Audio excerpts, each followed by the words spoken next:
Testing 1, 2, 3.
Having a little trouble here with the video, guys. My apologies. I've streamed multiple times, and for some reason, this is not streaming. This is weird. Give me 1 second to see if I can fix this.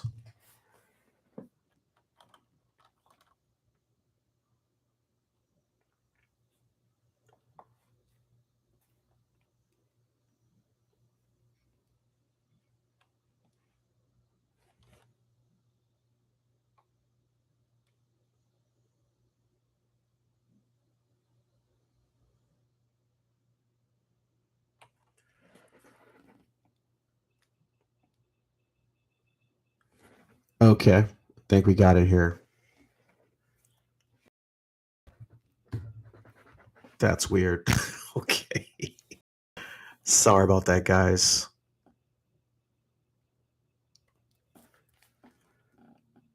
All right, so basically, we're gonna give this whole thing a shot. I wanted to try this from the very beginning, literally just downloading this program, installing it, and giving it a crack. Everyone's telling me Grunge works. Krita is a suitable replacement for Clip Studio Paint. You haven't tried the latest version.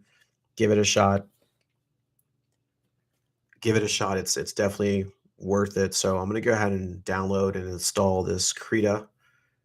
And I've got a piece of artwork that I can use.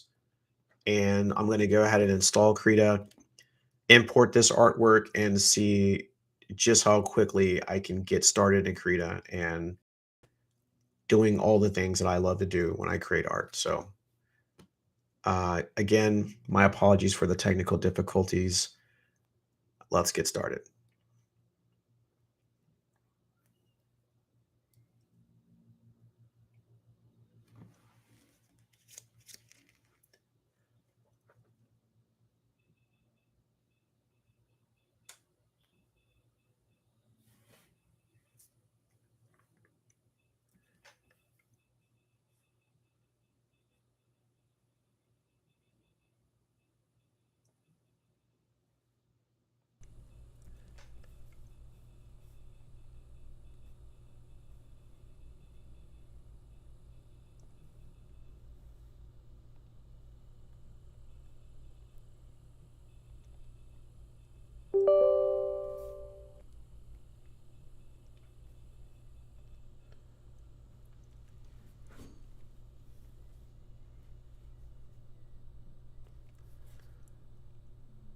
We're going to get this going right out the box.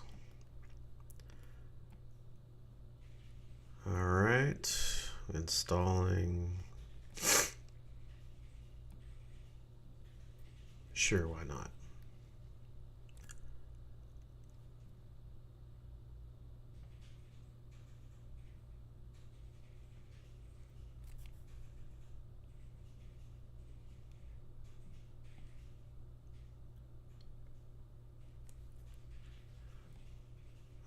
Alrighty.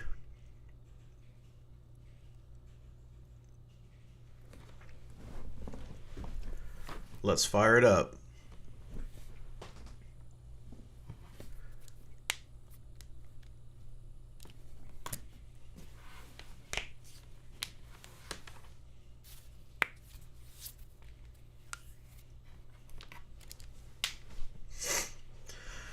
Well, let's take it a moment to load here.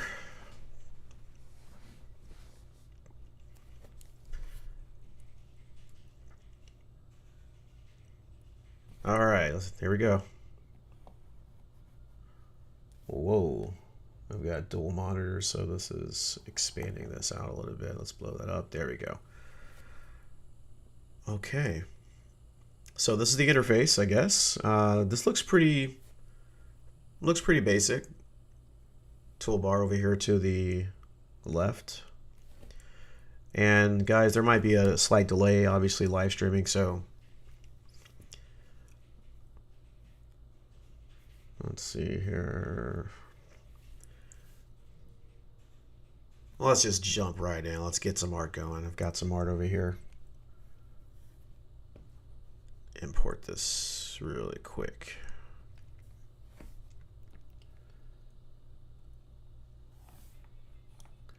I like that you can just drag that right there, so I'll do that.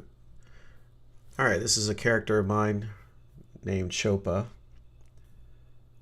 She's for a comic book called Casters that I'm currently developing. So let's see. All right, so let's see what we got over here. I got the basic toolbar. This is obviously for drag, I'm assuming. Works only on vector layers, okay. Oh, they've got a text tool. Oh, that's cool. Didn't know that. How does it work though?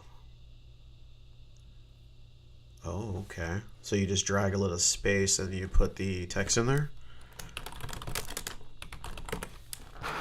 Cool. And let's just try some random text, make it bold. And we can increase the size over here and then save, I guess. And then close, okay.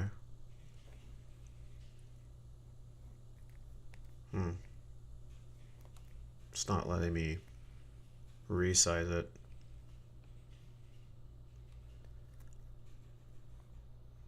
But I can move it around. Vector layer.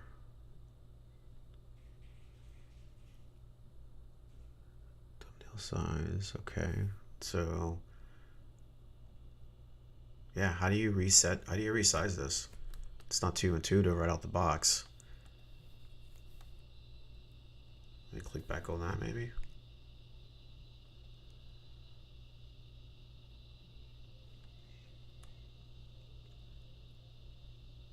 If you guys know a way to resize this text or to like do anything here, definitely chime in and let me know. I'm keeping my eye on the chat. But so far, I don't know how to move this text around anymore. It's not letting me move. What's this here? Okay, that's for adding something. Yeah, I've got the text tool selected, but it doesn't let me move it around. I'm going to choose the selection tool. Okay, so apparently you have to use the selection tool to move it around, but it just doesn't let you really increase the size by just dragging it. So that's something that Clip Studio does right out the box that I like, and that's kind of not cool. Also, I don't know how to, well, let's see here, rotate, okay, logical operations. Yeah, it doesn't, like, how do I, if I want to change this, like, how do I change this?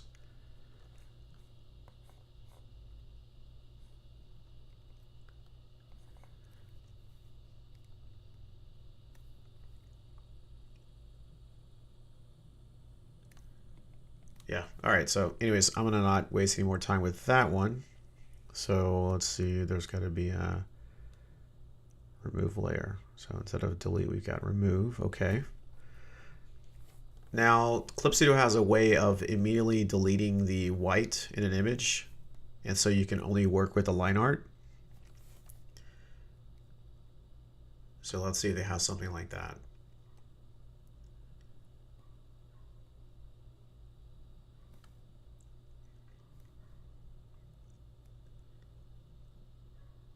don't see anything like that so far.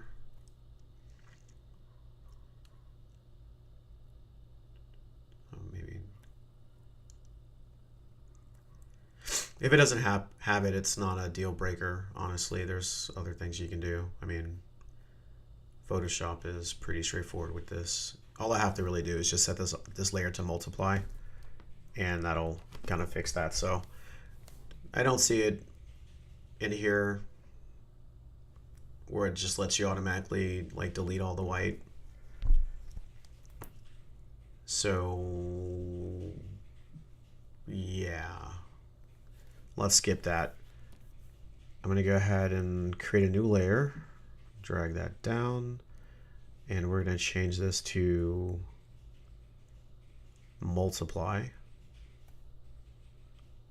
Sweet. And that says paint layer. Cool. All right, let's grab a brush. See what we got here. So this is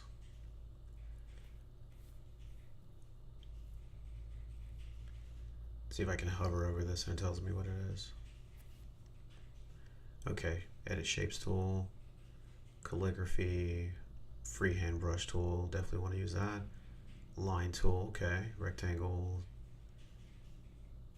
ellipse, polygon tool, polyline tool. I'm probably going to be using that a lot. Bezier curve tool, freehand path tool. What does that say? Dynamic brush, multi-brush tool, transform a layer, move a layer, crop the image. Gradients, definitely need those.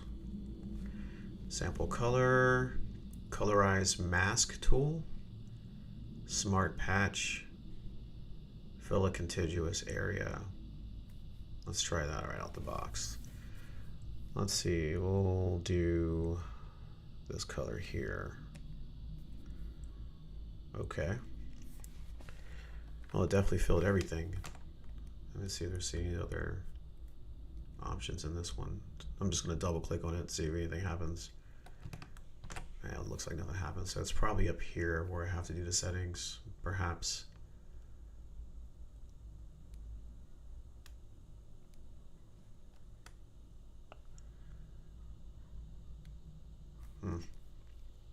Or perhaps not. Let's keep going.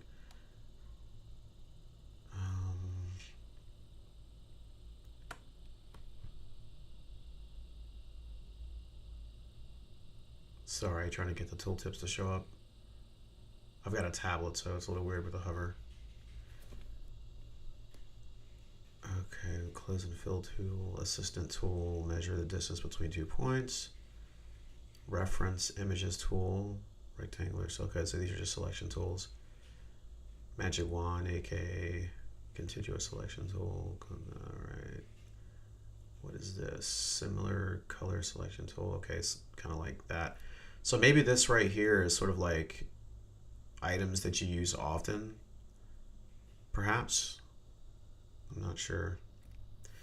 Anyways, let's grab this freehand brush. Cool.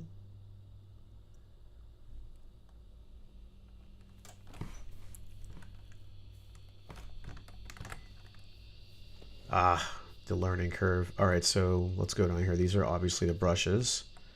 That looks like an eraser. Eraser small, eraser soft, airbrush soft. Cool. Let's play with that a little bit.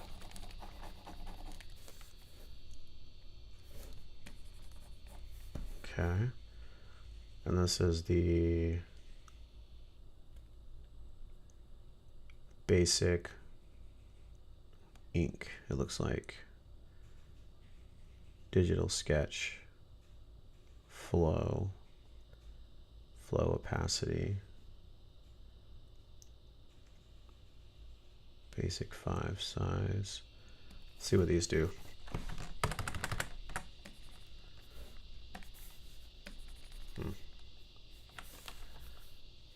Grab a color. Not sure what that does. That doesn't work. None of these are working. Did I do something wrong?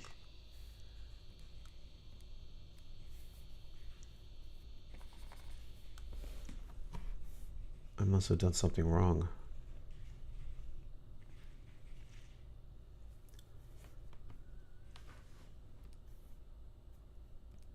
Oh, duh. That's what it was. I control Z too far, so it changed that from multiply to normal. Okay, let's get back to it. I control A and delete all that, and let's do this again. Let's get a little bit better color. I don't like that one. I do like the little color selector wheel here. It looks pretty cool. I mean, this is pretty standard fare for most art programs, but I do like the way they have it front and center here. It looks really nice. You've got your sliders here. I like the layers being here. This is real. There's lots of space automatically out the box with this section over here to the right. I do like that. This is a little weird place for brushes. I normally don't leave my brushes here, but I don't know if you can really customize this. I bet this is probably where you can do it, but I would probably move this somewhere. Yeah, so that can, there you go. That's it. Okay, so it's got the ability to snap to different locations, which is cool. It's not quite as intuitive as Clip Studio Paint. With Clip Studio Paint, I mean, you can literally dock this against everything. Like you could dock it against this line over here. You can dock it against the top, and you can create another tab, which it looks like it's not letting me do that. So for example, where it says brush presets and over here it says layers, I can drag this in Clip Studio Paint and it'll create a second tab here. But it doesn't seem like it works that way. But it does let you dock it. So probably I'll just leave this hanging right here. I like to have my layer section over to the right, and I like it pretty long so I can add a bunch of layers. I'm one of those artists that uses a lot of layers. So I'm going to Control D to deselect these marching ants around the image, which looks like it doesn't work out the box. So let's see, select, and then, oh, Control Shift A. That's how they do it. It's a little bit extra, but okay. All right. So let's, that's still set to multiply. Okay. Paint layer. Double click renames them pretty easily. It's, see how easy it is to make some folders really quick, because I use a lot of folders. What's this down here? That's to reposition. That is to, okay, that's for copy. All right, and where's the deletes down there? Let's just drag it. But basically, I think Photoshop does this as well, but Clip Studio Paint, you can just drag it to the trash bin and it'll delete it, but looks like it doesn't work that way, but no problem. Just click it and it looks like it deletes it. Cool. All right, so, and this is just a bunch of extra features. Group. All right, so we can create a quick group that way. Let's do that. I'm selecting both of them. Let's do quick group. Where did it go? There we go. Okay, cool. I'm gonna rename that. All right, so let's get this thing going like we're really gonna use this thing. So first thing I need to do, whenever I do art, I like to select. Clip Studio Paint has a really powerful paint bucket tool. And you can basically just like click it in certain areas and it'll fill it up almost to the line. This line art's a little bit messy, so the first thing I would do to approach this would be to ink this image, and I would transform this line art to blue, and then I would create a new layer on top of it, and then I would ink it. So let me see if I can do that. So I'm gonna lower the opacity. Okay. And that's giving me the checkerboards, which means I need to fill this paint layer with white. So let's see.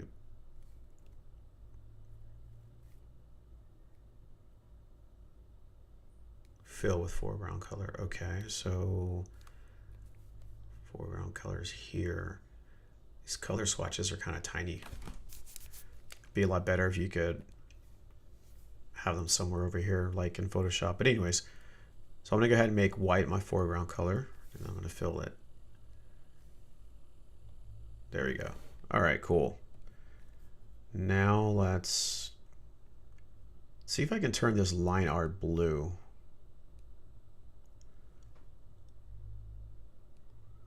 Don't know what that is.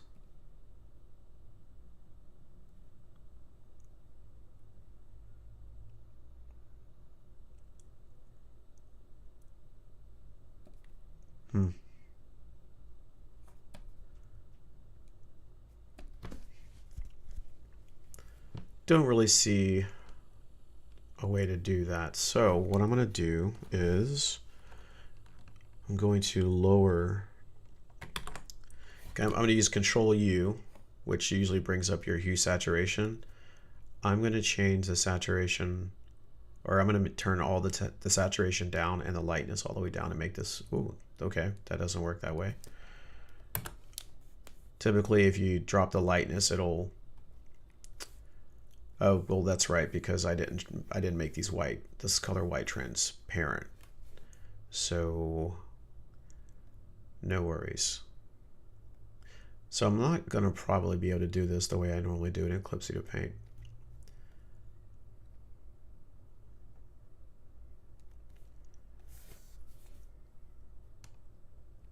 Let me rename this to character.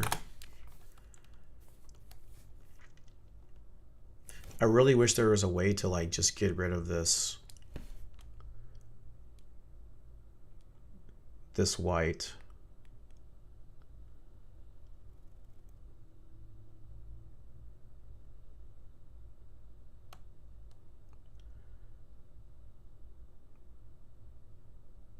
Convert to transparency mask, maybe?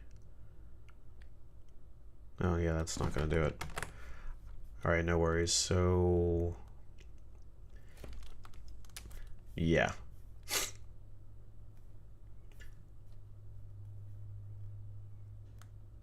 Okay, anyways, I'm just gonna lower the opacity here. Let's see if we can just create a new layer. And I'm gonna call this inks. And let's grab an ink pen. I think this is probably one right here. Whoops. We gotta switch over to this here.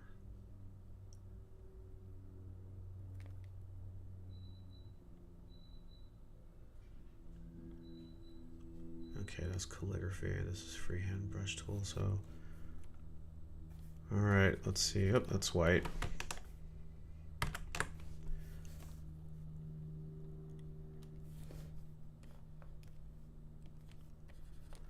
Okay.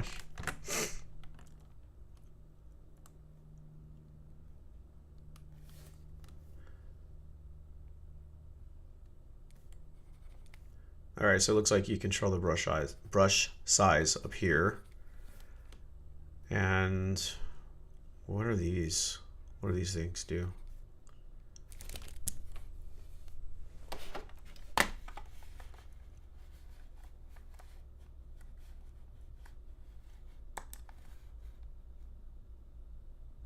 Horizontal mirror. Okay, don't want to use that then. What is this? Wraparound mode. Reload original preset. Preserve alpha. Okay.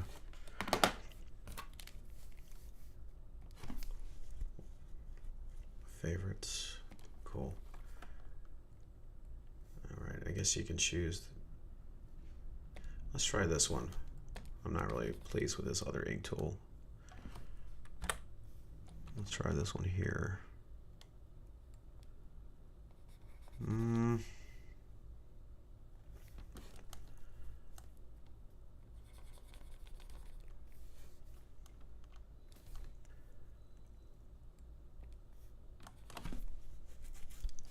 Gotta just go through all these ink tools and see which one's the best for inking.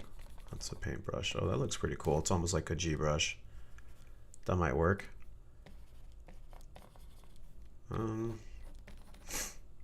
It's not too bad. It's like a pencil.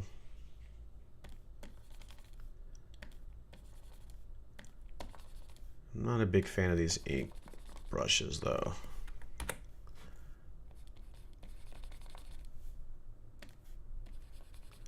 These are okay right here. And that's like a paintbrush. I think I like this one though, probably the most. It's kind of like the G brush though. So now, how do I zoom? I guess it's way down here. Lower right corner. There we go. And then I need...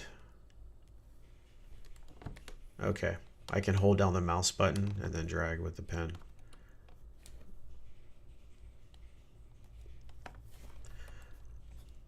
Okay, finally, we can do some work. So let's try. Let me get my Wacom to recognize this only on one monitor. So we're going to do Krita. And then we'll do mapping to monitor 2. All right.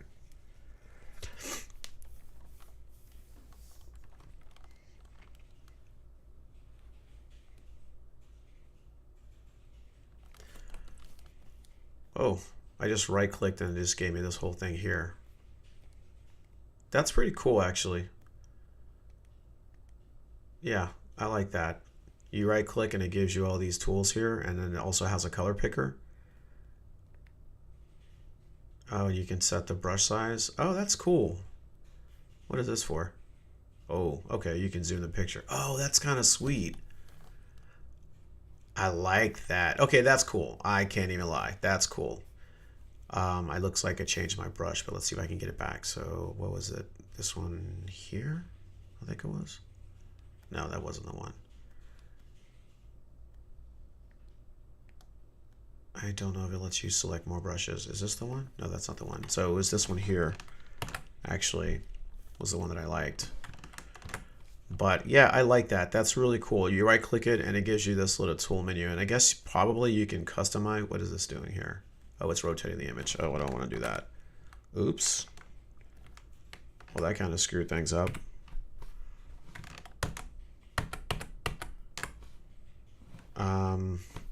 All right, first thing we're gonna do is we're gonna delete this, and then I need to get this rotation back.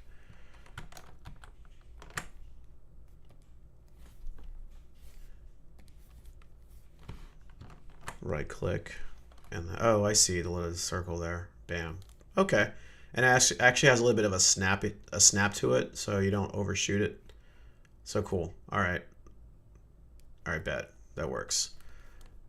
And yeah, you can set your brush size here, your opacity. Okay, cool. And I guess I don't know how to move this brush here. Well, let me just drag it and see if it works. Nope, it doesn't work. Well, let's right click it.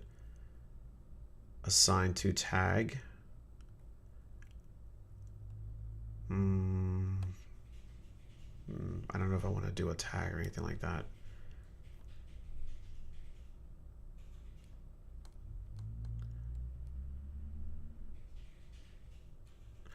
Ah, these are the tags here. Okay, so this little icon here is for tags, and it'll let you switch between, I guess, the different types of brushes. So there we go. So that was kind of like an ink brush, and there it goes right there. So you can jump. Okay, cool. This is a really cool tool here. This is a really cool tool. This is actually better than Clip Studio Paint.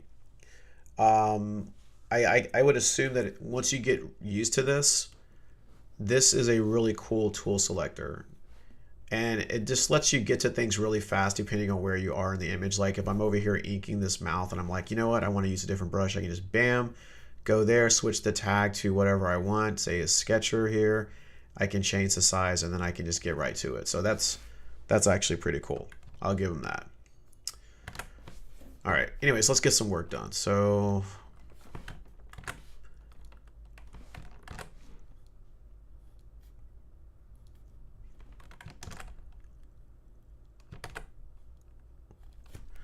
All right, so one thing I need to do is, as you can see, it's a big circle on the screen, and I don't draw with circles. I actually prefer points.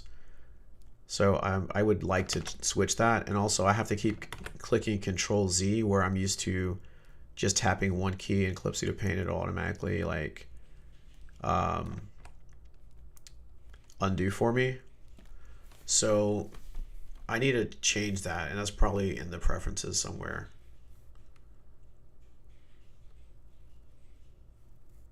Edit, it should be something like that. I don't see. Okay, tools, scripts, color space, document tools. Okay, settings. Configure Krita, theme and styles. Okay, let's just go into this one. Brush cursor icons, no cursor, that's arrow. Let's see if that fixed it. No, that's not it.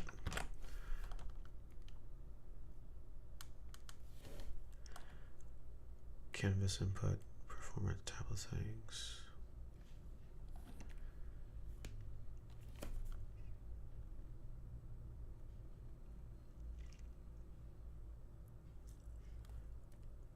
Window tools.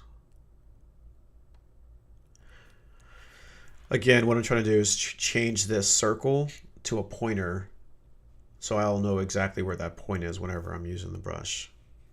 Keyboard shortcuts. I definitely want to change this. So I want to change undo.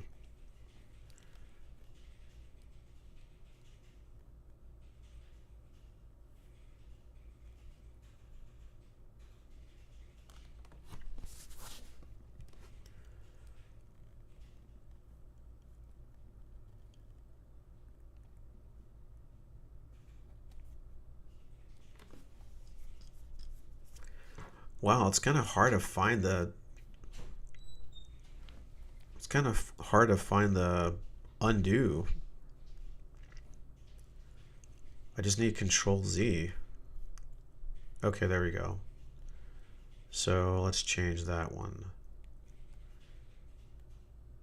And we want to change it to V. Okay. Let's see if it works now. Yeah, there you go. Much better. I like to do everything with one click. All right, let's go back to that and let's get a pointer because I need a pointer. Canvas input.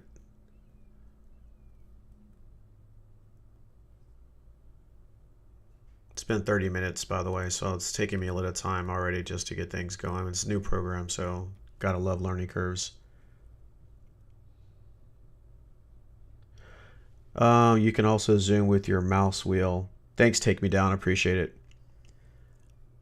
All right, so color management. Let's see, HDR settings, grid settings, tablet settings, maybe. I don't want to mess with that. Pop-up palette. That's not, oh, okay, that's that big circle thing. So we can change that, dynamically adjust slot count, maximum number of brushes. Oh, okay, cool. Obviously this is for that palette. Selector size 140 pixels. Cool. If you don't want that ring, you can disable it here.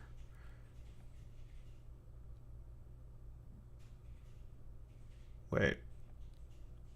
Yeah, okay. HSV, HSL. Okay.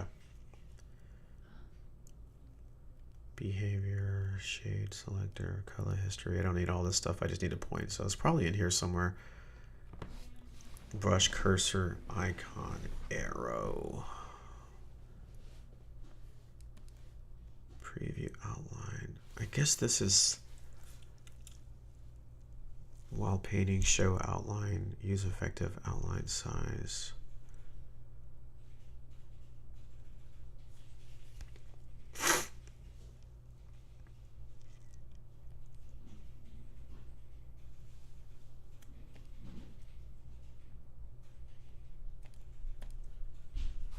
Yeah, I'm not even sure if it'll let me do this. Okay, let's just play around with some of these settings and then we'll just figure it out. So I'm going to take these off.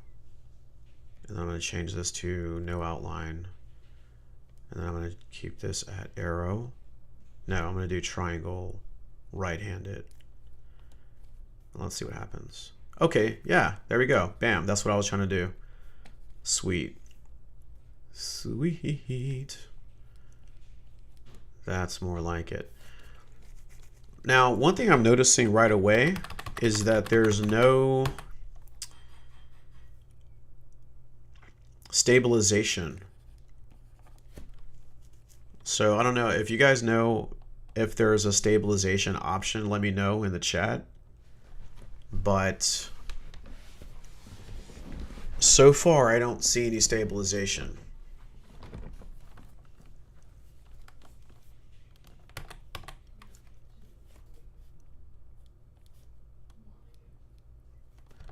In the meantime, let's try playing around with this brush, see how it works.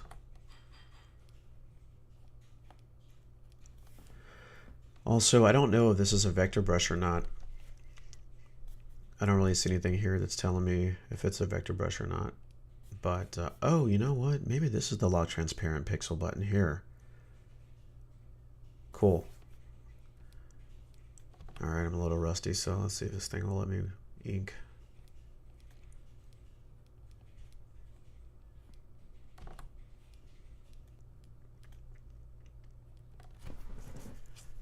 And because I don't have it, it's a little bit messy, but let me check something really quick. I'm just going to Google it and see if there's if it has stabilization.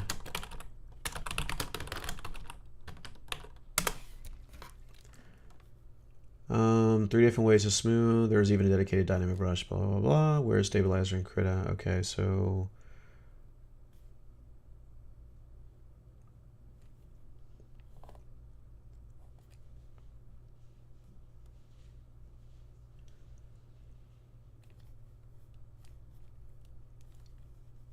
don't you guys hate the internet, like when you ask a question and they want to tell you everything but the answer?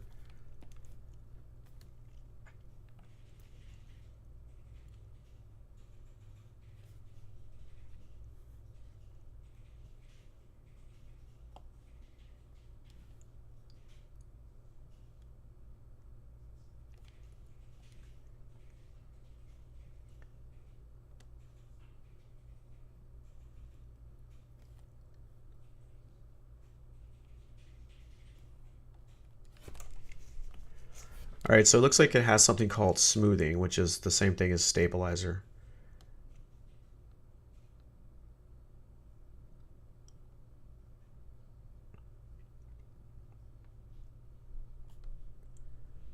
Or actually, there's a stabilizer as well. I just don't see where it's located at. Let me go in here. Yeah, it's not there. Unfortunately, the internet is not answering the question for me. Let's see here.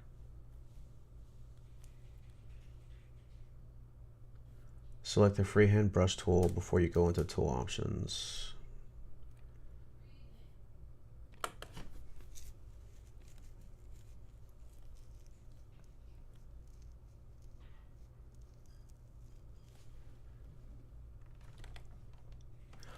Oh, okay, so I got it now. All right, guys, so one moment.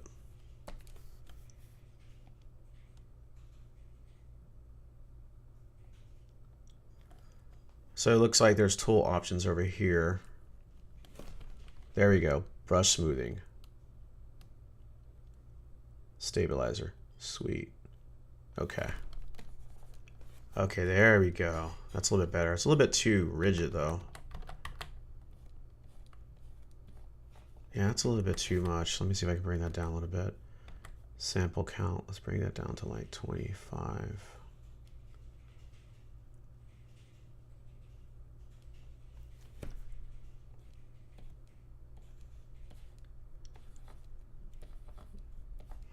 That's even worse. So it looks like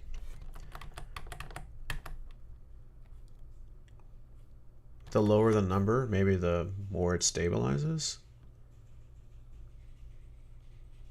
Oh, wait, let me put that back at 50. Can you just double click and put the number in? Yeah, or I had to right click and do it. So let's put it back to 50 and let's lower the delay. So we'll make it something like 10 pixels and see if that helps. It's okay. It's not quite like Paint Tool Psi or Eclipse of Paint. Look at that, it's real choppy though.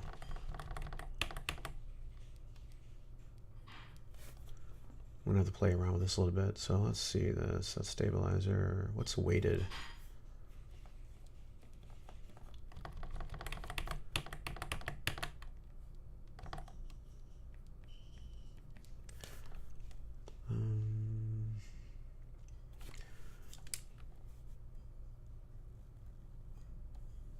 I'm just testing this out. I don't know what weighted is.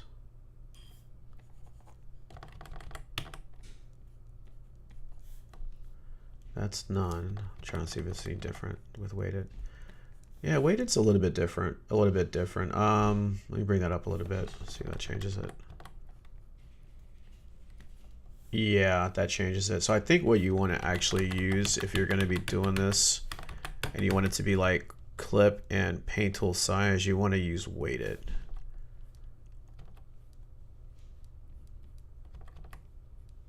Yeah, weighted seems to be more like it. Let's bring that up even more. Oh no, though. It kind of actually...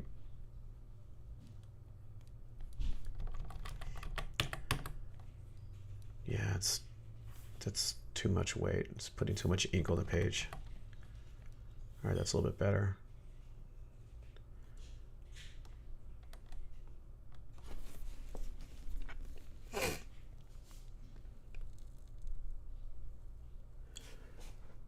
Lazy and Izumi. Yeah, I used to use that one myself actually back on Photoshop before they had a stabilizer built into it. But if you get the newer CC, it actually has a stabilizer built into it now, for those who didn't know.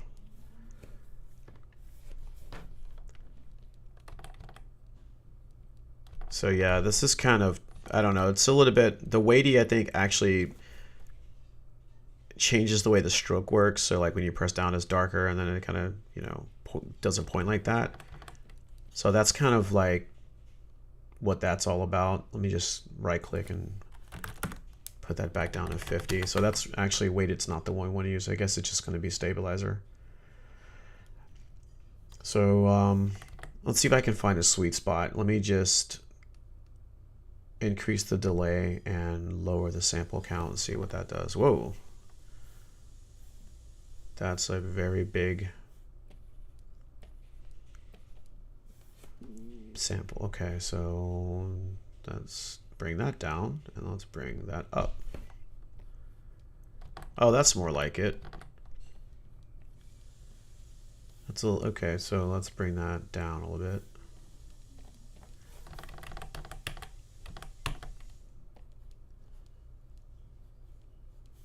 Still too much.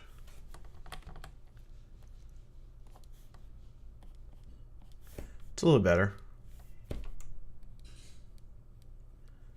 Still a little glitchy though. It's not that smooth.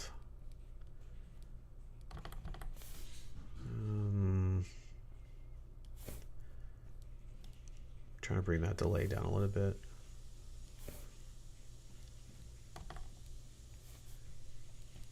Yeah. It's...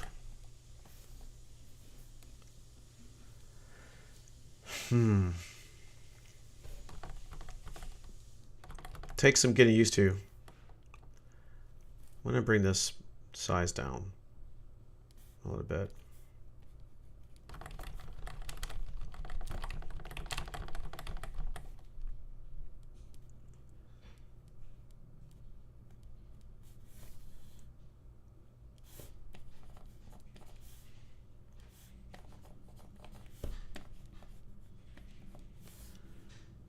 Yeah, the stabilizer out of the box is not very intuitive, and it doesn't really give you the simplicity with the settings that you will find in um, programs like Paint Tool SI and Clip Studio Paint, and even Photoshop for that matter. I don't think Photoshop is as good as the other two, but it's better than this.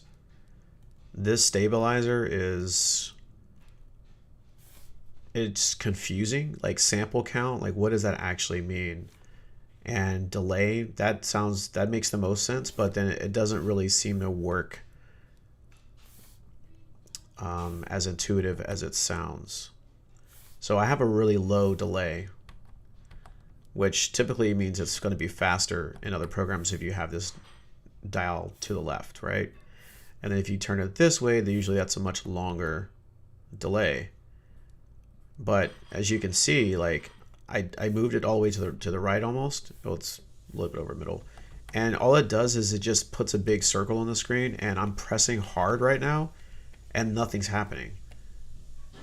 Now, okay, so what I just did just now is I click and I'm holding and I'm dragging. So that's kind of what I guess how their delay works.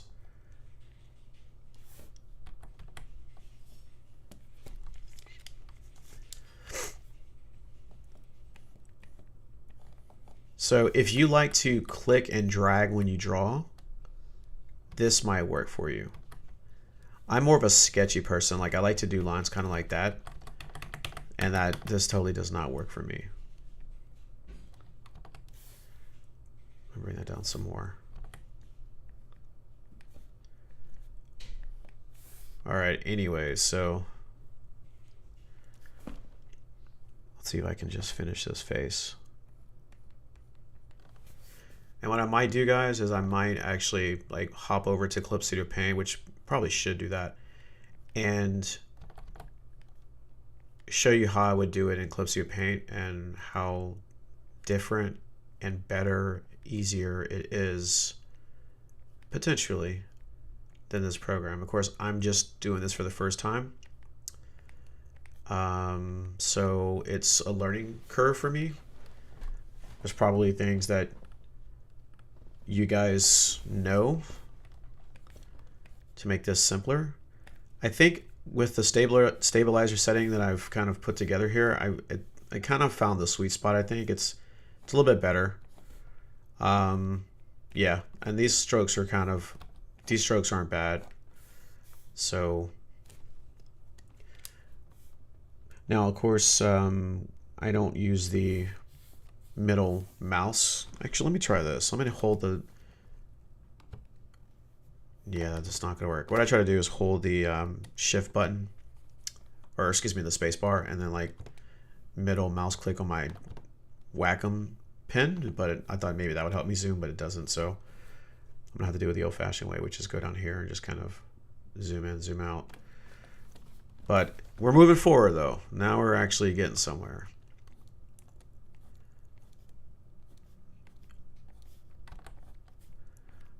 I'm more of a like anime style type artist.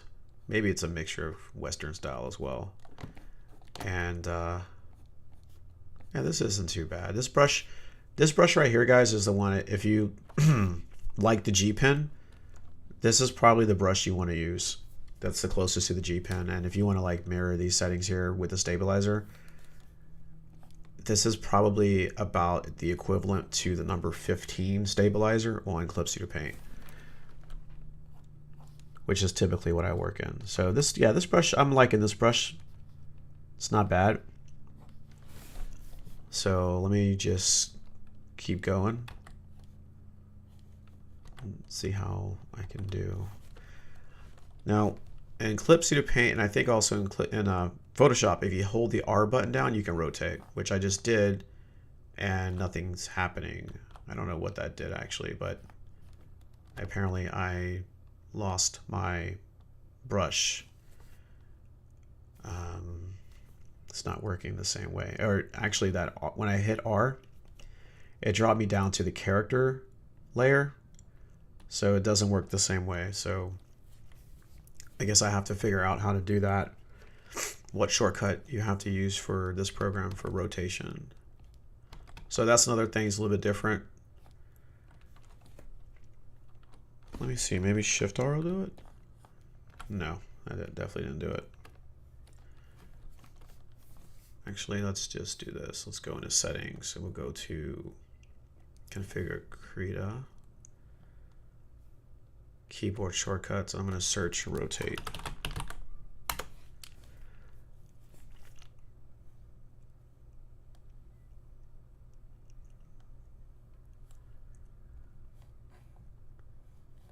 Yeah.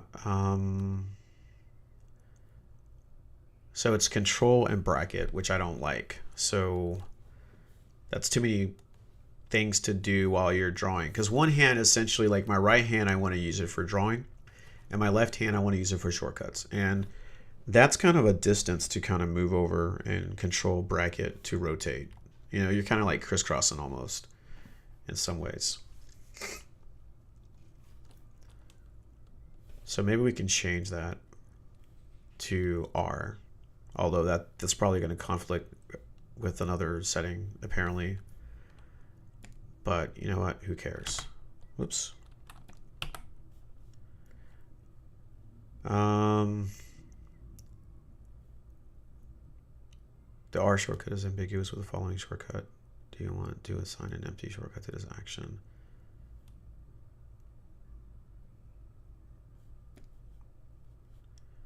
Why is it doing RF?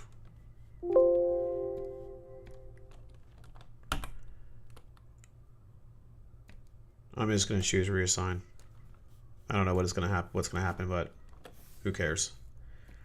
We're rebels. All right, so let's try it out. R. Okay, well, it rotates it, but it's kind of in increments. It's not really what I wanted, but I guess that'll have to do for now.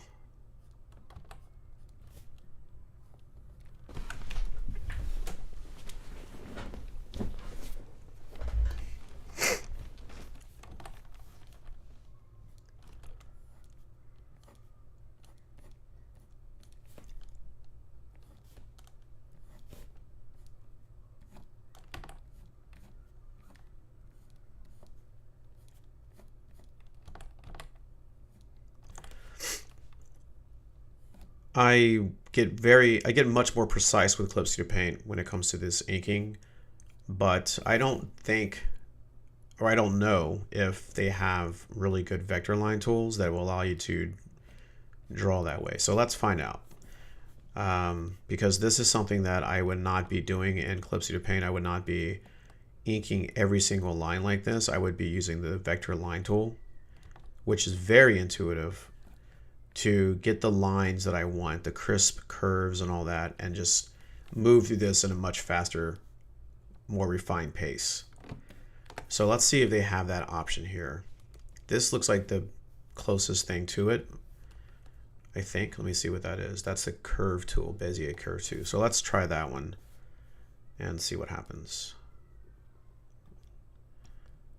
Okay. How do you stop it though? Double click. Help, it won't stop.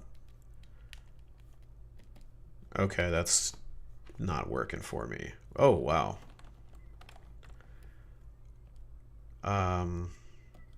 Okay. I don't think that's the tool I'm looking for. Well, let's check. Maybe tool options will tell me something here. Not filled. Outline brush. Auto smooth curve. We'll try that. Activate angle map. We'll try it one more time. Okay, so it looks like you have to complete the object or the line, and that's not what I want to do. So that looks like that's not the tool we want. Let's try this one. What is this one? This is the dynamic brush tool. All right, let's try that.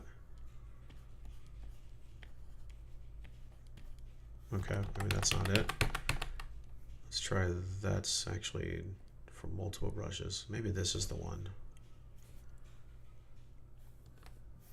Well, this is called Freehand path tool. Maybe that's it. Okay. Definitely make some ugly lines there. So let's look over here, precision curve. See what raw does. That doesn't really help. Not filled. We'll do foreground color. That's what. Oh, yeah, that's okay. Well, I mean, if you want to create a shape and fill it, I guess that's what you want to use for that. Yeah, I don't see. Okay, maybe this here. What is this? Edit shapes tool. Oh no, that's not it. And that's calligraphy.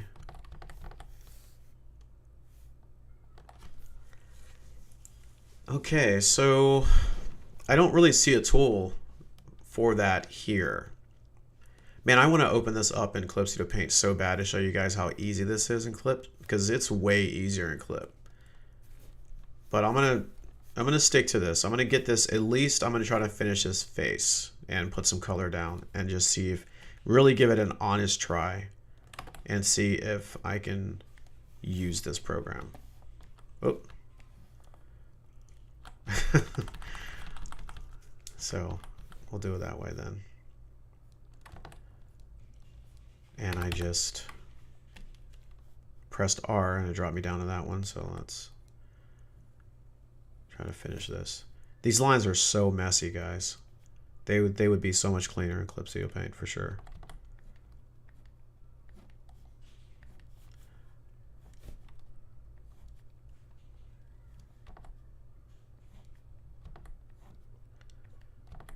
God, this is so frustrating in a way.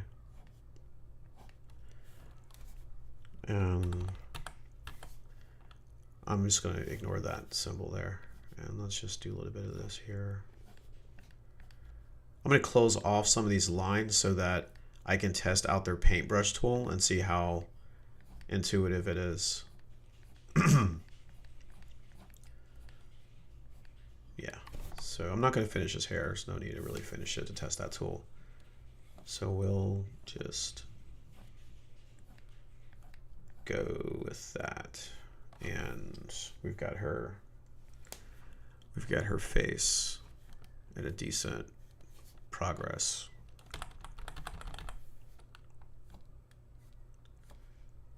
All right, where are we at with time? We're reaching an hour, and I don't want to make these videos too long. So I'm gonna finish doing what I can with this really fast.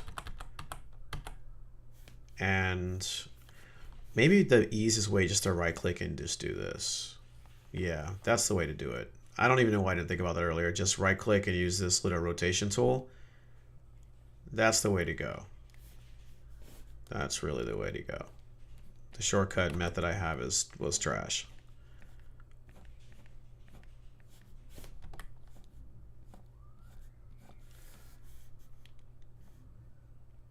It's a little bit weird though, but to do it this way, but it gets the job done.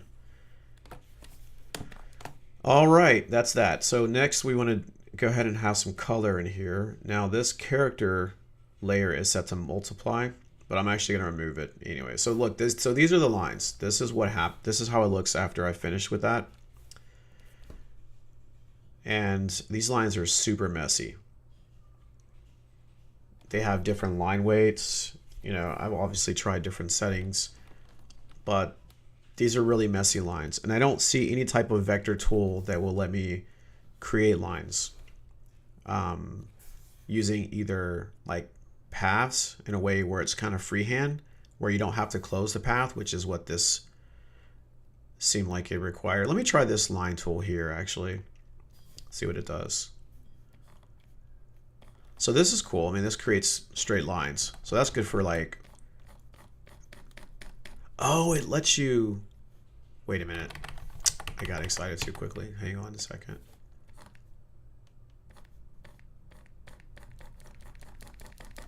So if you want to like do like speed lines or architecture in the background, you can use this tool here.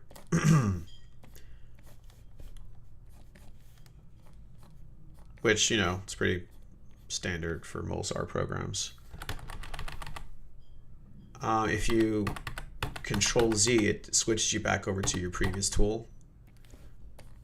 That's just your square. This is probably circle. Okay, it does let you, okay, cool. You can reshape it, obviously. I guess you change the size here.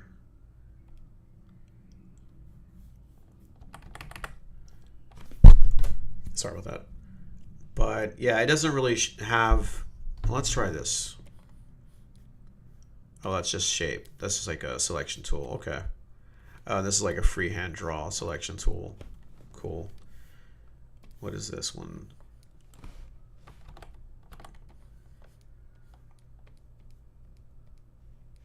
Okay, it's like the polygonal lasso tool.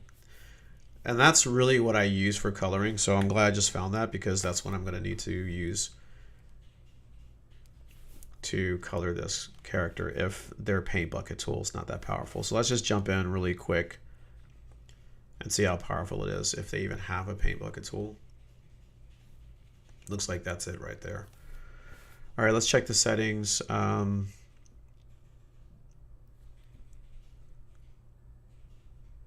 Contiguous region obtained from the layers. Okay, it's more like select or fill all, or, and that's the current selection. This is background color. Okay, threshold, spread, grow the region by the set amount. Okay. Oh, okay, and that's feather.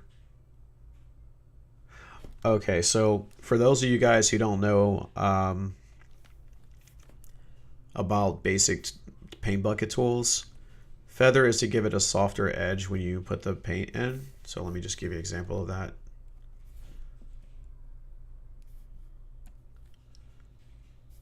Let's go to paint layer. Okay, actually it didn't let me.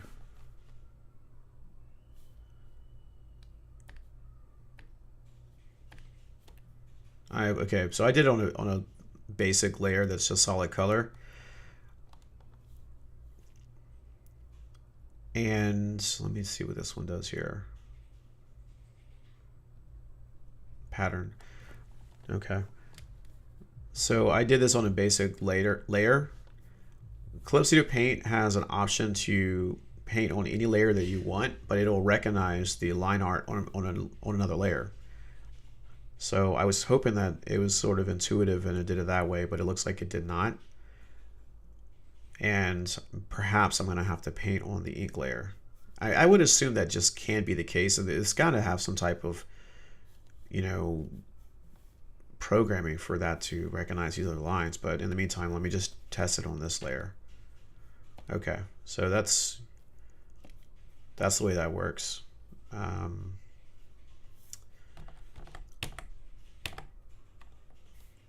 me change the threshold. Let me lower the threshold.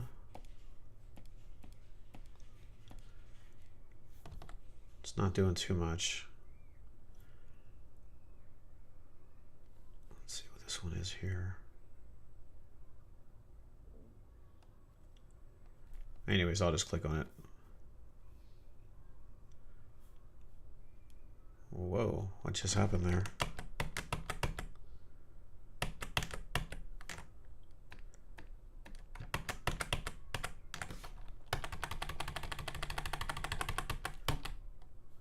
That's weird.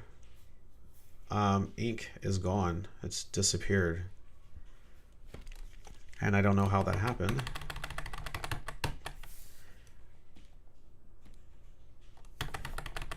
I'm Control Zing, but nothing's happening.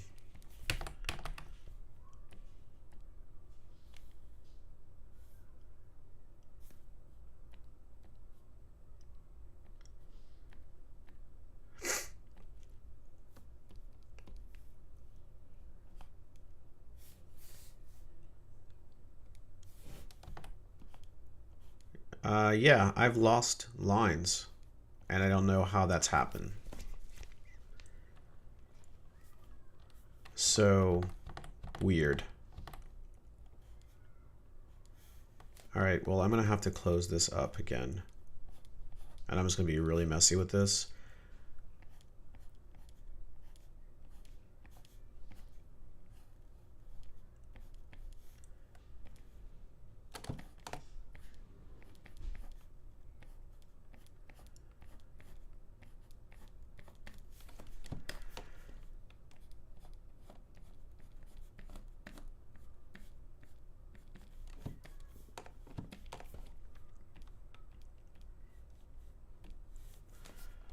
All right, let's try this again. Paint bucket tool. Let me just highlight this to see what this is before I press it again. Yeah, background color. Okay, I don't know what the deal with that is. Okay, anyways, we're gonna give her some skin. So we'll do it probably like this, a little bit redder. There we go. All right, let's see how this works. I'm gonna duplicate this layer because it's probably gonna screw it up. So, all right. Control Z that, and let's see. Use selection as boundary. Turn that off just to see what that did. Nothing happened with that. What to fill? This is the current selection. So what I'm going to do now is, since that is a little weird, I'm going to go ahead and just, their paint bucket tool is not that intuitive, honestly. Not that intuitive at all.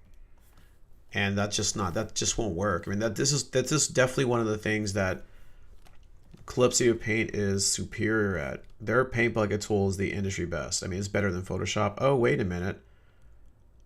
I just found some additional things here by dragging this little thing here. So this might be what I was looking for. Okay, I don't want that. What is this? That's not it. Multiple fill. Fill regions of any color.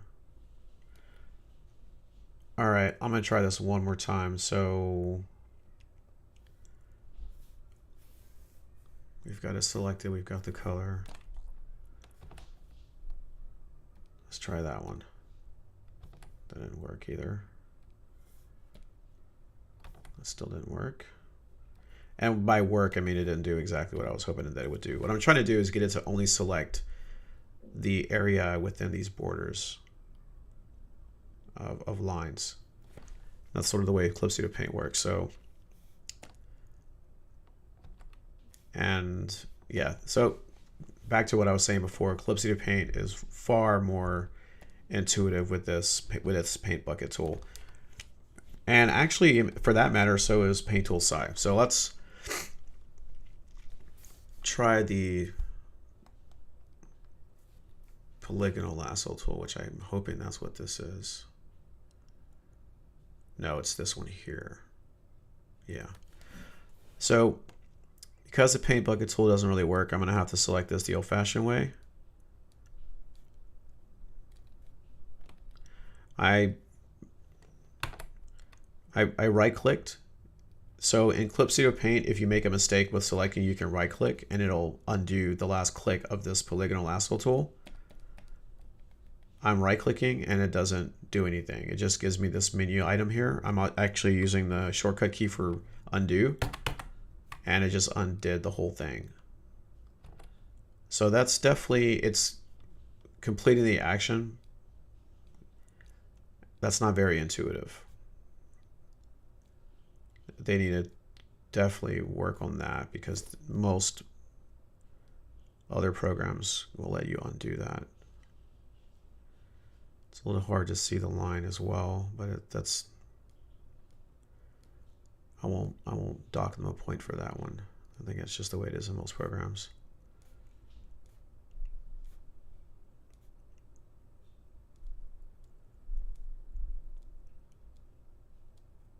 All right. Okay. Now let's fill that. There we go. Now I've got to use this to select. What is it? Control Shift A. It's a lot of stuff just to deselect. And that didn't work. Control Shift A. Okay. All right.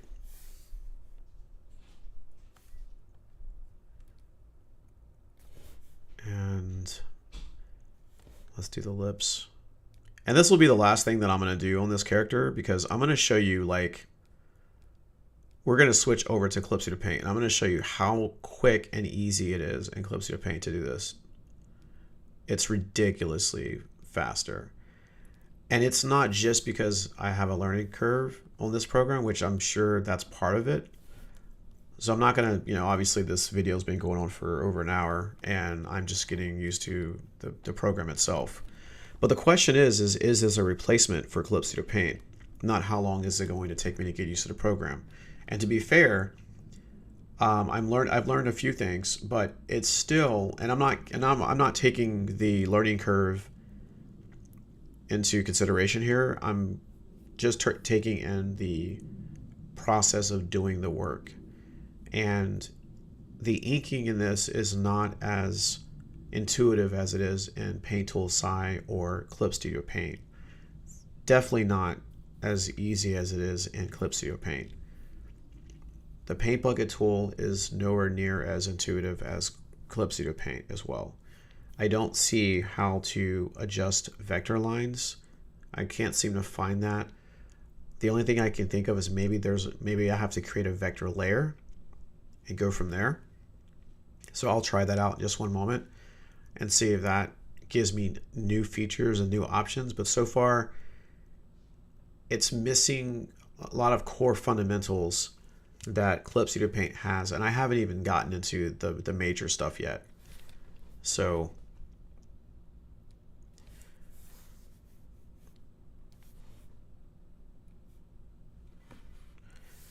and it's just quicker for me to deselect here because it's just too many clicks.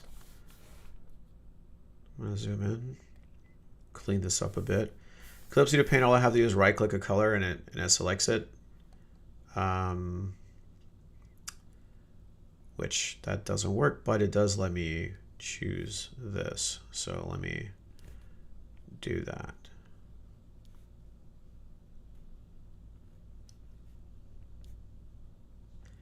Having to do this manually or by hand is a time waster for me. I don't like to work that way. I know everyone has their own way of doing things, but for me, this is extremely slow method.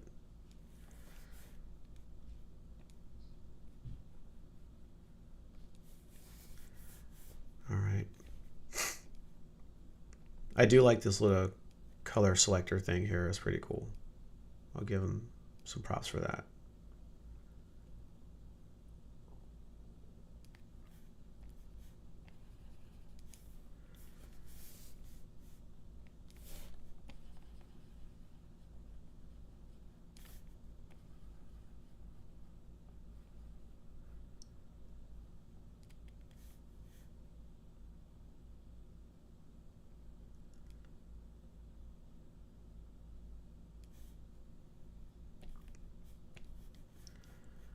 How do I get out of this? It's not okay.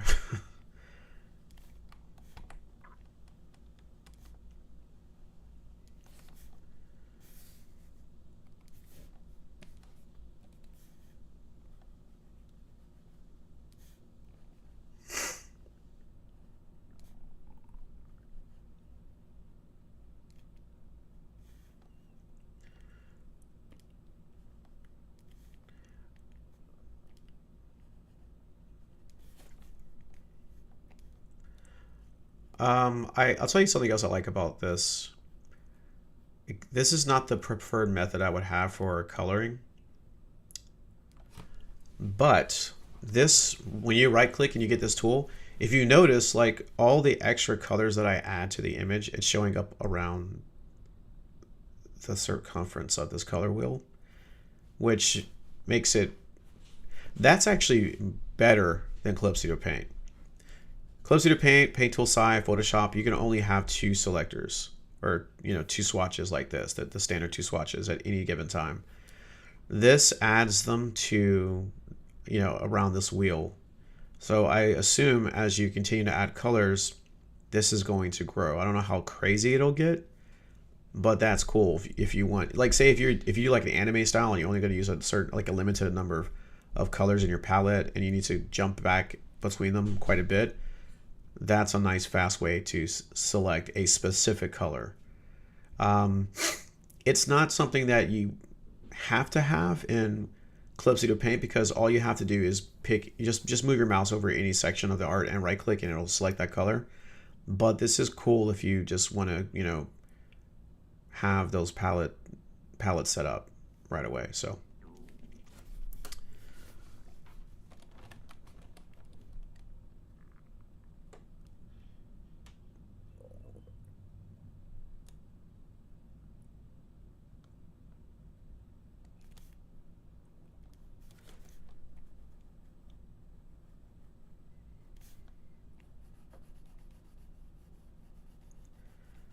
obviously I'm a noob, so I don't really know all the really cool features of this program yet. So there's probably tons of stuff that you guys who are Krita masters can do.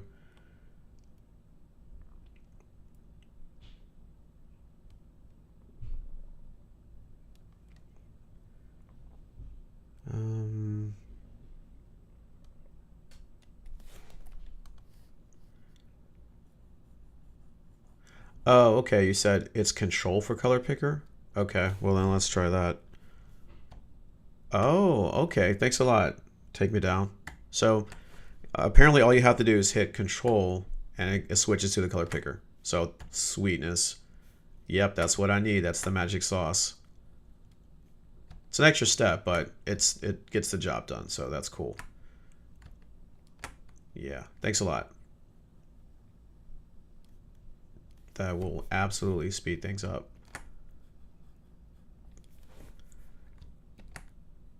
All right, so now, well, let's check their magic wand tool. Let's see if I can, okay, cool, that works. And then we'll do Control H just for hiding, and then Control U to change the color. And we'll change the hue. We'll make it a little bit darker, a little bit redder. There we go. Juicier. All right. Anyway, so that's pretty terrible, but that's not necessarily the program itself. That's just my crappy inking and lack of knowledge of the program. I'm going to switch over to Clip Studio Paint and let you guys see how I would do this in Clip Studio Paint and some of the additional features that it has to make life simple when it comes to doing things like this. So let's do that now, because I can just leave this up too. So let's pull up Clip Studio Paint. And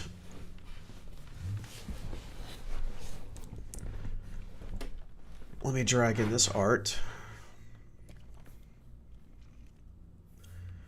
and show you guys how it's going to be a bit of a challenge for people to completely let go of Clip Studio Paint.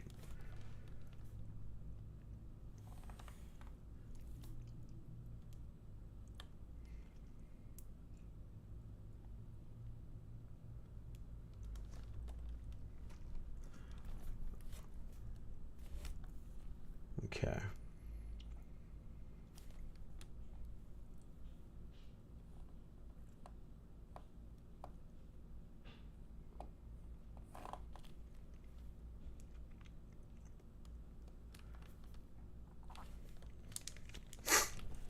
All right, so we're in Clip Studio Paint now. If you're not, some of this whole workspace that I have is my own custom workspace. And I'm not going to go over everything in Clip Studio Paint. I might make a video of this later for those people who actually like Clip Studio Paint. And I'll show you how I set things up and why I do things the way I do them. I just want to say that Clip Studio Paint is very intuitive when it comes to the workspace. By the way, with all of the really cool stuff that's going on with them and their subscription service, you really just need version 1. Like, just keep updating this until version 2 comes out. There's enough in this program that you really don't need any updates. You can work for years using it the way it is. But I am hoping that they implement some changes and features and updates that I'm familiar with in Photoshop. There's a couple things that Photoshop does that I want to see them do in this program. Like, for example, channels. There's a lot of effects that you can do manipulating the channels in Photoshop, and you just don't have channels in Clip Studio Paint. You can sort of do it. You can make your own channels in a way, but it's not the same thing. There's just so many really fast things you can do, really cool effects you can do very quickly in Photoshop using channels. The other thing I want to say is that I'm still waiting for the outer glow tool. And for those of you guys who are interested in that, I'll do a video later and it will explain how glow effects are superior in Photoshop, I think. You can get them as good in Clip Studio Paint. I found my own method, and in some ways it looks a little bit more anime-ish. I don't want to say cinematic, but Photoshop has a way of just making them really juicy. I think that you can probably do them better in, well, I don't want to say better. You can do them almost as good, or as, yeah, I'll say you can do them as good as you can in Photoshop, but it's extra work. It's so fast, so much faster in Photoshop. Anyways, we'll come back to that later. I'll do that in the video, let you guys see what I'm talking about. In the meantime, let's just jump right in. I'm gonna show you how quick and easy it is to do this in Clip Studio Paint with very little work, okay? I've imported this image. There's just one layer. So the first thing I wanna do is I want to delete the white in the image. To do that, I just go to Edit, and I go to Convert Brightness to Opacity. That's it. Automatically, the background is gone. All the white's taken out. It changed that red into black, and we're ready to rock and roll. Next thing I'm gonna do is create a new layer. Drag that up. On the bottom layer, I'm gonna make that white. Drag, and then edit fill. That's all we do. By the way, if you want this workspace, I will post a link inside of the chat for those of you guys who use Clip Studio Paint who would like to use my workspace. And let me just do that right now.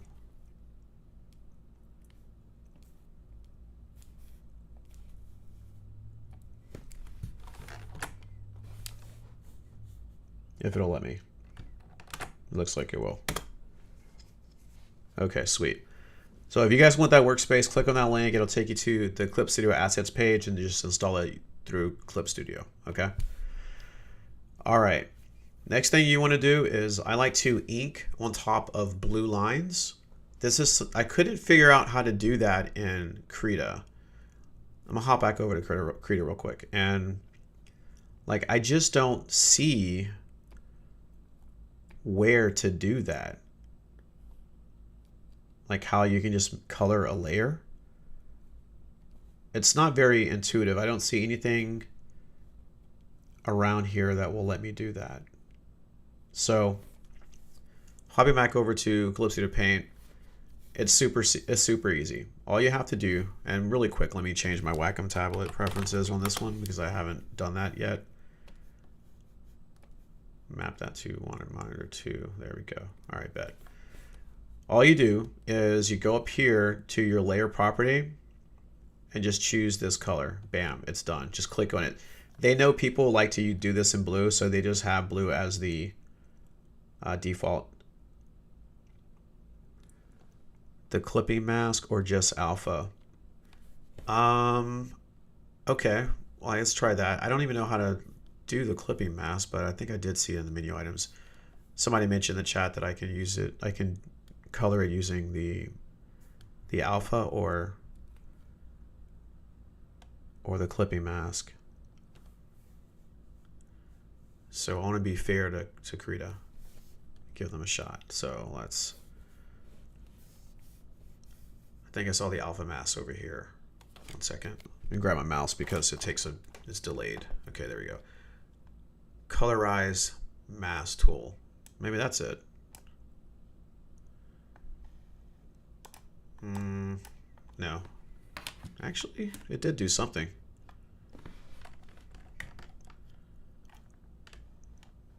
Don't know quite what it did though.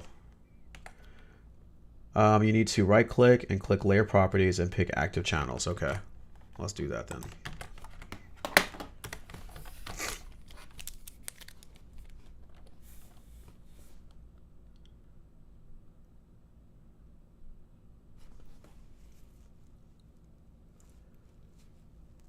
Layer properties.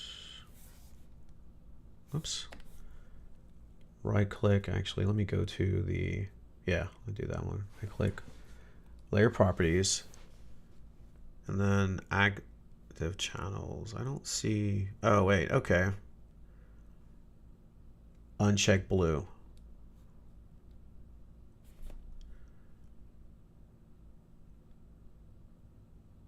That didn't do it, but I think I see what you're thinking here. Maybe it's all the other ones but blue. Oh no, that didn't do it.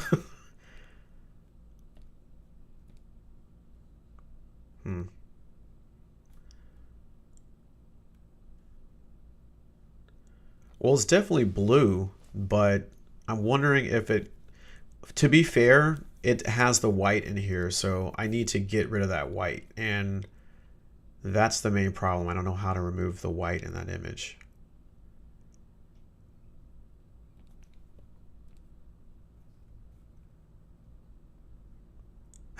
It's no worries. Yeah, because I've still got the white in that image. I need to just delete the white, and then I can play with those lines. Right, yeah, exactly. It just needs to be the line art. So if I probably dragged it in just the line art, that would probably work. But thanks though, that's sweet. All right, so I'm back in Clip Studio Paint here, and I've already deleted the lines, or the white rather, and I've colored the lines. So it's pretty much ready to go for inking. So all I really have to do is create a new layer, and I create a vector layer, and that's where all the magic is going to happen. Let me go back over to Krita real quick and see if they have an option for vector layers, because I want to be fair. So let's do new, add vector layer. There we go. So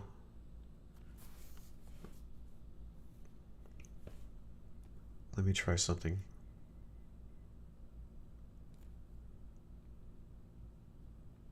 God, that looks so weird.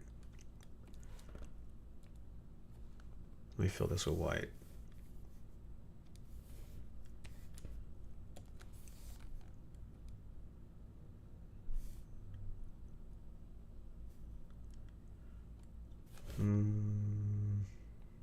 Don't know why that's not working. Fill with foreground color.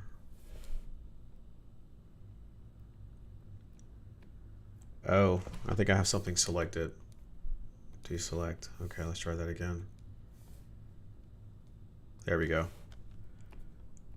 All right, so now that I have this vector layer, let's see if there's some inking tools that allows me to adjust the lines,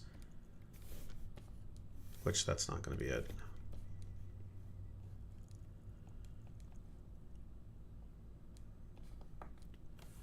Oh, that's weird. Okay, so I'm on the vector layer and I'm trying to draw with it. Maybe these brushes are not vector brushes. Maybe there's a specific brush, but right now when I click on it, all it does is just puts a dot. And sorry about that, guys. And right now it's not really doing anything.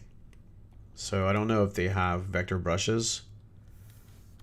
The brush tool cannot, whoops, cannot paint on this layer. Please select a paint layer or mask.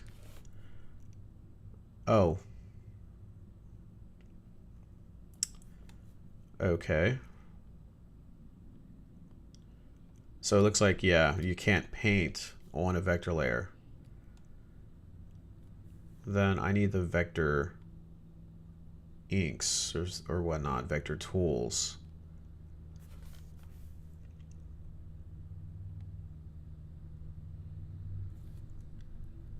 Which I don't know if, well, that's what Google's for.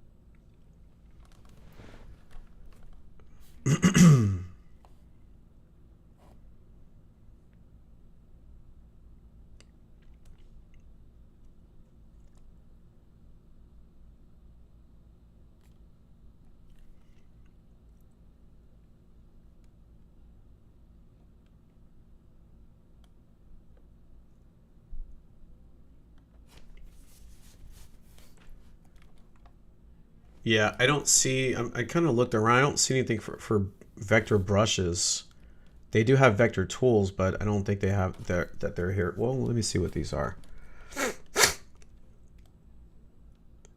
Um,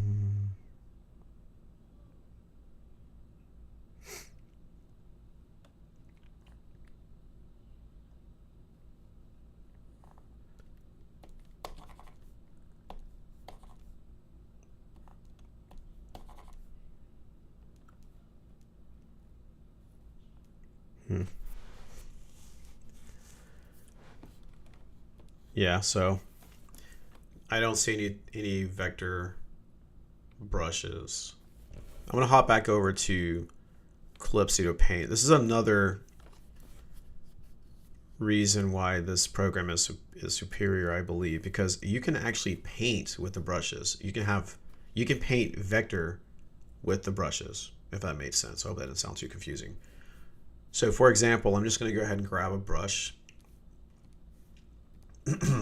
a paintbrush. Now it's not going to work as good as the raster version, but it will work pretty good though.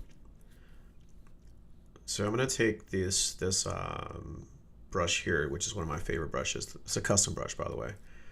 And I'm on the vector layer, and let me actually put some color in there. And there you go. So we're on a vector layer, and look, it actually works.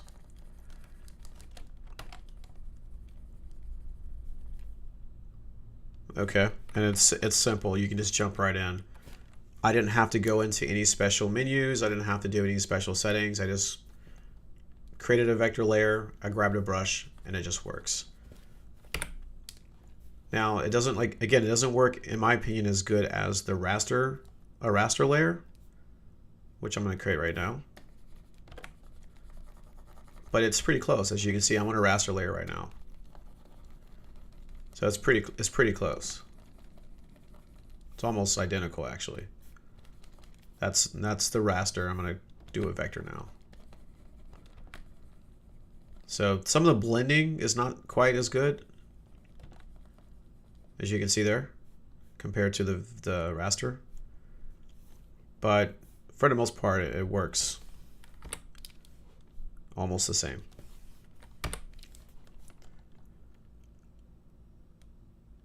Okay, thanks a lot, Take Me Down. So apparently he confirmed that there's no vector brushes in Krita. All right. And unfortunately for most people, this is where most people who want to switch over to Krita, this is where they're going to lose the battle. Let me show you how insanely fast you can ink using vector brushes. This is going to blow your mind. Watch this. I'll probably do a tutorial on this at some point. So I've got myself already set up with my line art. We're blue, we're ready to go. By the way, if you want to change this color, you can do it a number of different ways. You can click on this, you can just change it that way, as you can see. Or if you want to like have a little bit more control over it, you can just right click and rasterize that layer, and then you can control U and then just start messing with the hue that way. I'm going to leave it the way it was. So I'm going to back out of that, Control Z. I'm going to go up to this ink layer, which is this vector layer here, and I'm going to rename it inks so I can ink. Lower the opacity of here of this blue line or blue ink or blue line layer. Sorry guys. And we're just going to ink. Now watch this.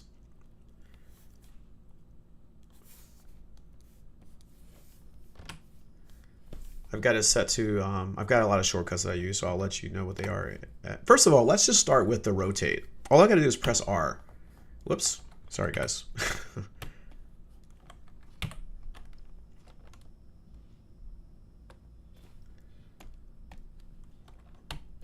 There you go. Sorry. All I have to do is press R, and as you guys can see, I can just rotate it. There's no right-click menu. There's no extra step. I just hit R, and I rotate, and I'm good to go. And if I ever need to get it back to where it is, I just click on, I always get these confused. I click on this button here in the upper right-hand corner, and that'll reset it. All right, so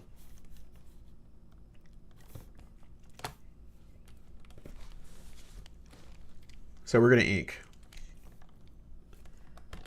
So I have a shortcut for this, but what I'm using is the curve tool, the curve line tool here. And I use a number of different versions. I use, how do I say this? I use different lines for different parts of this process, but the ones I mostly use are the curve and the Bezier curve tools. Also, what you can do is you can have a starting and ending point adjustment to your lines to give it a different effect when you lay the lines down. So if you look over here in the lower left corner, for starting I have 15 and ending 45. So what that does is whenever I lay down a line, it's going to actually change the distance of the point. So let me just show you, for example. So when you use the curve tool, you click, drag, and then release. When you release, you can start to warp it. See that? Now, if you notice on both ends of that line, they're kind of studded, but if I decide how I want it to bend and I click again, notice here it has a little bit of a sharp edge. This one, not so much. That's where these settings come in. This 45 is that longer one, and then the shorter one is the 15. If I want to make that one longer, all I'd have to do is, like, say, put that at 75. Now watch what happens when I do that. See how long it is? So you can set these like tapers on the edges of your lines, and that gives it a more natural look when you're using it. Right out the box, the curve tool, I don't believe it looks like that. I think it's pretty studded on both ends. So this is a way to mimic the look of real line art. And when you figure out how to do this like really fast, like I'm going to go ahead and change this back to 15, by the way. When you get some shortcuts for this, you can just lay down lines like super fast. Like for example, this one here, I can try to sketch it, right? And by the way, stabilization is already ready to go. It's down here. I have it set to 20. And there's not a lot of huff and puff about stabilization compared to Krita. It's just a dial. You know, you just turn it down and turn it up. It's that simple. And this brush here, by the way, has a little bit of a flat edge to it. But yeah, that's it. I mean, I can just ink this way. And because of that stabilization, these lines are probably going to be just a little bit better than they were in Krita, the way I was moving them. And of course, I'm using a brush that I like. So I'm not docking Krita for that. It's just that the stabilization works a little bit better. And so this is one way of inking, just freehand like this. But I don't do that. I mean, sometimes I do it, depending on what part of the image I'm inking. Like for example, this ear, like I might do it for that. But the real magic sauce is the vector line tool. So watch this. I'm going to delete that. And I'm going to use this curve tool. And I'm just going to drag and just put it against that. And then there we go. It's done. We'll do this one here. Done.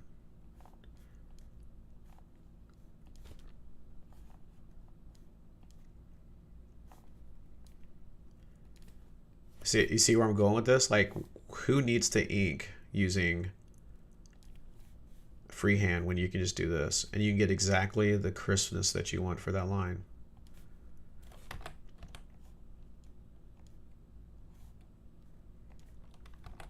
It's a lot faster too.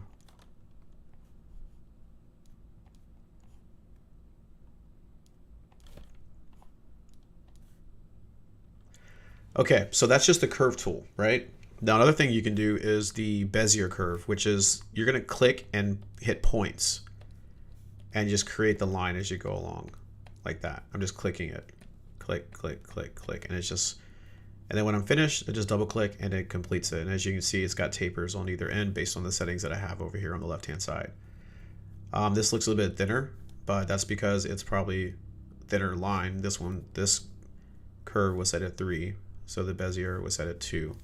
So if you need to increase the line thickness, just go to brush size and just dial it up a little bit. So I usually like to work in 2 or 3 depending on the aspect ratio or the resolution rather. But I'll bring this up to 3 to match this. And I just click. And then once I'm done, I double click and it just tapers it off.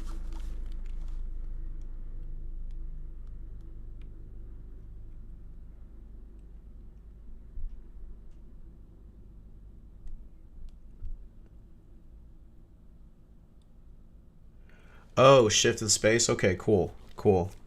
Let's try that out real fast.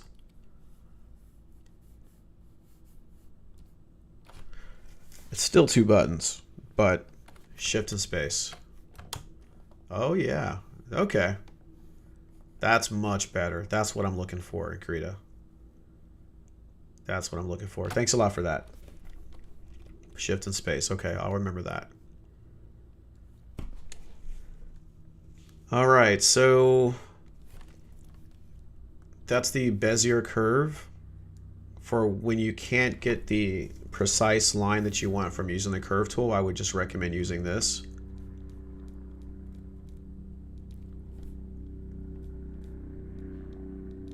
Sorry guys, I got an airplane flying overhead, so hopefully that doesn't disturb you guys.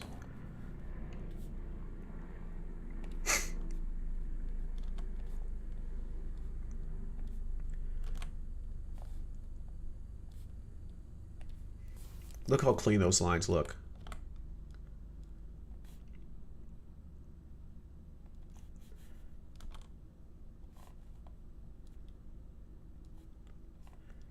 This is one of the things that makes Clip Studio Paint just stand out above the rest.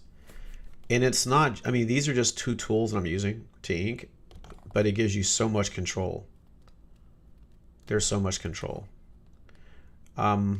Like I mentioned to you before, and when I was over in Krita, when you're laying down, like, let me switch to the Bezier. When you're laying these down, if I make a mistake, I can just Control Z. Or in this case, I just right-clicked my pen, and I can undo the lines. You see that? So you have a lot of control there. Also, if you lay the line down and it's not where you wanted it, like say, I'll just purposely screw this up. Bam, okay? You can just hit the Control button and click on it because it's a vector line, and then you can shift it and warp it and move it the way you want to move it. And you can just fix it that way. There's no need to redo it.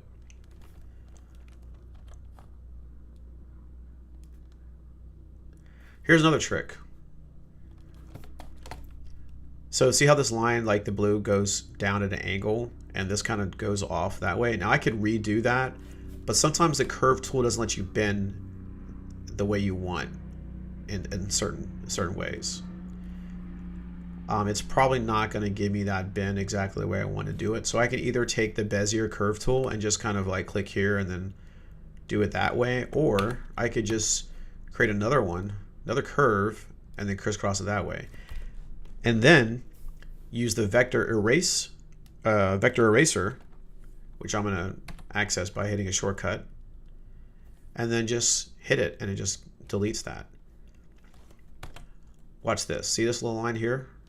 I'm just going to create this going across like that, and then just use the vector eraser tool to get rid of the rest.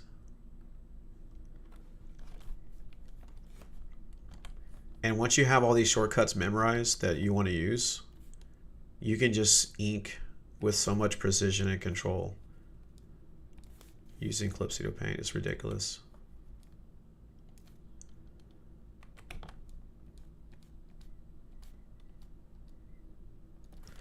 Like, I'm gonna do this really fast. I'm gonna get some line art done so I can show you like the paint bucket tool.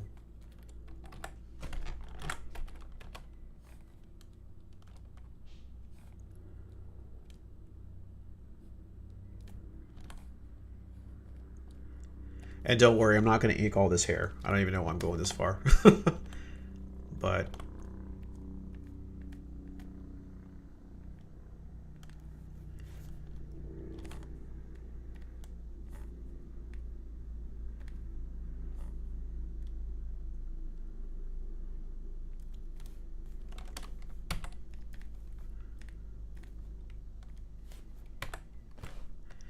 okay, another little tip here. So when I hit this edge, notice how it gets rid of the whole line is because it's not crisscrossing all the way with this one. So I'm just going to control click that. I'm going to push that out. And then I'm going to chop that and then chop that. It's a little bit of a weird thing going on there, but that's just a little technique you can do. And again, that's just using the vector eraser tool.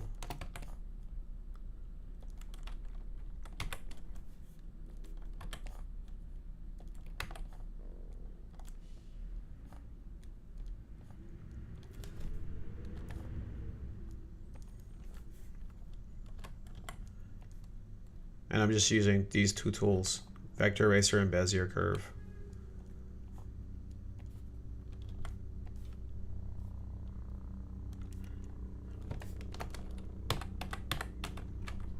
I'll use escape to get rid of that. And we'll just do this here. Do it like this. There we go. Chop that off.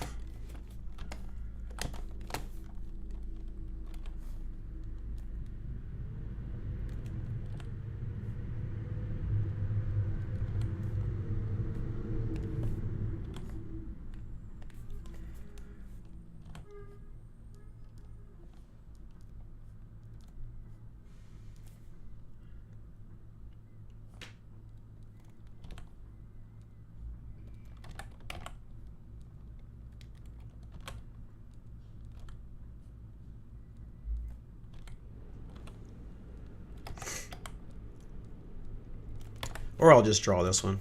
Let me set this line weight down a little bit. There we go.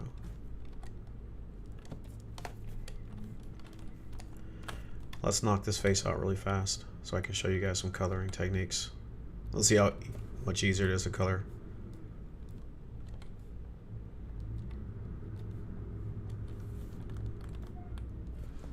You can use the pinch vector. It's kind of liquefied with vector, but beware the final points nodes cause they are kind of fixed, so you will need to use object mode to adjust the nodes.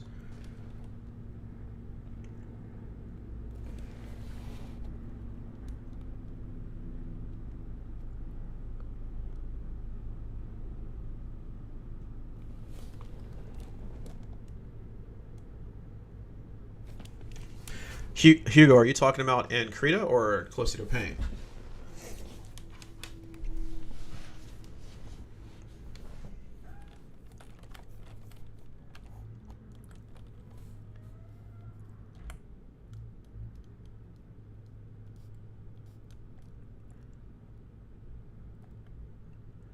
Oh, yeah. I know what you're talking about. I don't use that one as much, but yeah, I do remember that one. Let me see where that's at. Because I moved some of my stuff around. Here it is, line edit. This is the one. I think this is the one you're talking about right here. Or maybe not. Hang on a second. I know you can modify the line width here, which that's another really cool feature. You can just brush over a line and it'll make it thinner or thicker. modify line width. Like for this, for example, let me choose like thicken, and I'll set it at 2. And then you just brush over it and see how it makes it thicker. That's just really cool. I'm gonna set that back to 0.5.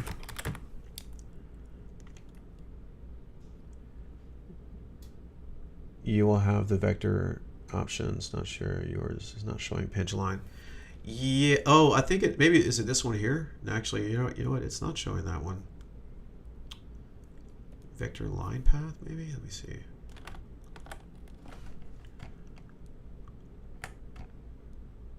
No, that's not it. Yeah, I could have sworn I saw the pinch line tool as well.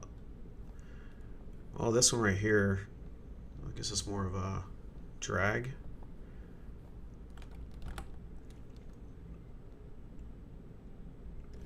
Oh, okay, this one right here.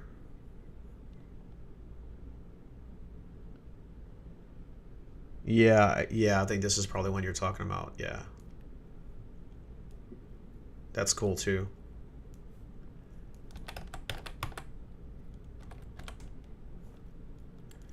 Drop those tips. Anything you guys know, man, let me know. I love learning tips and shortcuts and stuff.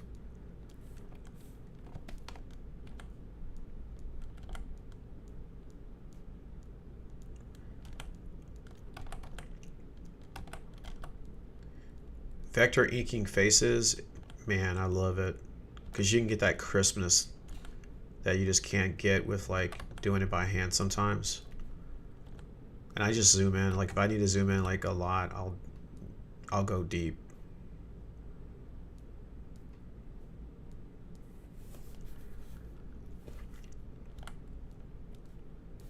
Let me finish off this head really fast so I can do some color. Because I want to color.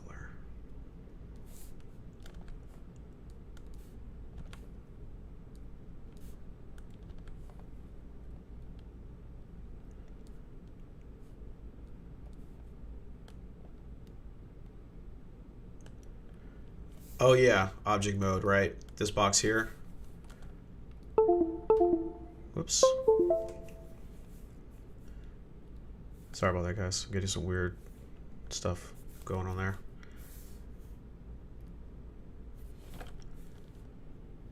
To get the nodes for the, I'm assuming you're talking about for the pinch.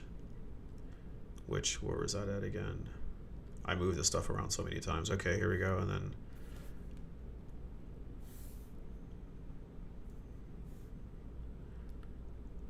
oh, it's not giving it to me. Maybe it's something that I'm doing wrong here.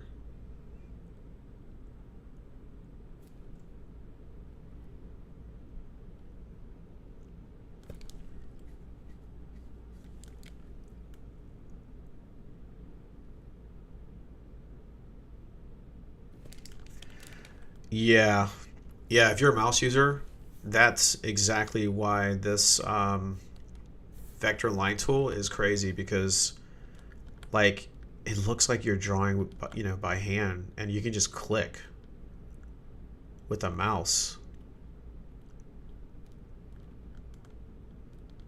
and get these really nice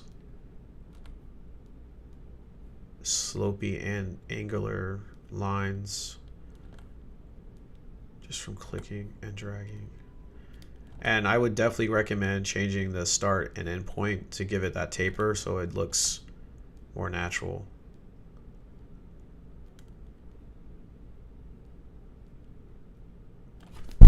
Whoops, sorry about that.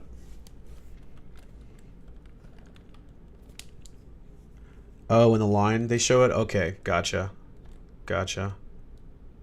You know, I seem to remember it working even with curves too, and I don't know why it didn't show up that time. Let me just try real quick. Like, why is it not showing the lines? Unless I might have some other setting that's off.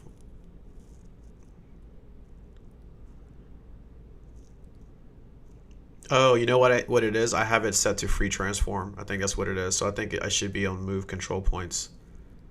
There it goes. Oh no, I use Wacom pen, Wacom tablet. But yeah, so that's what Hugo was talking about. You have to go to move control points under mode in the object selection tool, and then it lets you see the points there and gives you more control that way. I just had it set to free transform, so it can only shift it. But there's so many options in here. Like they have move control points in scale, scale rotate. You know, they just distort, skew, which is cool if you want to just kind of do that. You've got perspective. So yeah, it's honestly, this is really all you need.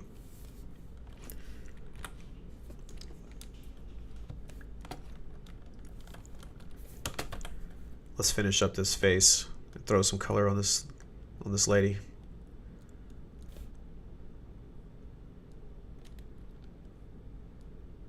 Oops. I'm not really feeling this. Okay, so like another cool thing is the navigator window, which I didn't see in Krita. Let me see if they have one, because I use the navigator window a lot, so it's probably under window.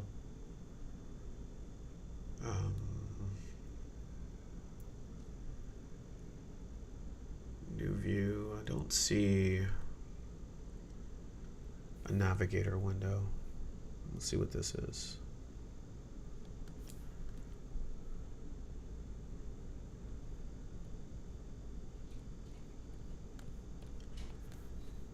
Yeah, I don't see a navigator window here.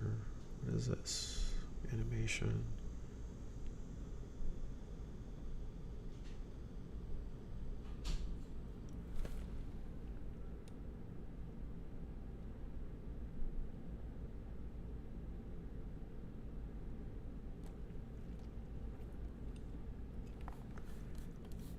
Yeah, I don't see it. Which I use it a lot to move around sometimes, like that, or they have all these really cool icons here that let you do things like this flips it. So, and I wanted to flip that because I want to do this nose at a different angle.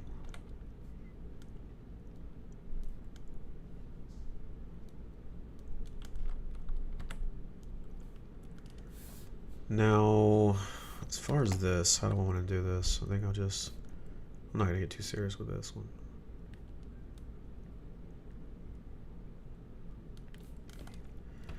Switch to freehand real quick to give these lips a certain feel.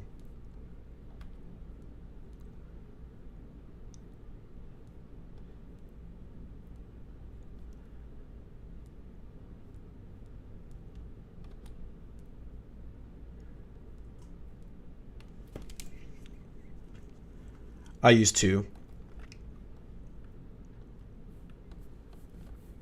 I use two monitors.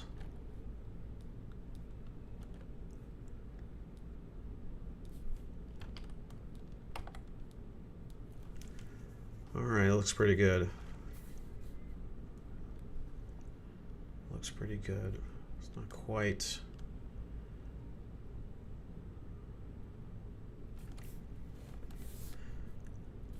There's a little something going on here. I'm not sure if I'm a big fan of.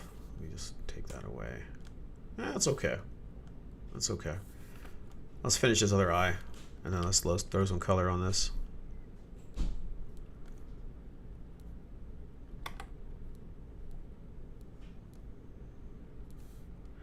I'm just freehanding these.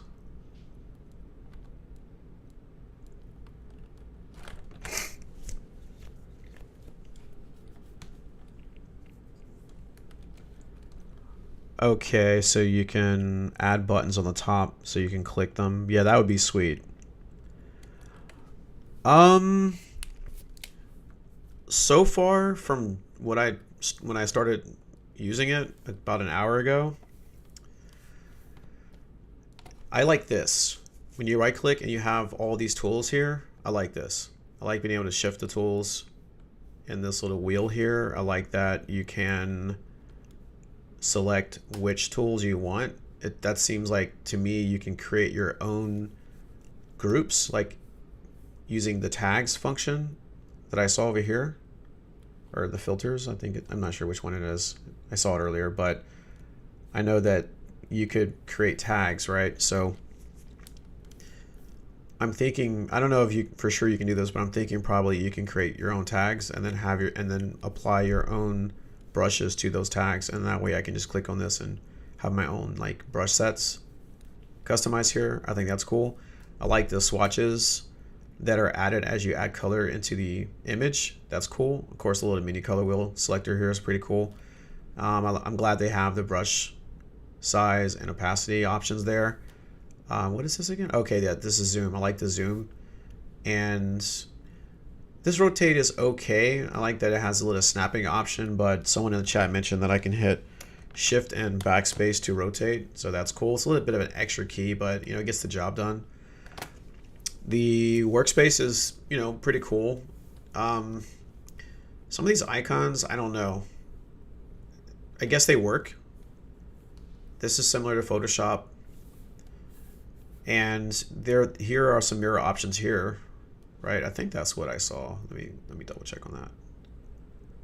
Horizontal mirror tool. Like, I guess that's a tool. I don't know how to use it yet.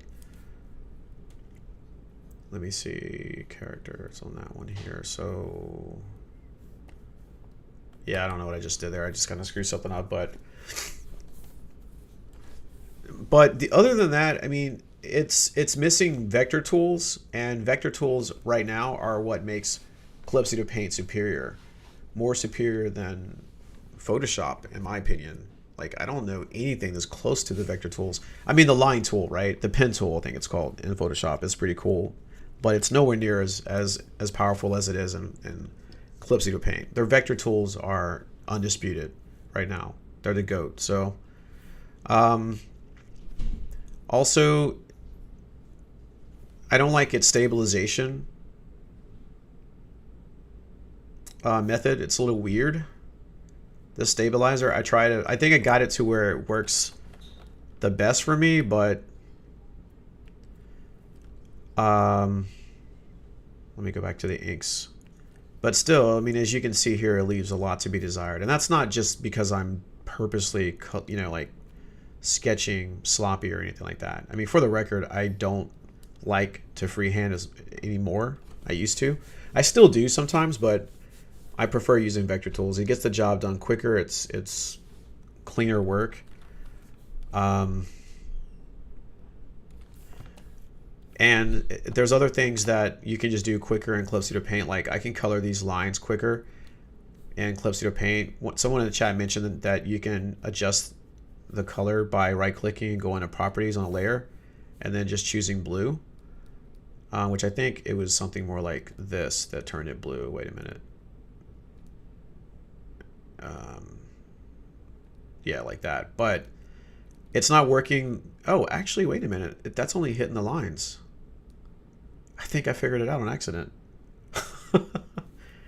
Yeah, I think I figured it out on accident. That's weird.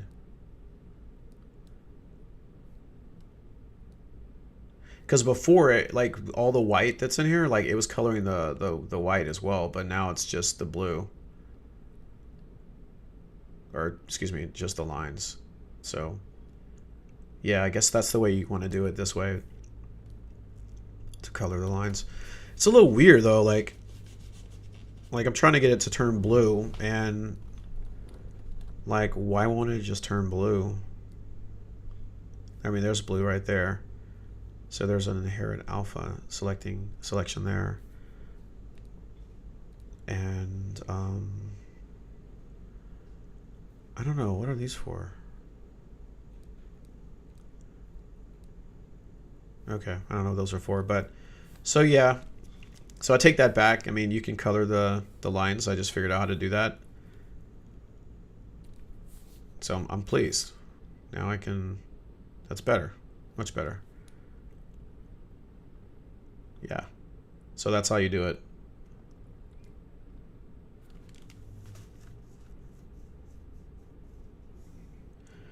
For you, it is unchecking blue, and then it will just turn blue. These are for color layers and groups to make them pretty. Yeah, but you know what? Is it as long as it works, and it worked that time, so I'm pleased. I am very pleased.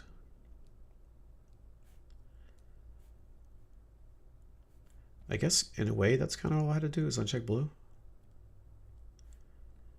Anyways, I wonder if it lets me change the color though, the hue. Let me see. No. Well, actually colorize. Ah, there it is. That's the sauce. Hang on, let me take this ink off. That's it. Oh, it's kind of weird. It has like a different deepness of the blue, but I like that though, actually. Yeah. Let's take that saturation down. Oh, interesting. It's sort of adding... It seems like it's added another layer of color on top of that, because as I take that saturation out, it still shows the original blue that was underneath it. Doesn't really let me, well, colorize, duh. And then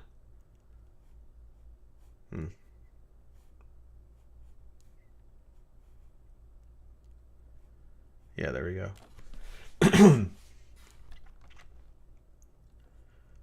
Okay, leave that alone. Put that back to 0. So yeah, I guess so. This is how you colorize the lines. I'm a newbie on this one, so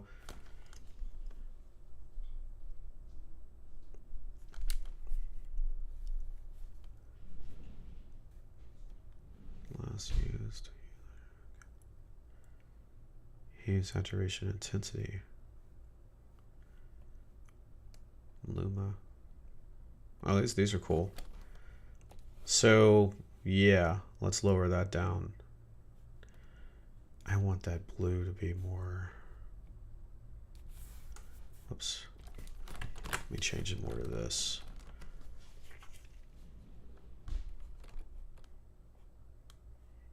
Yeah, that's more like it. And let's bring that down. There we go. It's a little bit better. And then we'll do the inks. Zoom in. Yeah, I haven't figured out an easy way to zoom in yet with other than using this down here.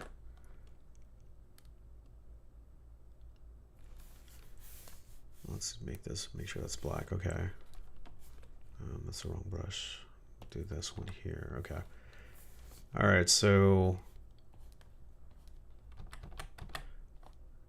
yeah, the stabilization is not quite as good, actually. Bring this delay up a little bit.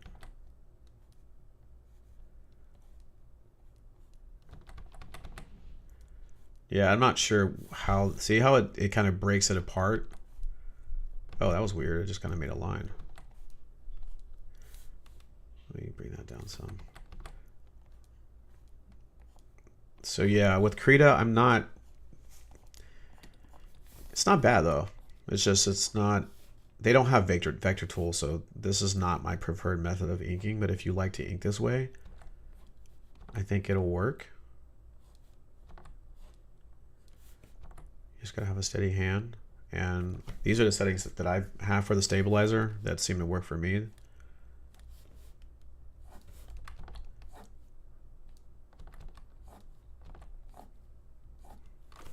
Unfortunately, like if you make a mistake, you can't like correct it in vectors with using the control points and things like that. This line art looks a lot smoother than some of this over here. And oh my goodness, am I inking on that? Wait a minute. Okay, I was a little afraid there. So let me save. I haven't even saved yet. So we're gonna save this as, well, I don't know what Krita's format is. And I don't want to do it as a Photoshop image because it may not keep some of the effects.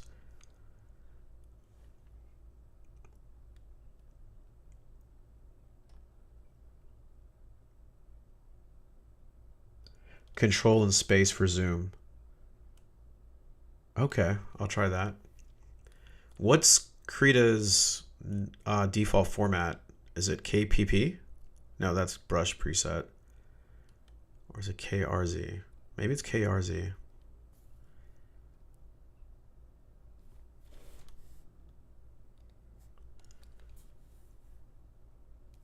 Yeah, I think that's what it is. KRA?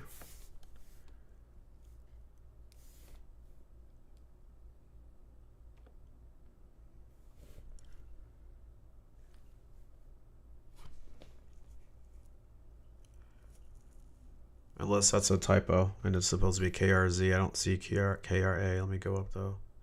Oh, there it is. Okay. Duh. Thanks. Appreciate that. All right, let me delete the other one. Sweet. All right, and then control and space for zoom. Let's try that.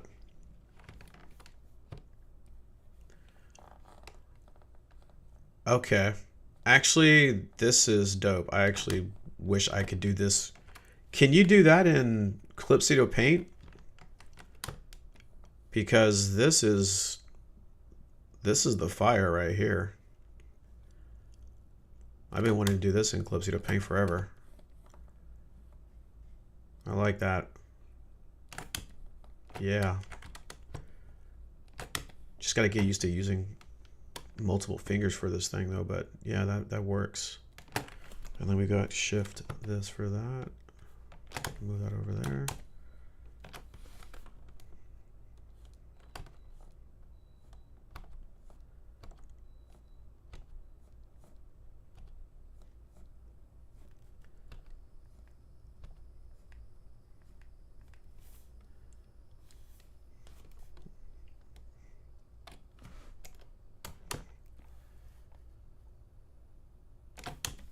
Okay. Let me hop back over to Clip Studio Paint.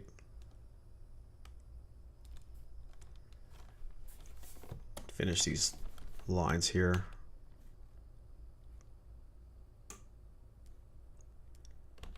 Yeah, Krita's not bad. I mean, it's not bad, but it's missing some important things. Vector tools are very important in 2022. You've just got to have them. I mean, even Paint Tool Sci has vector tools. And that program's old. Any of you guys using Paint Tool Sci too? Let me know in the chat. I know it's still in beta versions or technical preview versions, but it's got some cool features. They're a little late to the party, but it's just one guy working on it. So, and from my understanding, for what I heard, he actually works on the team with Clip Studio Paint.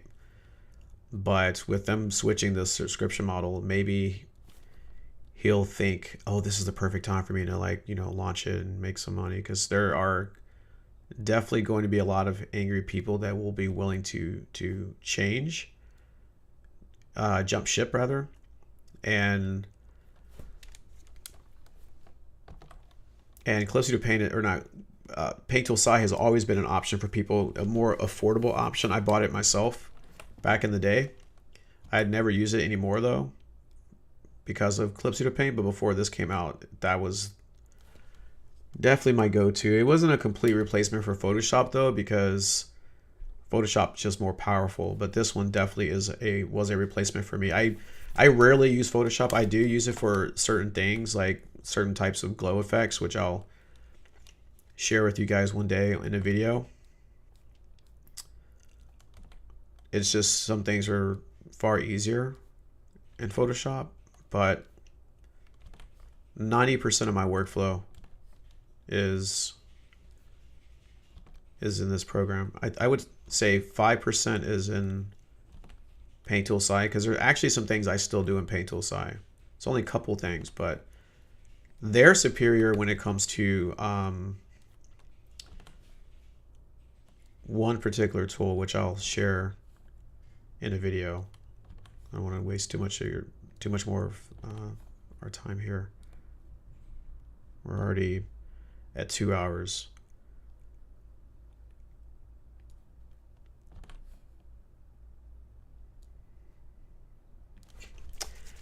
So like as you can see here, my little technique for fixing that is just crossing over those 2 lines. Oop, that didn't work.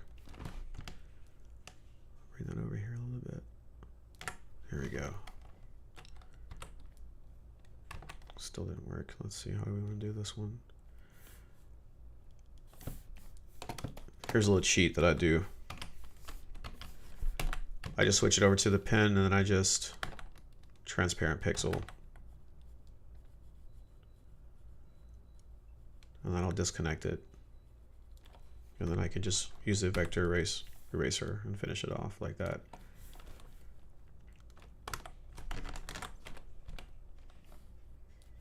Oops.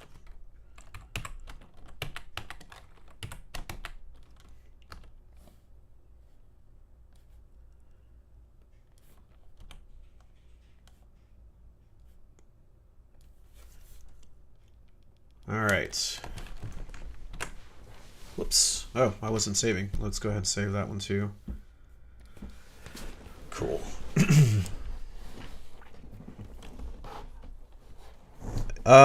Psi 2 is free. If you have Paint Tool Psi 1, it's free. You just use your license for Paint Tool Psi 1 and it works.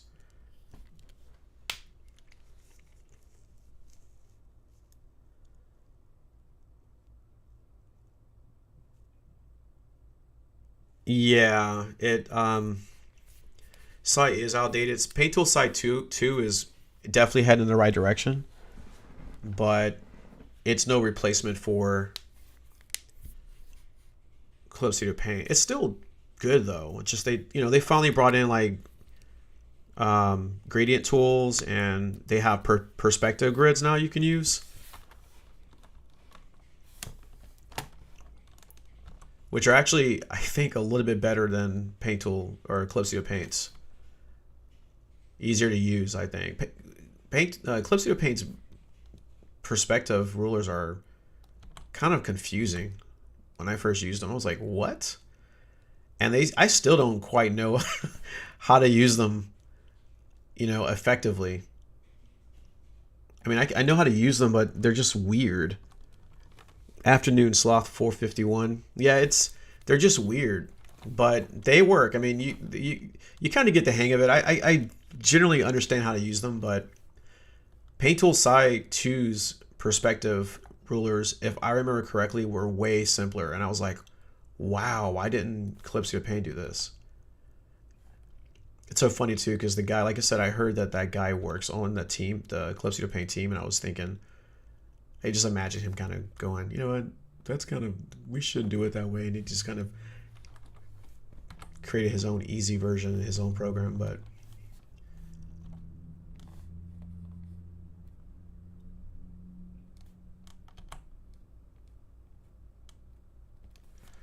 anyways, I'm getting a little carried away with this hair. So let me just go ahead and, because I mean, this inking that I'm doing is I'm keeping this. I mean, this is actually gonna be used for production. So as you can see, like these lines are super crisp. Let me take this sketch off. These things are super crisp and you just can't get these lines freehand unless you are really, really good at that. And that's sort of the superior thing about Clip Studio Paint, is that you can get these super crisp vector lines. You have so much control over them. You can manipulate them. You can hit the control button. You can just move them, warp them, shift them. This also, I don't know if Krita has this, but there's this mesh transformation tool which Photoshop has. And as you can see here, it has like a grid, and you can adjust the size of the grid, how many, separators it has, and then you can just like warp it. And I actually have used this many different times. Like, look at this. I'm gonna choose yes for now. And it's a really powerful tool. There's just so much stuff that you can do in this program that right now, so far, despite the things that I like, this Krita so far is not a replacement, but it's good for somebody who's trying to replace, possibly for somebody trying to replace Paint Tool Psi. It's not quite there yet, but it's definitely pretty cool. I think it actually has perspective rulers though. I think I saw that in a video somewhere, that it has perspective rulers. It does. You set it in the tool options.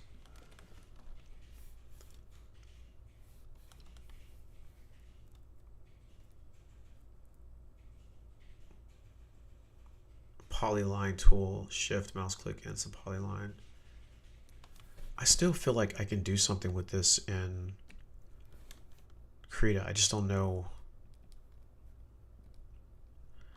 Yeah, I guess it's only good for like if you want to fill something, but yeah.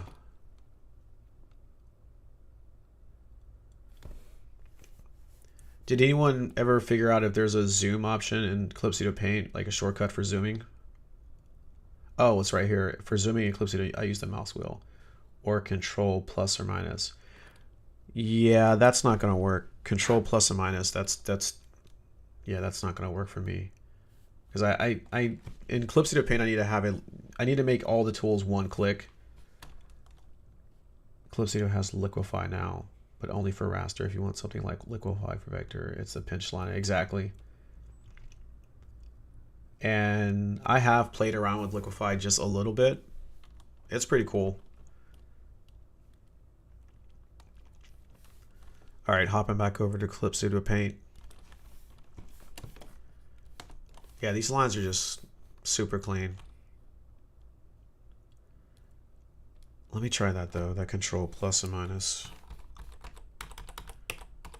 Yeah, it's not bad, but I mean, I can just honestly, all I have to do is just click these plus and minus buttons over here, and it works just fine.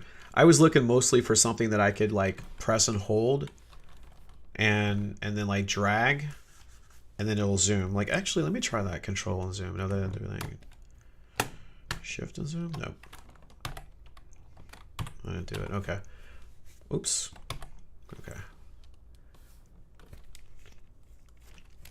Yeah, I'll have to look around and see if Clip Studio Paint has something like that. Or maybe I can just kind of create the shortcuts for it. Because, yeah, control and a drag might be a cool option for that.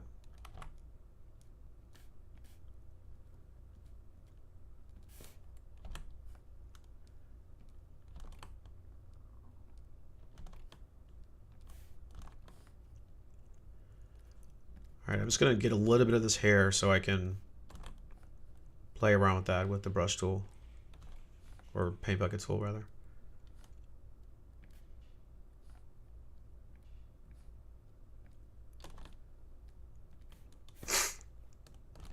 By the way, guys, thanks for all the help with the shortcuts in Krita,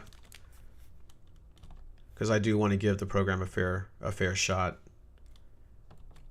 and really consider it as a replacement if I need it, because that's literally how I got into this program. Was someone recommended, it was actually Artgerm recommended this program on his DeviantArt page, and I made a comment on there, and he responded and told me a couple of things that made me decide to give it a shot. And yeah, once I used it, I was sold. I was sold.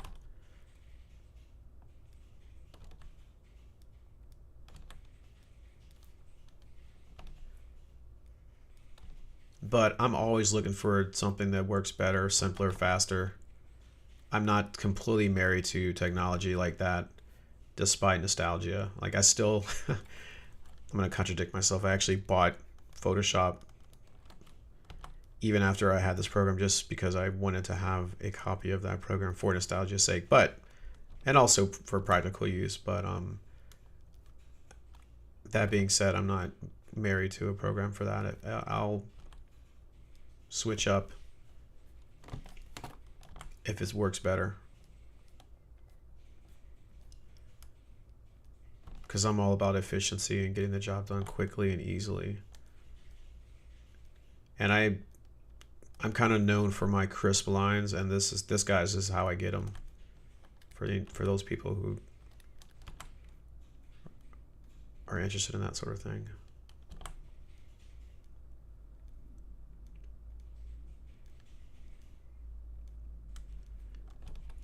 I'm just going to crisscross this one and then be done with that.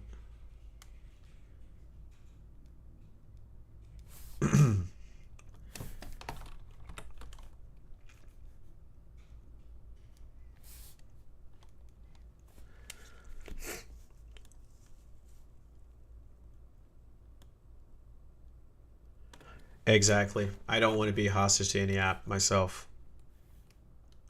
Absolutely.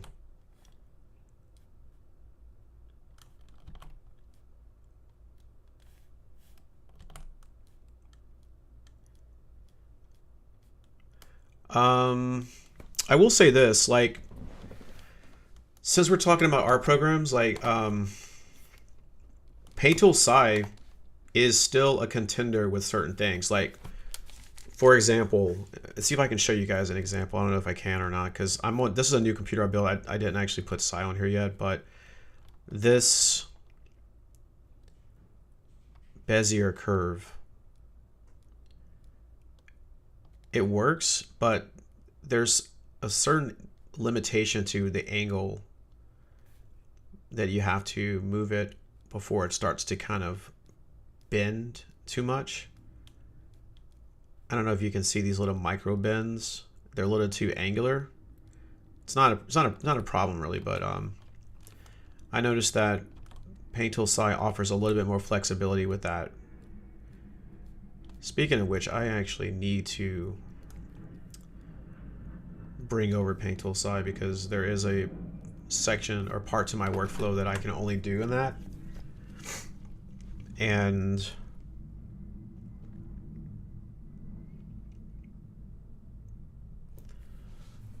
I need it.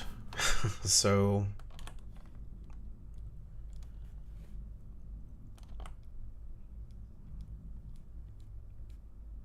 I need it for that.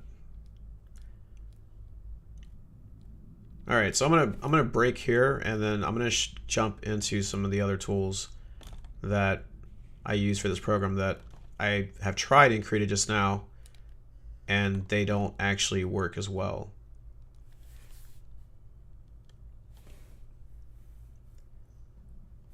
And what I'm doing right now is I'm trying to make sure these lines are closed off, so when I use the paint bucket tool, they don't spill off into the white.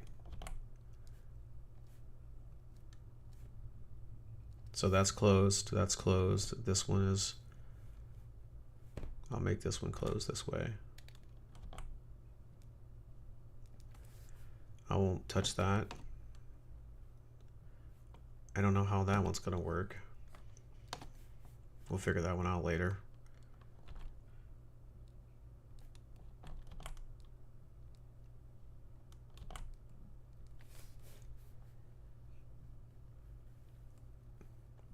That one's closed. I won't be able to use that one. Okay.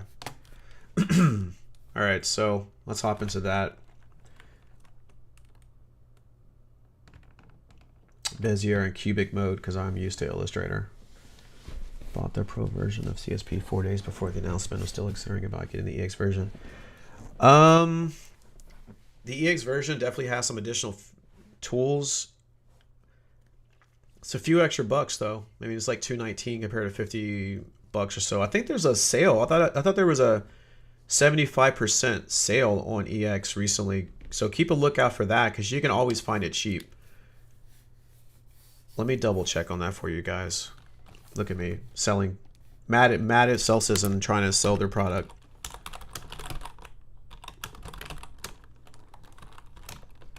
That's the reason why a lot of us feel betrayed because we have really encouraged so many people. Yep, there's a 70% off running into. Oh, wait a minute. Running until July 14th. Never mind. This tweet is from like 5 years ago. So never mind. On that one. Could have sworn that was...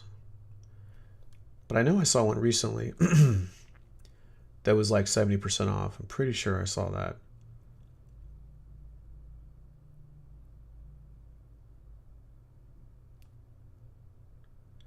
Anyways, keep a lookout for that, guys. I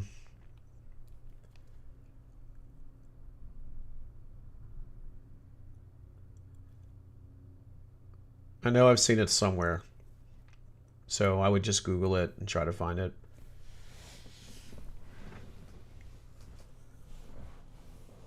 I use Bezier in Cuban mode because I'm using Illustrator, so you need to click and drag because there's some icons there.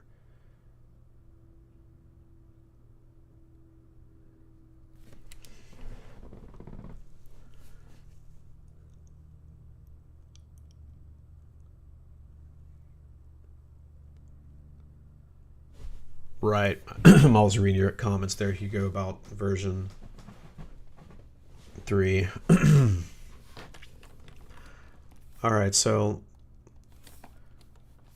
really quick, let me just fix this little thing here. It's not supposed to curve like that.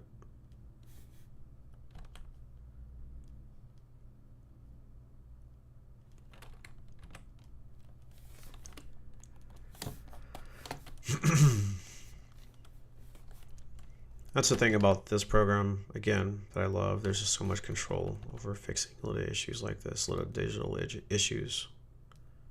And see, there we go. That works for me. Actually, here's what I'll do. I'll just... I don't know if that's going to work. There's a couple ways I can approach this, but I'm just going to do this for now.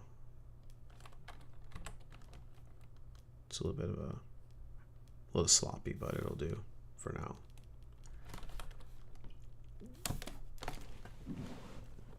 All right, so anyways, let's jump into the good stuff. So that's all the inking I'll do on her for now. I mean, she's coming along pretty nice. Again, the vector tools here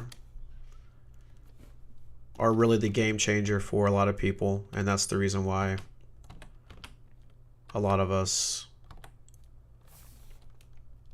are not quite ready to make that transition to Krita, because Krita does not have vector ink tools, and you're forced to work with the steadiness of your hand, which is not a deal breaker for depending on who you're talking to and talking about. I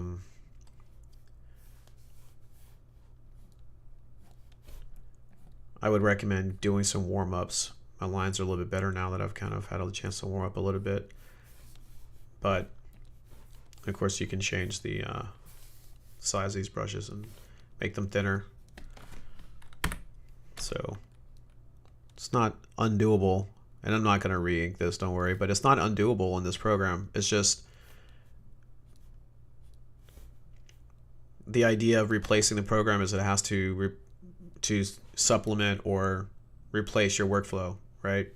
And while I can ink in this program, and I think I found a brush that is pretty solid, close to the G pen, I think, which is this one here. And I think I've got the stabilization settings to the point where I feel a little bit more comfortable inking.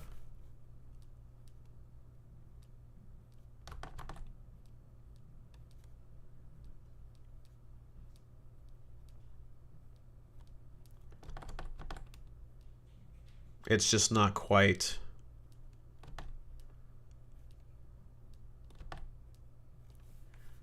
It's not quite.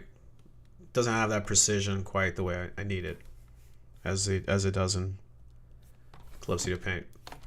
So that's that. I'm gonna go ahead and remove that line, and there we go. So there go the inks. Now, what I typically do when I'm inking is I set this to multiply, and then I duplicate the inks to give them a little bit more pop. Also, it helps the algorithm in the program when it comes to selecting the paint bucket or they're using the paint bucket tool. So create a new layer. I'm going to call this one flats. Grab the paint bucket tool, set it to current layer. Actually, no, I'm gonna set it to reference all layers. And I'm gonna give this lady some skin. So we'll just go with this, a bit redder. Mute it a little bit. And then bam. So let's just do a quick comparison between this paint bucket tool and Krita's. I'm going to back it up one more time, and I'm just going to click it once. And for the most part, it has stayed within the lines of the face. There's a little extra things I can do to fill that in, which I'll come back and do that in just a moment. But let me go over to Krita and do the same thing with their ink, with their paint bucket tool. I'm going to very quickly ink the outline of this face, which is really all you need to do. And Calypso to paint for the selections to work.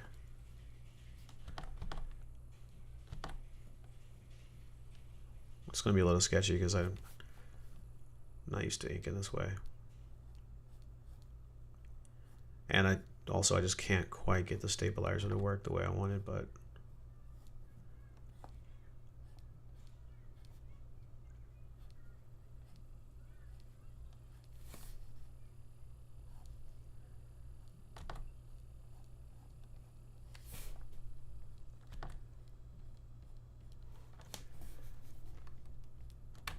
I'm gonna zoom in a little bit because typically when I zoom in, that'll let me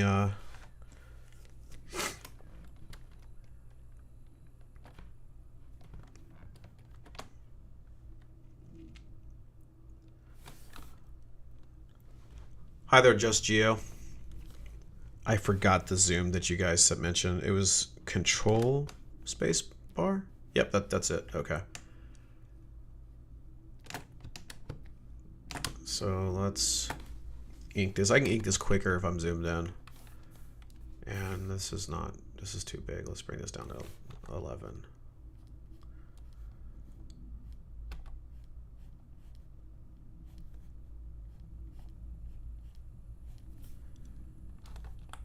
Whoops.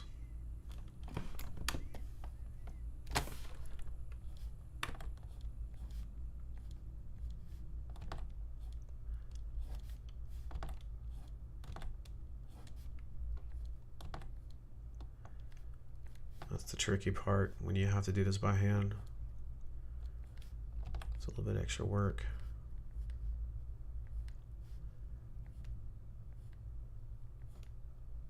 But we'll get there.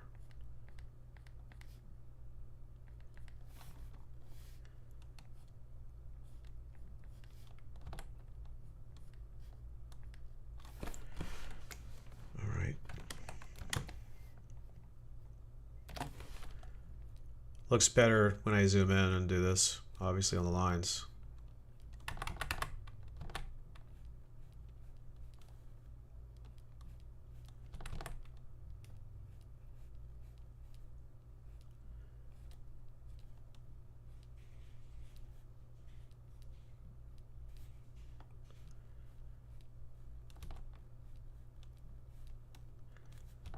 Yeah, we'll just do it this way.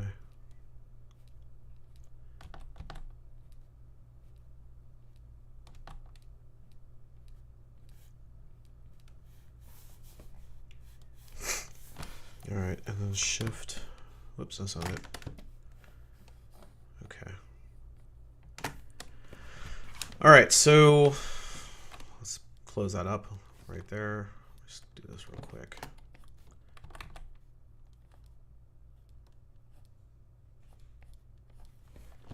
All right, so let's see how it works in Krita to lay down the paint bucket tool. I'm going to remove this character. Okay.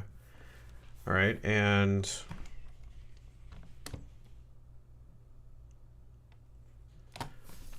there's the paint bucket tool. Make sure the settings are current selection. What does this one say? Contiguous region obtained from the layer. So that should detect this ink line and hopefully select the center part of this face. This line here is broken, so let me fix that because I don't want that to mess up the selection. And this one's broken as well.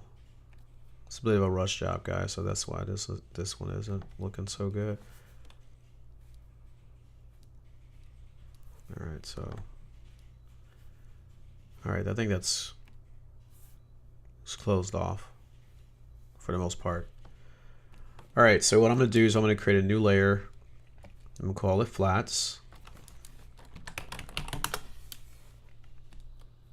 Let me clean up some of this really quick because there's a bunch of layers in here that I'm not using. And this vector layer I'm not using either. So we've got inks, flats, and then background.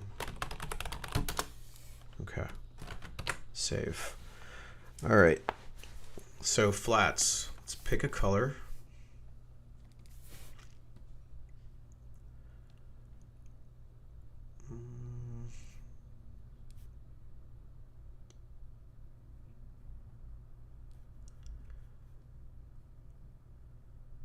All right, well, let's give it a shot. So I'll go to paint bucket. All right, so the first problem is it didn't select only the face. It has selected everything.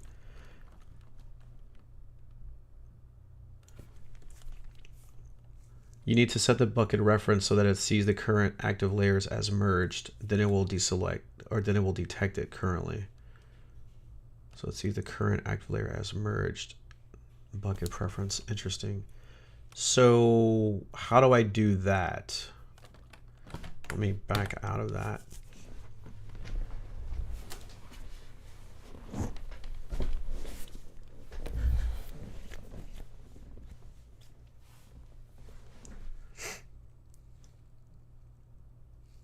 Bucket reference so that it sees the current active layers as merged.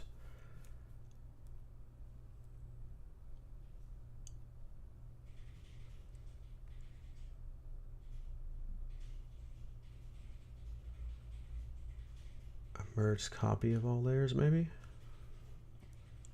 Ah, thanks a lot, Take Me Down. Okay, so that's what we need to do. We have to select this option here, which is obtain the region using a merged copy of all layers. Cool. Cool, cool, cool. All right, so that did it. That did it. And furthermore, let me see something here. Got in pretty close. Just a little bit of, as you can see, pixelation. So we probably just need to grow that maybe 2 pixels. And let's try it again. Whoops. There we go. So that covers it up. Cool. All right, thanks a lot. I appreciate that.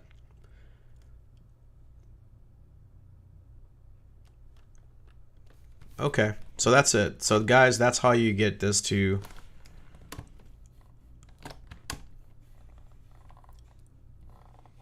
this paint bucket tool to work. I mean, that's pretty good. That's actually pretty powerful, actually.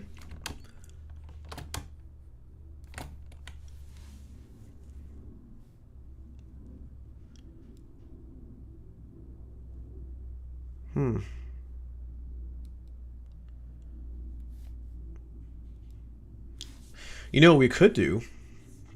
We could actually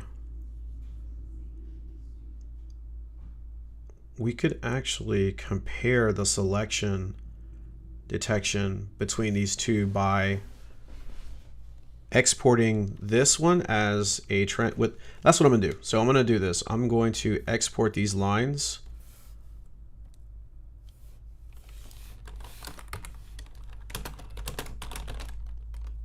as a ping. Wait, let me give it a transparent background though. There we go.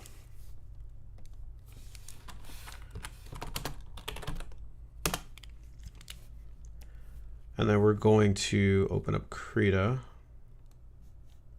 and drag that one in there and see whose detection is better.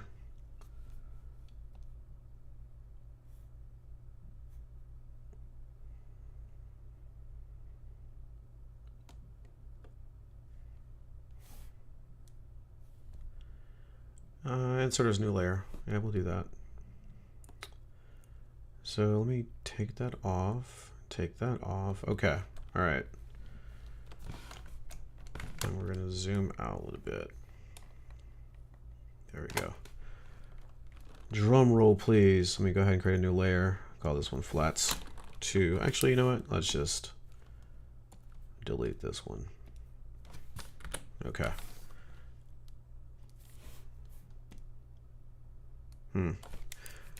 All right, so we'll take this down a bit.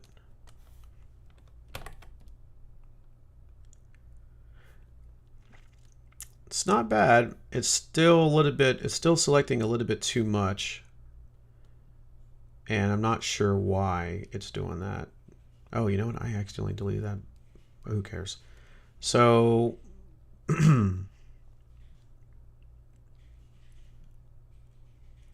yeah, it's detecting a little bit more than I wanted it to.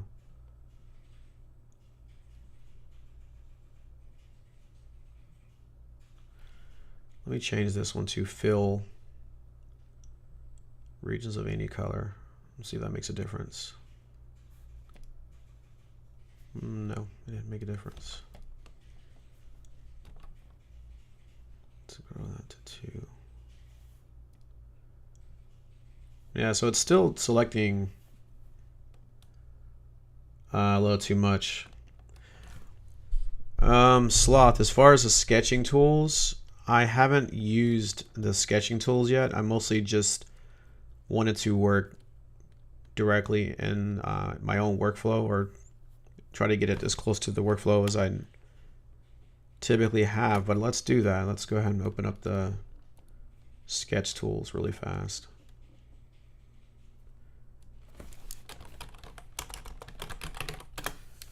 And let me pick this pencil. Got quite a few pencils here. So let's try, oops, still in the wrong, okay. Make this one black.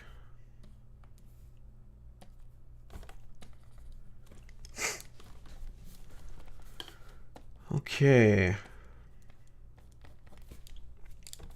Now, as far as, okay, so what I'm using default brushes here. So I will say that as far as default brushes go, this is fine. Obviously, all of us have our own preferred brushes that we use. So I don't use the default brushes in any program, really. I don't really use them in Clip Studio Paint either. But as far as default brushes go, I mean, this is fine. Actually, this is a very nice pencil tool. It feels good. Bring that up to 30. It starts to fall apart a little bit, as you see here, up in around 37, unless you like that effect, but I don't particularly like that effect, so bring it down to 20. Yeah, that's not really, it definitely looks like pencil, but it's not my cup of tea. I wonder what resolution I'm in.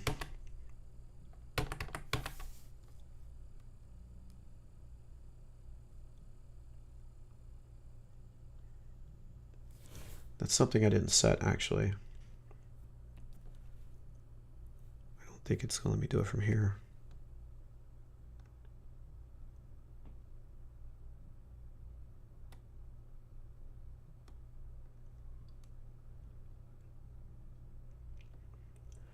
Gap close. We'll come to that in just 1 second, because I'm now you've got me interested in that one. This pencil looks pretty. This looks very realistic. How do I set the? Can I change the resolution once I'm inside of an image, guys? For you Krita users. I mean, of course, I'm sure I can. I just don't know how to do that. This brush is, or this pencil is very light, but it looks very pencil-y. It's probably one of the most realistic pencils I've seen in these programs. I would say this is, as a default brush, I think I like this one better. Well, it almost seems like it's better than the Clip Studio Paint's pencil tool, although I think it has a bit more of a multiply effect. I'm not sure. I'll have to compare it, but this one's not bad. Let's bring this up. Yeah, it's definitely better at lower pixels, but I think that's probably gonna be the true for all the programs. That's not bad. And this one here looks good.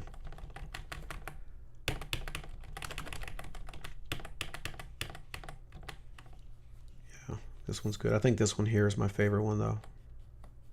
Yeah, this one's nice and dark and rich.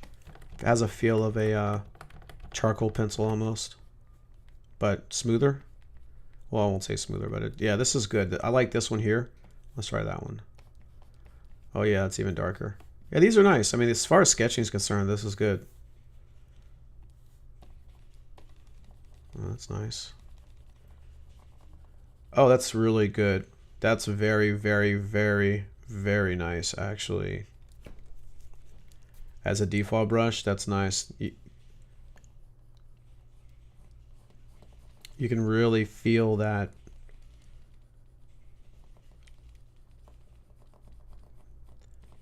That natural feeling in there, that bit of a smudge thing going on there. Yeah, that's nice. Let me try this one. That's more or less just a pen. I don't really use these much. These pen tools look good though.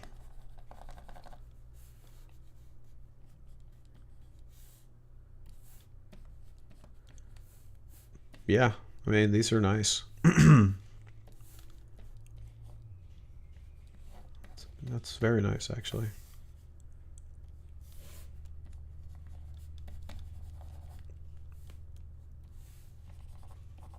I like this brush here. That feels good. Yeah, the brushes are good. I mean, there are no complaints on the brushes at all. Oh yeah, this one right here. I love this one. This is the juice. Let me just go straight to this one. Yeah. Okay, so like the way I sketch, I like thicker lines for sketching, and I like flat lines as well. I'm kind of a flat pen user. And this one right here, yes, yes. This is almost identical to a brush that I use in Close to Paint. Let me show you. I love this. So let me just hop over there and show you the one I use when I'm doing sketches.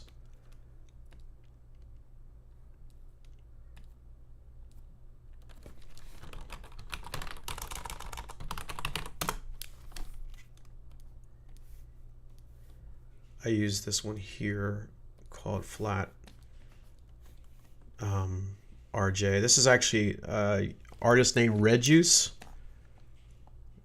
He has his brushes on Clip to Paint.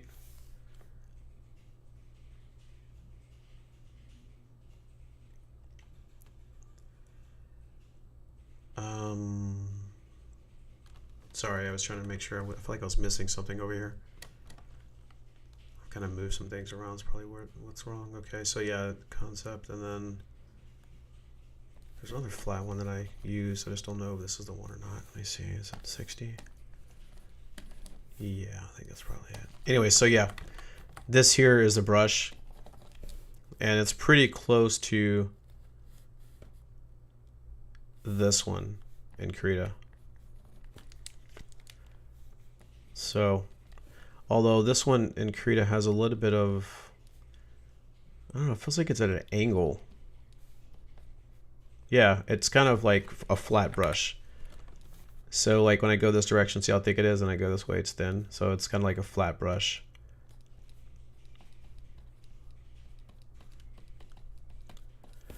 So yeah, that's I like that one. All right, there's a lot of brushes in here. Oh yeah, very nice. I like that. Actually, you can almost feel it, like it's natural medium or media. Let's see how that blend looks. It's not quite of. It's nice though. What is this? Oh, that's cool. Oh yeah, that's cool.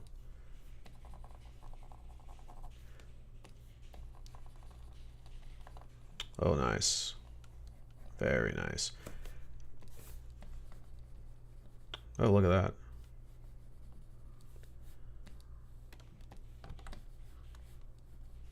I don't know what that is. That's weird. These are all specialty brushes, I suppose.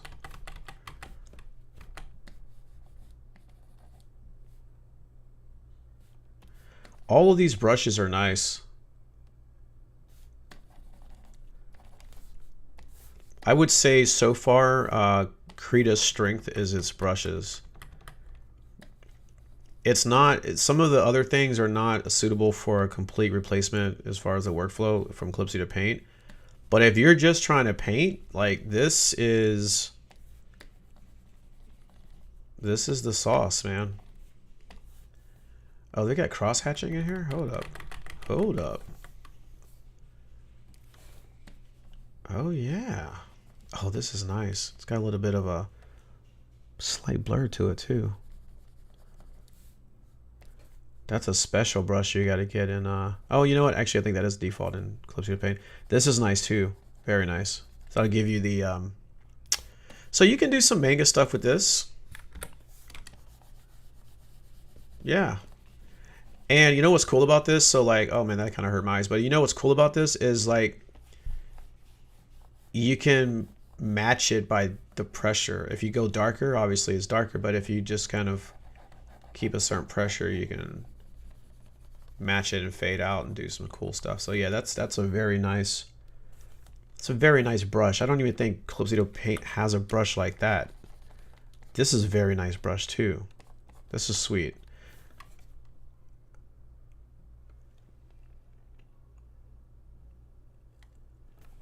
Yeah, this is sweet, man. I love this brush right here. That's a typical brush. I've seen that 1,000 times. That one too. This one. Yep, that's cool. For sure. I've got a brush like this. I don't know if Clipsy to paint has a default one like that, but I've got a brush like that. This splattery brush, I don't think Clipsy has one of these. I got one from their assets page. That's a good brush to have. So right out the box, Krita's got some nice brushes that you need, that you don't have to go looking for. Man, I didn't know this had that many brushes. I don't know why I didn't scroll down all the way. Oh, reptile texture. That's cool. That's a special brush you got to get, but it's already built into it. Oh yeah, that one's another one you got to go searching for. This is one that I have a brush for, but again, I think there's a default one that's similar to this one, but this is actually pretty powerful. Like splattery brush. And for you guys that need stars, this is the way you want to go. Like a starscape. Just make that background black and this white, and you've got stars. So that's really good to have. Oh yeah, I like this one right here. This is dope right here. Oh, you could probably do like, it might be a little tricky, but you could probably do like nebulas and stuff with this one. I like this. That's a really nice brush.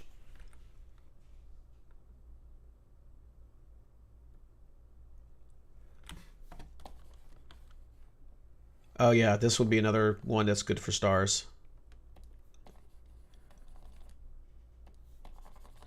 I like this one.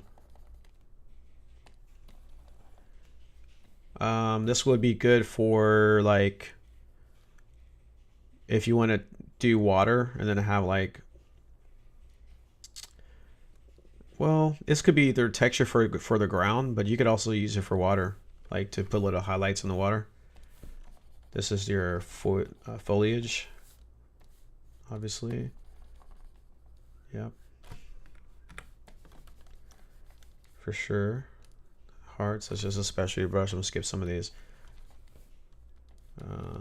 That's typical foliage brush. Oh, this is for mountains.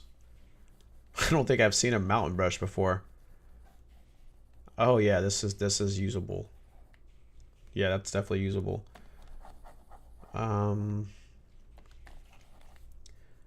Yeah. These brushes are, these are kind of, I probably wouldn't, oh, these, I like this one though. This one's cool. These down here are not so much, wouldn't really use those, but there was a few up here I kind of skipped. Oh, this is kind of a warp. That's cool. This one here looks interesting. That's interesting. Oh yeah, look at that little weird. That's cool. What is this?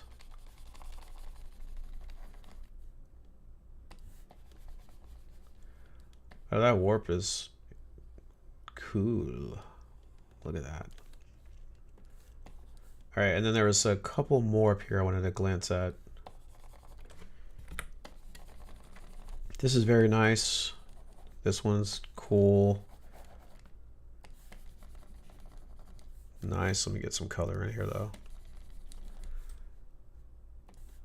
What is this? Oh, okay. There's your smudge. Let's see, this is a more refined smudge. No, it's basic smudge as well. It's a little different though, different effect. Oh, pixelation. Oh, it's kind of, I guess you could do like mosaics. That's cool. It's actually easier to do it this way than the way they have it in Clipsio Paint. So it gives you like a cool, yeah, that's kind of cool. A little bit more control. Clipsio Paint lets you do that as well, but you have to select it and then it'll blotch it out or whatever, but this one's cool. You just kind of use a brush for that.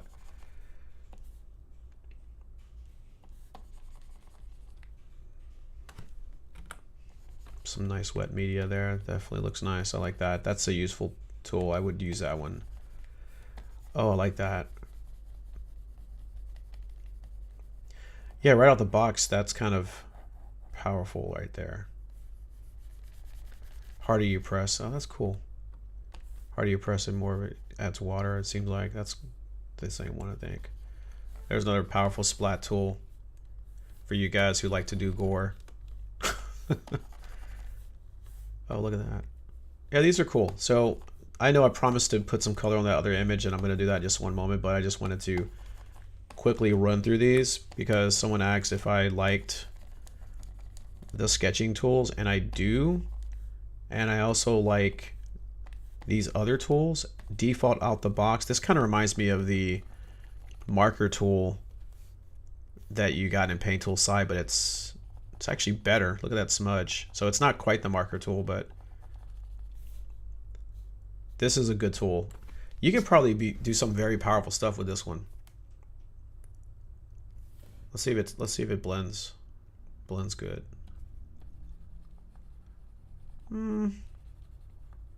It's okay. It's not the best blender though, but it's okay. So I think it's most of them I went through here, but yeah, these are nice. There goes your flat. Gotta have that. This one probably blends better. Yeah, there it goes. There it goes. Yeah, look at that. There it goes. That's nice. That's what we're looking for. Yeah. Yep, that one right there. So, cool stuff. I like this one though. This is the one I would out the box use to sketch stuff. And then the way I do it is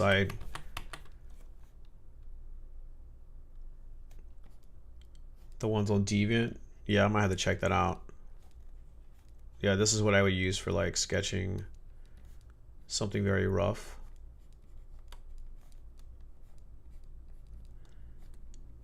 This is apparently a long video. Honestly, guys, I don't really care. I mean, it's cool to have you guys hang out and help me out. I've learned some stuff actually, so it's worth it. I'll keep this up if for anyone who wants to take a glance at it. It's not the best, the most organized video, but it's raw and it's real. It's me downloading the program, opening it up, and just taking a look at it and seeing if it's a suitable replacement. Lower this opacity, create a new layer, name it pencils, and then we'll take this pencil here. Where's the one that I liked? I think it was this one. Wait a minute. No, it was this one. And then we'll just change that to black.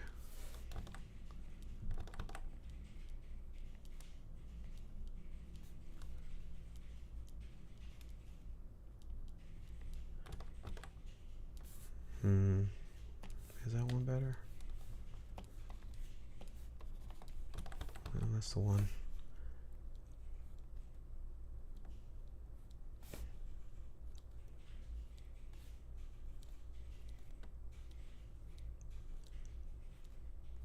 Yeah, it feels good. I mean,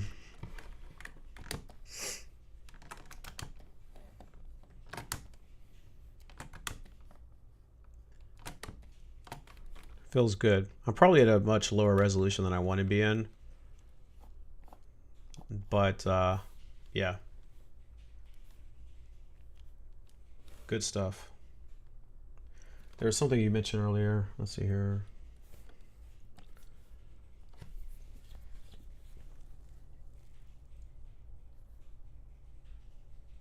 Okay, so you can't change the res, but you can change the size by going to image resize canvas. Okay, thanks a lot for that one.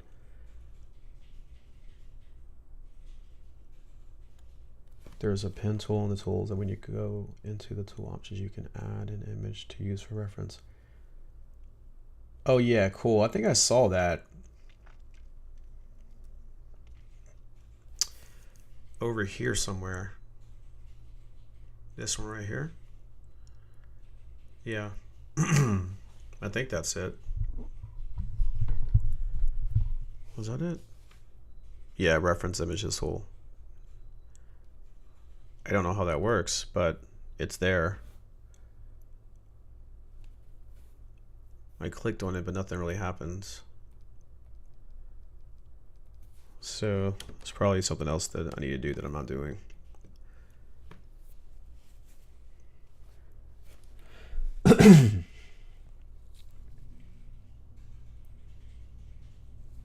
Oh, okay. I can just drop an image into the canvas. So let's do that. Let me grab one of my images.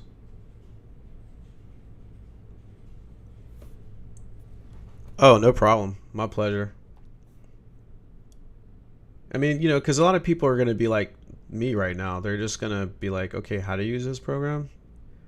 So, all right, let's go to multimedia. Where are my images at? I think I've got some Star Wars images in here somewhere. Let me just grab one of them.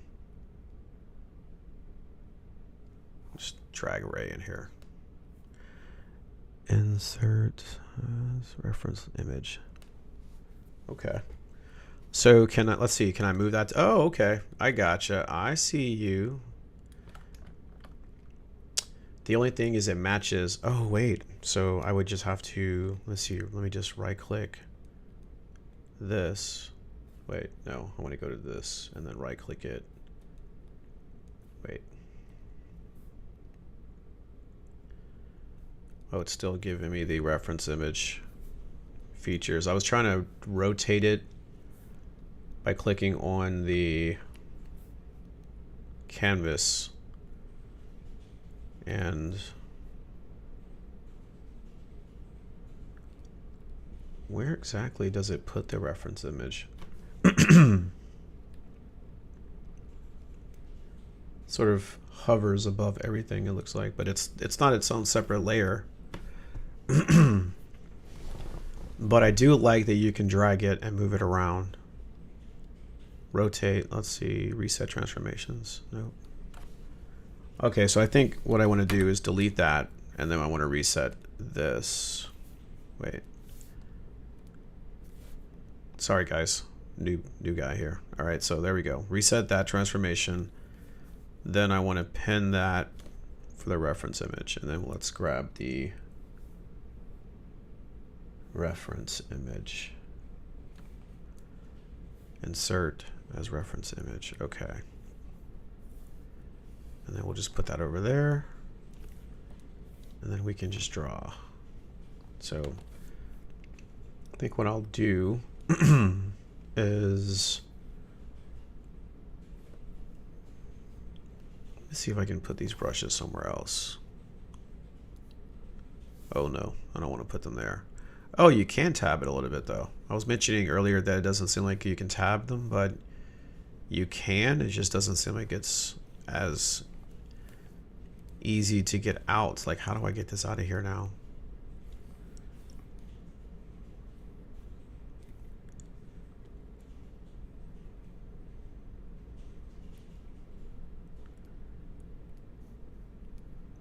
let me reset the workspace,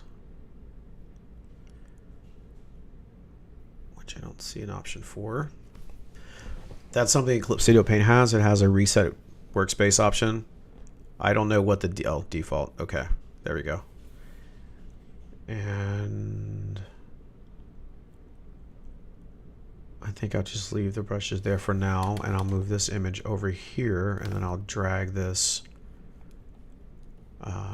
reference over there. There we go. Cool. Cool. Thanks for that.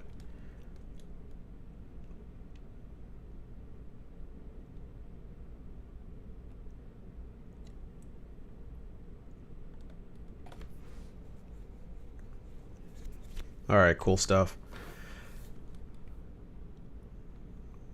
So let me do this. I'm going to close this out because I don't need this image anymore. Guess I'll just press delete. That's gone.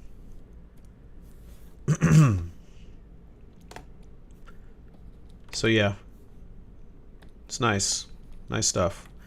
I like the brushes. Again, Krita has some nice brushes out the box. You really have all you need to do some great art out of the box.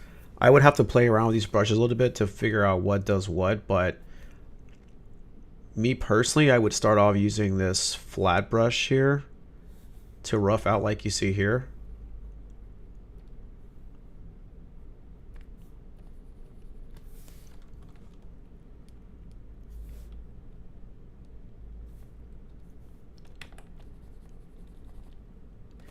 And then I would use probably this pencil here to sketch on top of it.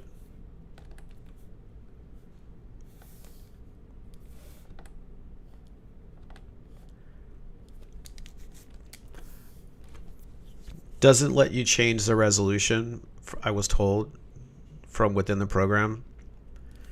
I definitely think it should let you do that. So whenever you're creating a new document, don't make the mistake that I did and just jump straight in. Oh, it is already in 300 probably. So let me change this to inches. Let's see where it's at. Okay, well.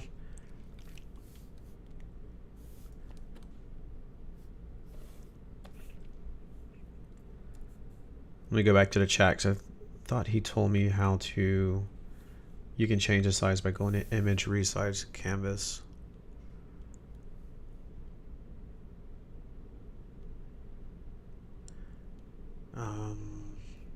Sorry, I was looking for something. Scale image, new size.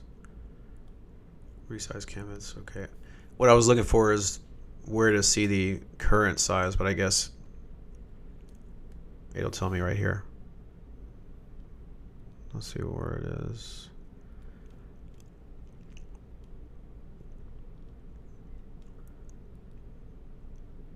One thing I don't like is that it doesn't give you the option for showing it in inches. I work a lot with inches, so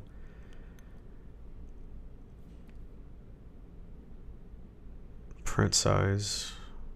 I guess maybe that's telling me what the actual size is. So never mind. Cool. Yeah, I don't know why I didn't even. Okay, so we're 12 by 16. It looks like. Cool.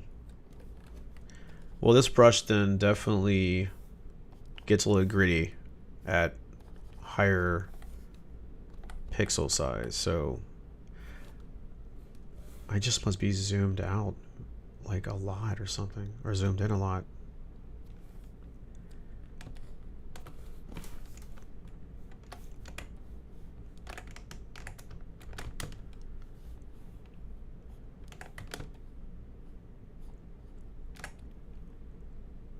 I was zooming in to see if it kind of corrects it and makes it look sharper, but it doesn't look like it does that, so.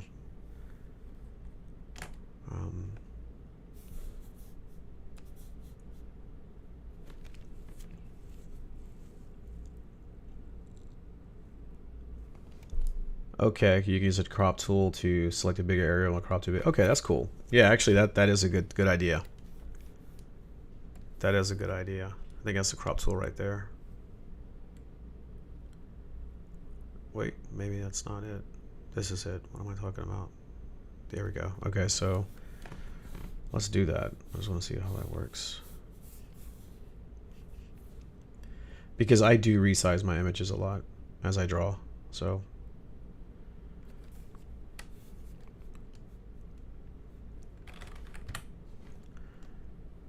Oh, that's just gonna do that.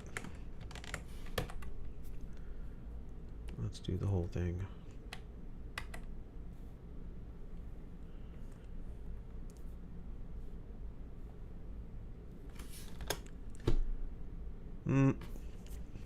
Must have done something right because it didn't work that way. We go to tool options. You got to remember to go to these tool options, guys, so you can find all the extra stuff.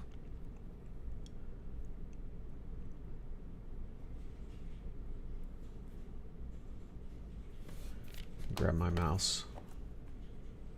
Free transform, perspective, wrap, cage. Oh, there's a warp transform tool there. Liquefy, mesh. I wanted to see how this mesh transform tool works. Okay. It's got a nice little warp thing going on there. Cool.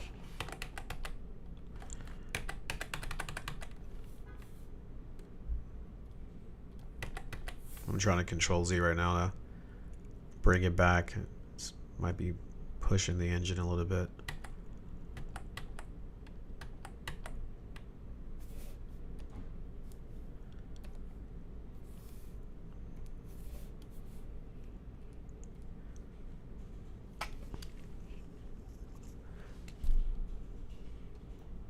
Under the frame tool, there is a crop tool. Oh, okay. I'm just reading late. Well, it looks like this this crop warp thing that just went on is okay. There it goes now. Pod back. Okay, cool. So let's go back to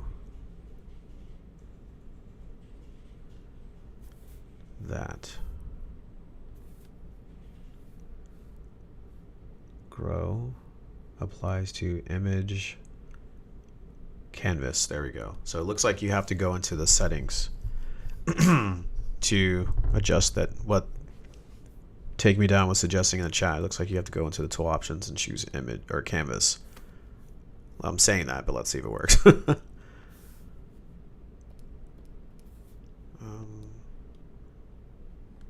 Yeah, it looks like it's gonna work already.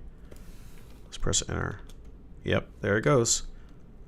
So that's it. So if you want to increase the canvas really fast, grab the crop tool, go into your tool options and choose applies to canvas. Sweet. As far as decoration, it says we're on the 3rd. So let's see if what 5th looks like. Okay, cool. And I was just wondering if it lets you. It doesn't let you select these individual intersections, but I'm assuming that's because of the type of warp that I have selected.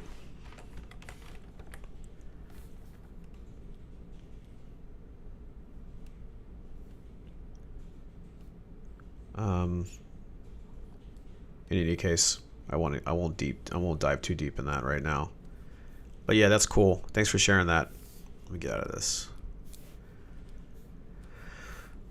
All right, so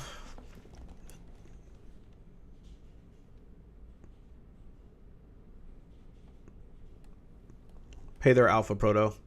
Thanks for watching that video. Yeah, that new model sucks. So a lot of you guys have been making a comment that I could switch over to Krita, so I thought I'd give it a shot. Excuse me. Give it a try and give it a whirl and see if it's a suitable replacement. And so far, my thoughts are that. Sorry, let me move this really quick here. So far, my thoughts are that out of the box, Krita has a lot of really nice brushes I think in some cases it has some brushes that are better than Calypso Paint. Quite a few, I would say, are better than Calypso Paint. I go to assets every so often and I grab brushes, and I've got so many that I forget that Calypso Paint didn't come with those. So I had a little bit of a image earlier that actually, there we go. Just put that back there. This was actually inked in another program, but so I'm kind of still testing out some of the features here, but you can more or less get in here and just start drawing. I mean, you got pencils, you got watercolors, airbrushes, paintbrushes, tons of paintbrushes. These are very, very nice paintbrushes. Layer management works pretty similar to most programs. You can create groups. I'm assuming this is for locking transparencies. And you can lock layers, you can multi-select layers and all sorts of things.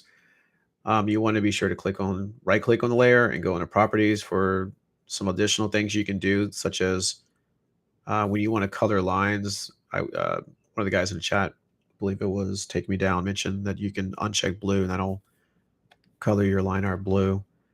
And I'm not going to waste your time going over all these little details here, but there's a lot of cool stuff. I would definitely recommend keeping your tool options open at all times. Probably what I would do, but there's a lot of cool stuff. I would definitely recommend keeping your tool options open at all times. Probably what I would do is I'm going to move this tool options. Let's see if it'll even let me take it out. Yeah, I don't see an option to. Let me see. Control drag, maybe shift drag. No. Yeah, that's the only thing. Okay, wait a minute. Let me try this. Nope, that's not working. What I don't like is it's easier to move windows around in Calypso Paint. I was able to undock this bar, but I was able to undock it right here where that line's at. So it looks like that's the only place that'll let you undock some of these lines or these windows. But these tabs, like, what I would love to do is take this. I want this tool options window open all the time. So I would like to drag that below this here and then have it either above or below the tool icons themselves. Maybe even bringing this over to this side, the way I have it in Calypso Paint. So I could like do this here, right? And then I have, with all this extra space, I could probably drag over these brushes.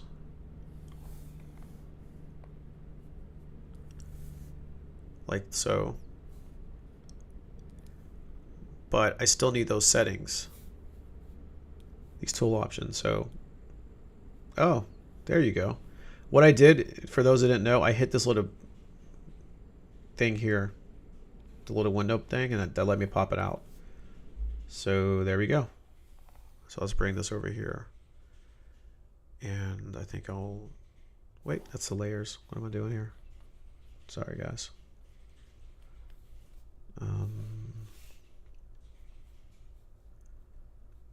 There we go, tool options.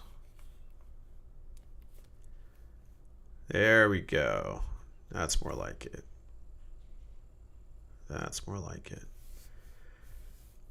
So that way, as I click through the different tools, I'll always have their options available, and I can make changes on the fly to the settings. Yeah. And then we'll put this back up here. There we go. And now I've got more space for my layers window. Only thing is missing, I wish I had a navigator window that I can put here at the top. But this sort of setup for me works better because I'm going to be in these tools a lot.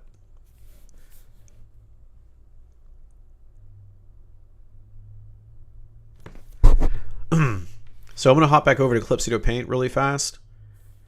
And again, a couple of things I don't like about this program is it doesn't have any vector tools in Krita for the line art. And that's for me right now, that's a deal breaker.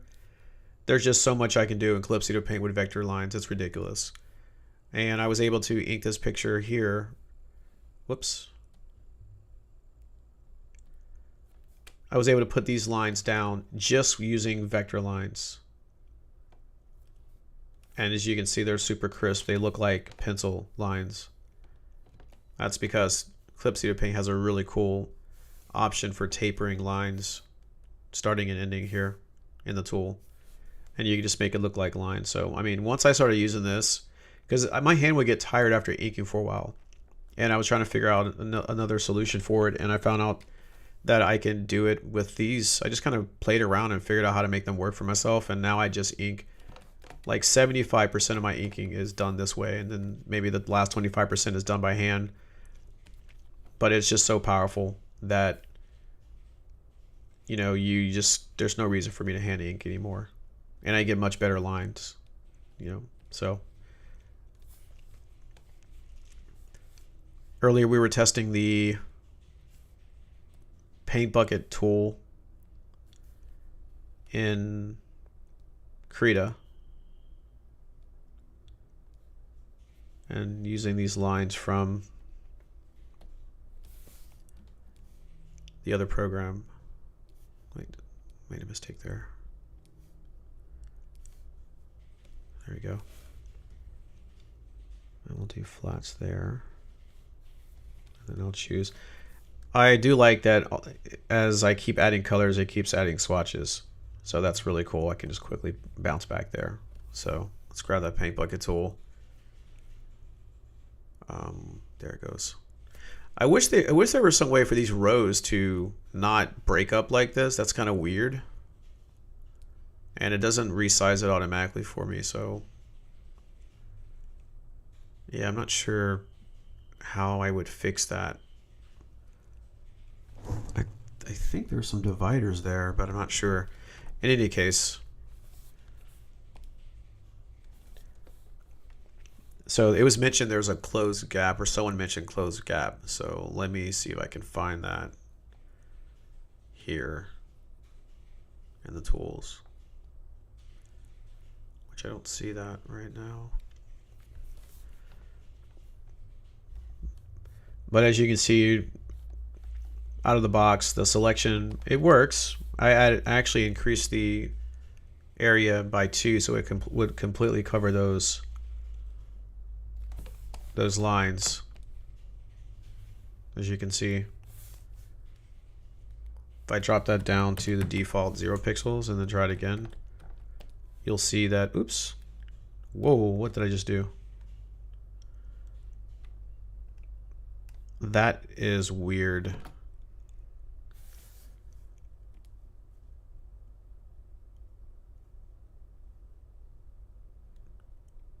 It's just went back like 50, like 100 different things. Redo freehand brush stroke. Control Shift Z. Okay. Well, that's interesting. I don't know what I did. There was some type of shortcut that let me go back a lot.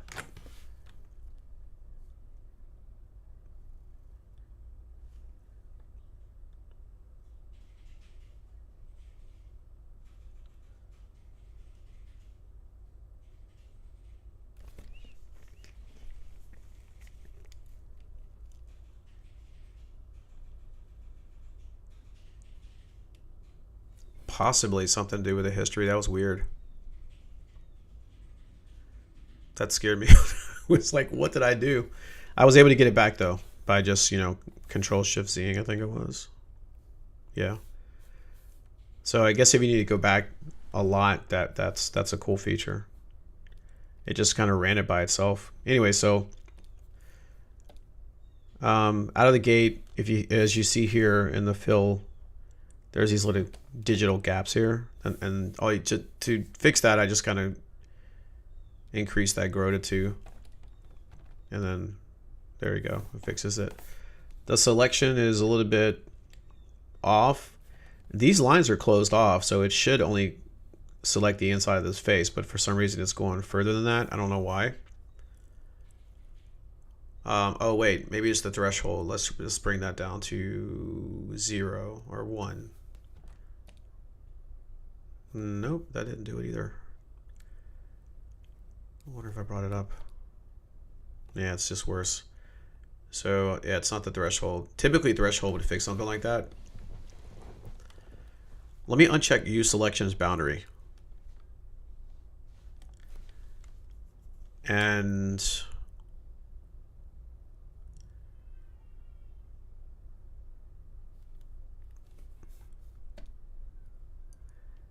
yeah, it's still selecting extra stuff. Now, if I go over to Calypso Paint and we do the same thing,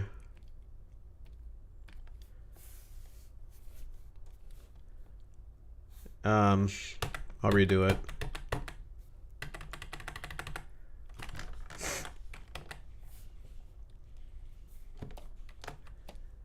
Whoops. It only selects what's within the face. Now, to be fair, there are 2 lines here, so let me. Well, actually, I did export it with both lines, so never mind. I was going to say that this has 2 lines, and maybe that's not 2 layers of lines, but I exported those 2 lines as a single PNG, so it's actually the same width of those lines. But what I'm going to do to see if it makes a difference is I'm going to duplicate these lines here. And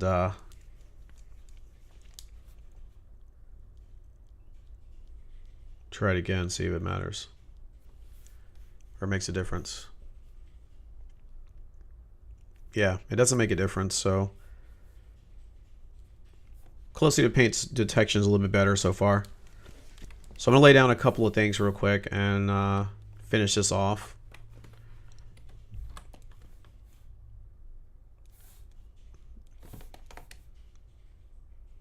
And let me see if Krita does this as well, where if you just sort of drag the paint bucket, it'll fill in other things. Yeah, it does. It does. So let me change her hair a little bit.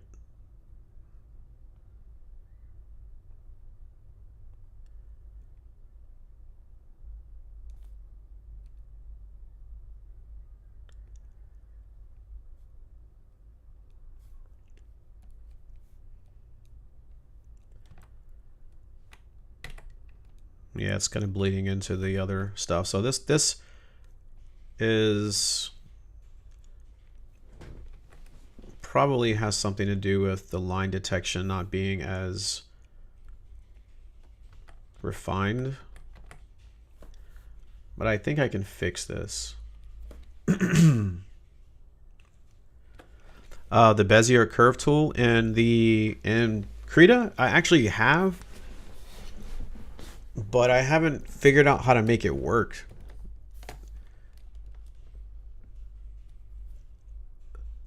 So let's see here. Shift, mouse click, or double click ends the curve. Okay. Wait a minute.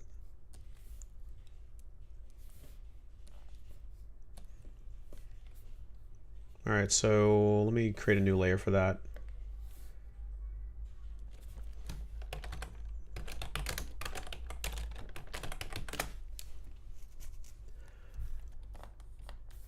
Whoops, that was weird. Oh, I'm still in that one, sorry.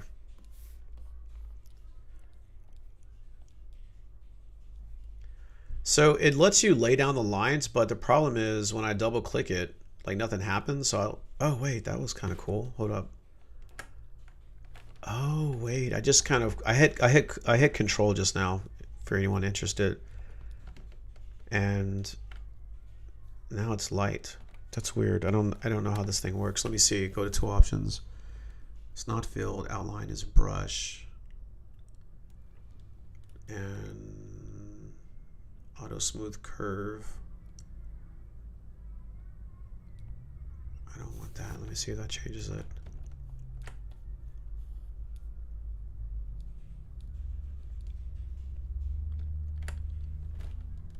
Yeah, it's weird. Like I don't know how to make this work. Like if I could draw lines this way, this would be cool.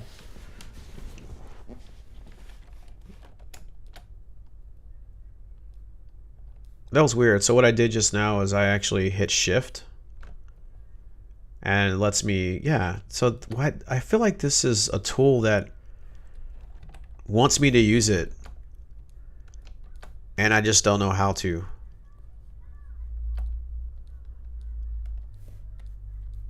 Okay, it's real blocky right now. So let's go back to auto smooth curve. Yeah.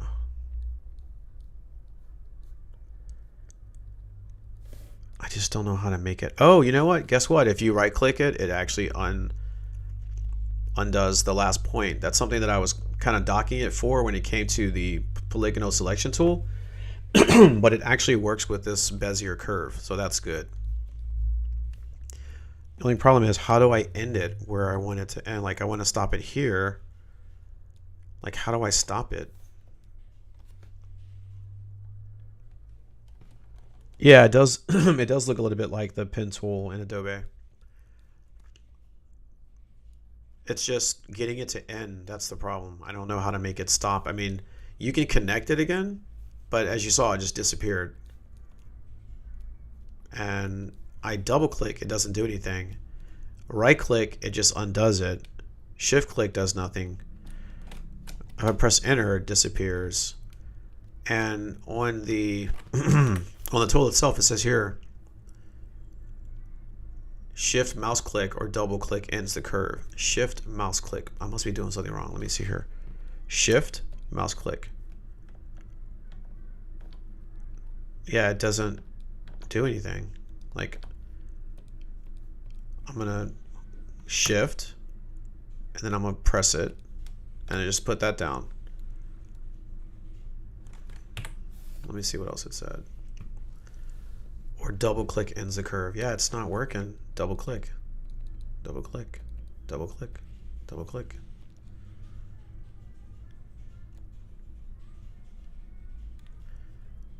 It just doesn't work. I feel like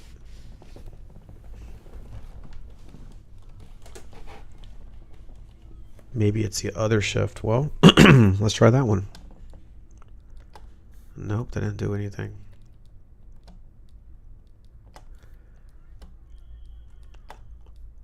For some reason, I want this to work.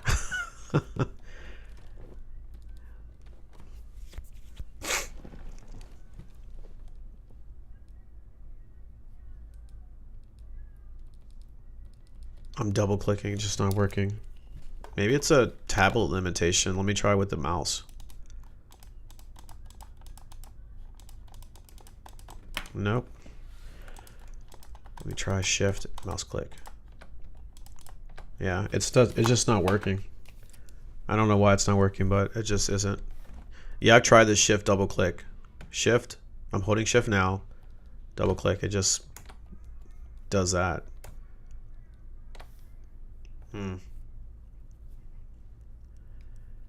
Freehand path tool.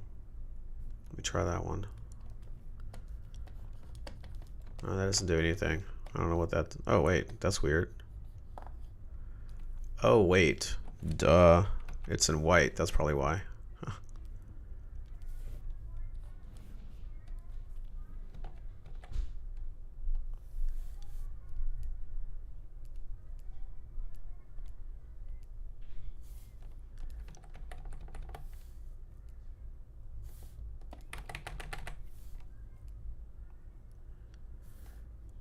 Okay. Oh yeah, I tried that one earlier. That's a weird one. Oh wait, I just...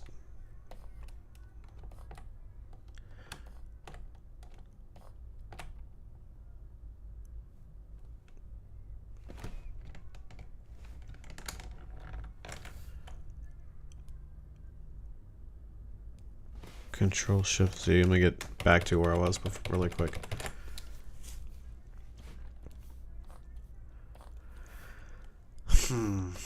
Yeah, so I can't seem to get this Bezier curve to work.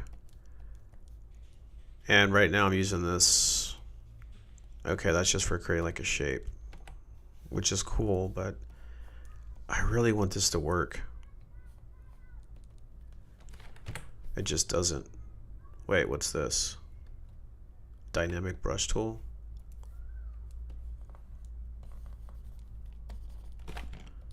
Does it do anything?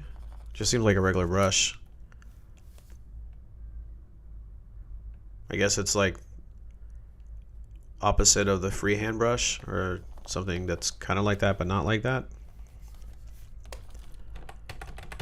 Okay. In the meantime, let's see if I can get this coloring the lines thing to work. I think I figured this out. So basically you uncheck blue and then you click inherit alpha. And that seems to make it blue.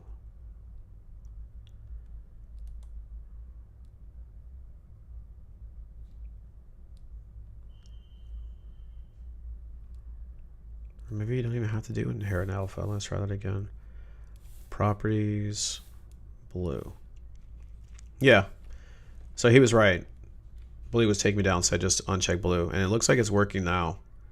So I don't know, maybe Krita is a little buggy.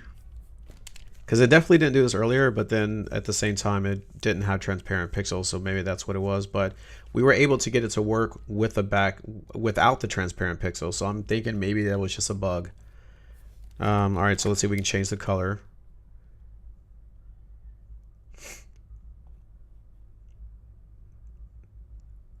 So out of the box it doesn't let you change the color, but we can choose colorize.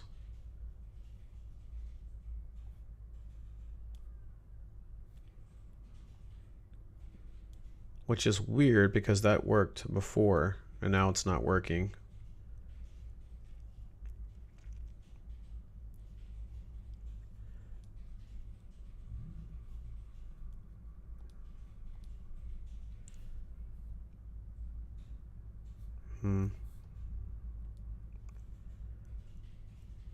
Multi-frame.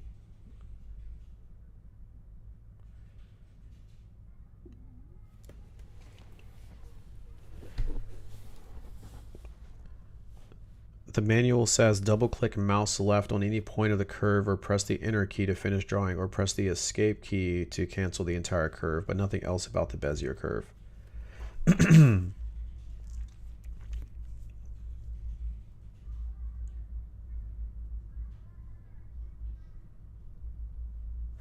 I'm going to come back to that because I have an idea.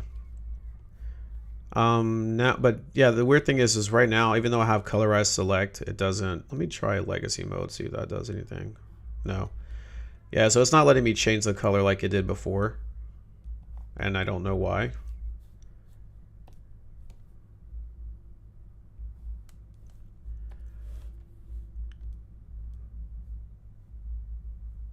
I don't see any locks or anything like that.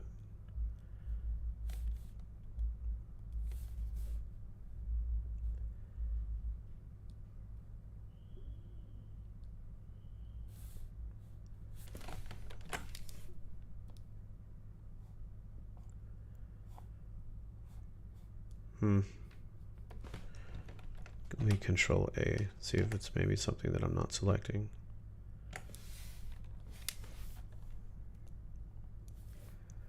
And then try this again. Control U, colorize. Just trying to change the color of these lines. Yeah, it's not letting me do it, so that's weird. Like, it worked before and now it's not working, so I'm not sure what's going on. Let me get rid of that. Alright, so try this Bezier curve again.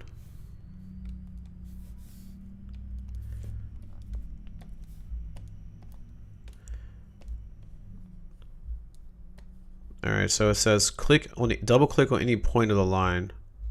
So let me try that.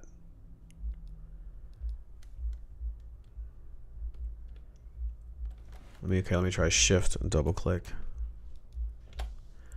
Okay, so that kind of worked. It's a little weird though.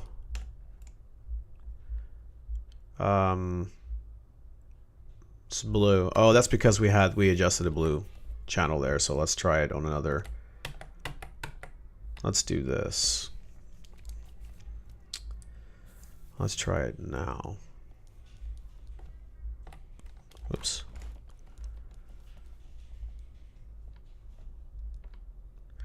All right, so what I did was I hit shift double click, but it turns it this, oh, you know why? Because that's blue. Let's make this black.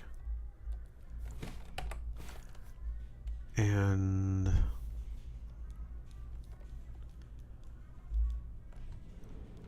all right, so what I did was when I finished selecting it, I just moved back on it on the line itself. See how when you go over it, it gets all glittery looking?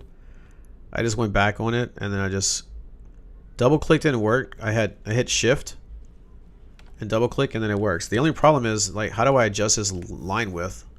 Because it's too thick. Edit shapes. Let's see if that does anything. No, that doesn't do anything.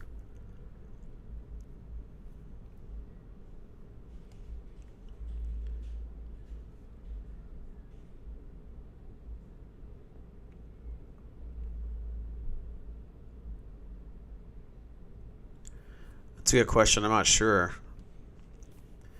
Yeah, this Bezier tool is not very intuitive. It's not very intuitive at all. It just makes these really big lines, and I guess if that's what you're looking for, that's fine. I got an idea. Let's bring this down to maybe 5. See if that makes a difference. Yeah, it makes it thinner. It's okay, but it's not great. And it doesn't have the tapering options. So this would not be usable for me. Let's try this. I'm going to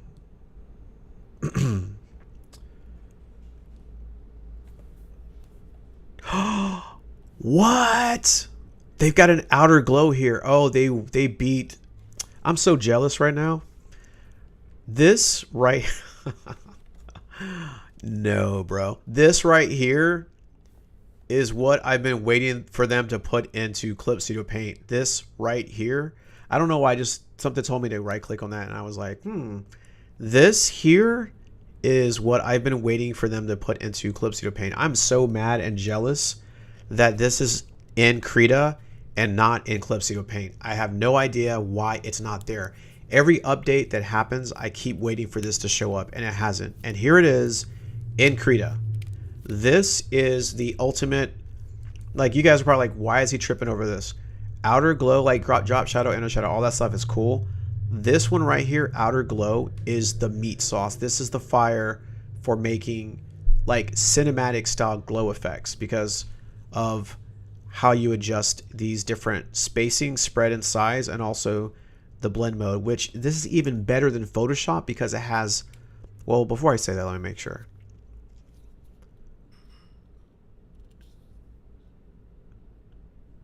It may not be, it's probably, it looks like it's just equal. Although,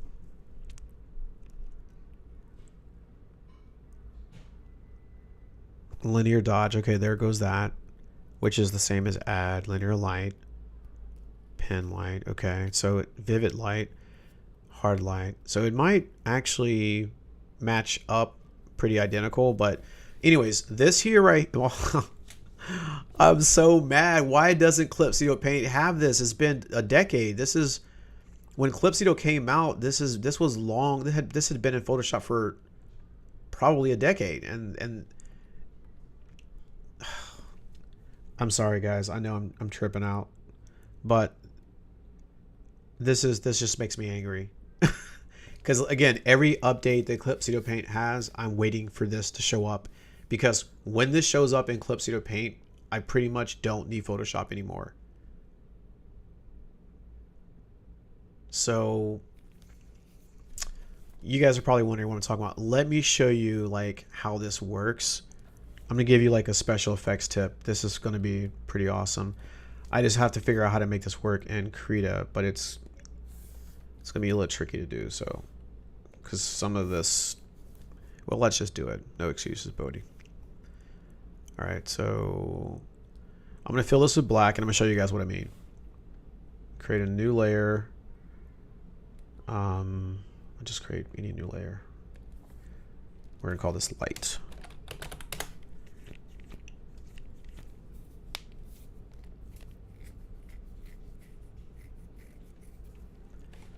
All right, so I'm gonna take this little circle here. Oops, actually, let me do it this way. Selector. Why is it not? This is supposed to be a selection tool, yeah? Optical selection tool. Am I doing something wrong? Let's see here. Light. It's not letting me select. Let's try this one. It's not. Am I not selecting something? Let me see here. Pixel selection, and that is vector. Okay, that's probably what it is because I'm in vector mode right now, or pixel mode. So, nope. Do I have to have an object to select? Is that what it is? Bezier curve selection. Well, let me see if that one works. That's so weird. It just won't select. This is driving me crazy. It's learning curves like this that, okay, let me just do this first. Get that back, okay. Now, let's put all of this in a folder.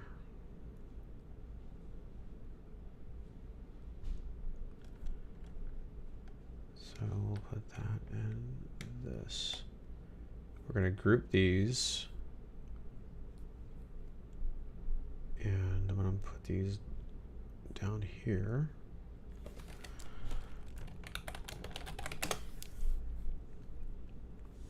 All right, I'm gonna deselect that. First things first, let me just make sure I can even draw because the thing seems like it's been acting a little bit twitchy. Oh, wait. There's some kind of weird selection thing going on. So let me do this. Select, deselect. Okay. That's probably what it was. All right, so by the way, these lines are smooth. Okay, so that was probably what it was. There was some type of selection going on that I couldn't see. I'm gonna delete that. We're gonna call this light. And I'm gonna bring this up real quick and see what this was. Okay, that was the black layer. All right, so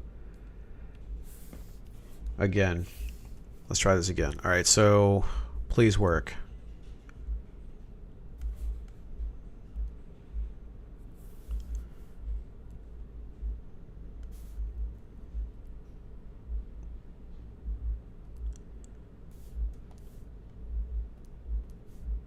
I'm gonna fill this with the foreground color.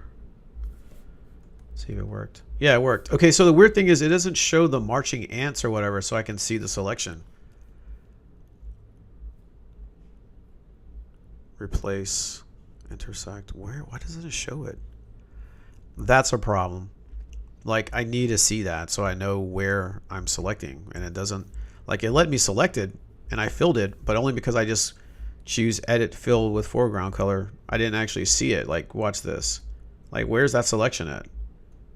You know, that's not cool.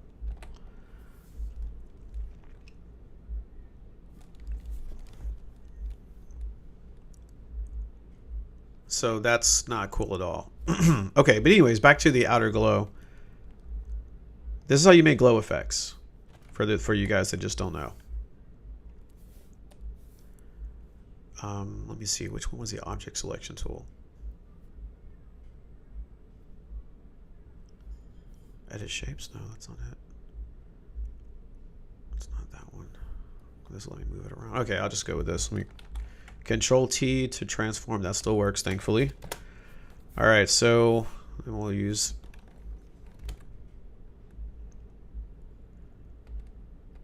Oh, okay. I press M. That looks like that mirrors it. I thought. M in another program is the move tool, but here it mirrors it. So, all right. So I'm going to leave this as white.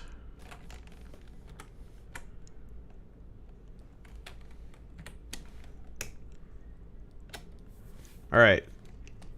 So this is what Clip Studio Paint needs, and Photoshop and apparently Krita have, which I can't believe it, man. Okay, so layer style, and then all you choose is outer glow, right? I have never used this before in this program, but I'm assuming it works the same way as it works in Photoshop. So we'll choose, what was the default? Linear dodge. That works. I'm going to bring that up to 100, and we'll change this color to like a light blue. Something like about that. And then I'm going to choose spread and size. Looks like it's not working.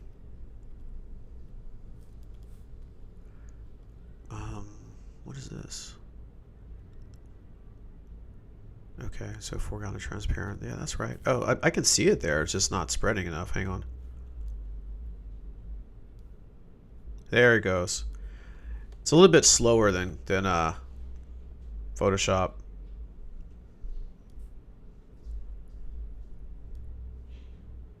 Yeah, it's just slower. That's what it is. Let me take that range down a little bit. Maybe that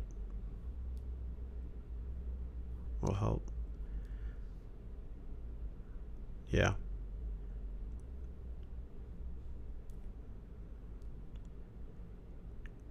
Yeah, there we go. So this works. It works. It's just a little slow, but basically that's how you get a glow.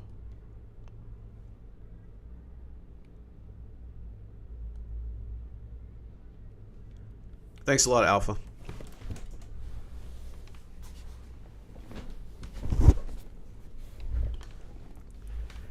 So yeah, so this right here, this is the sauce, man. Like the moment Clip Studio Paint has a layer styles option like this, I don't have to go into Photoshop for the most part. Like maybe, but it'll be like 98 to 99% of the time I won't need to do that. Because the reason why I use Photoshop now is primarily for this feature right here for my glows. So I can give my art a very cinematic feel with the glow effects.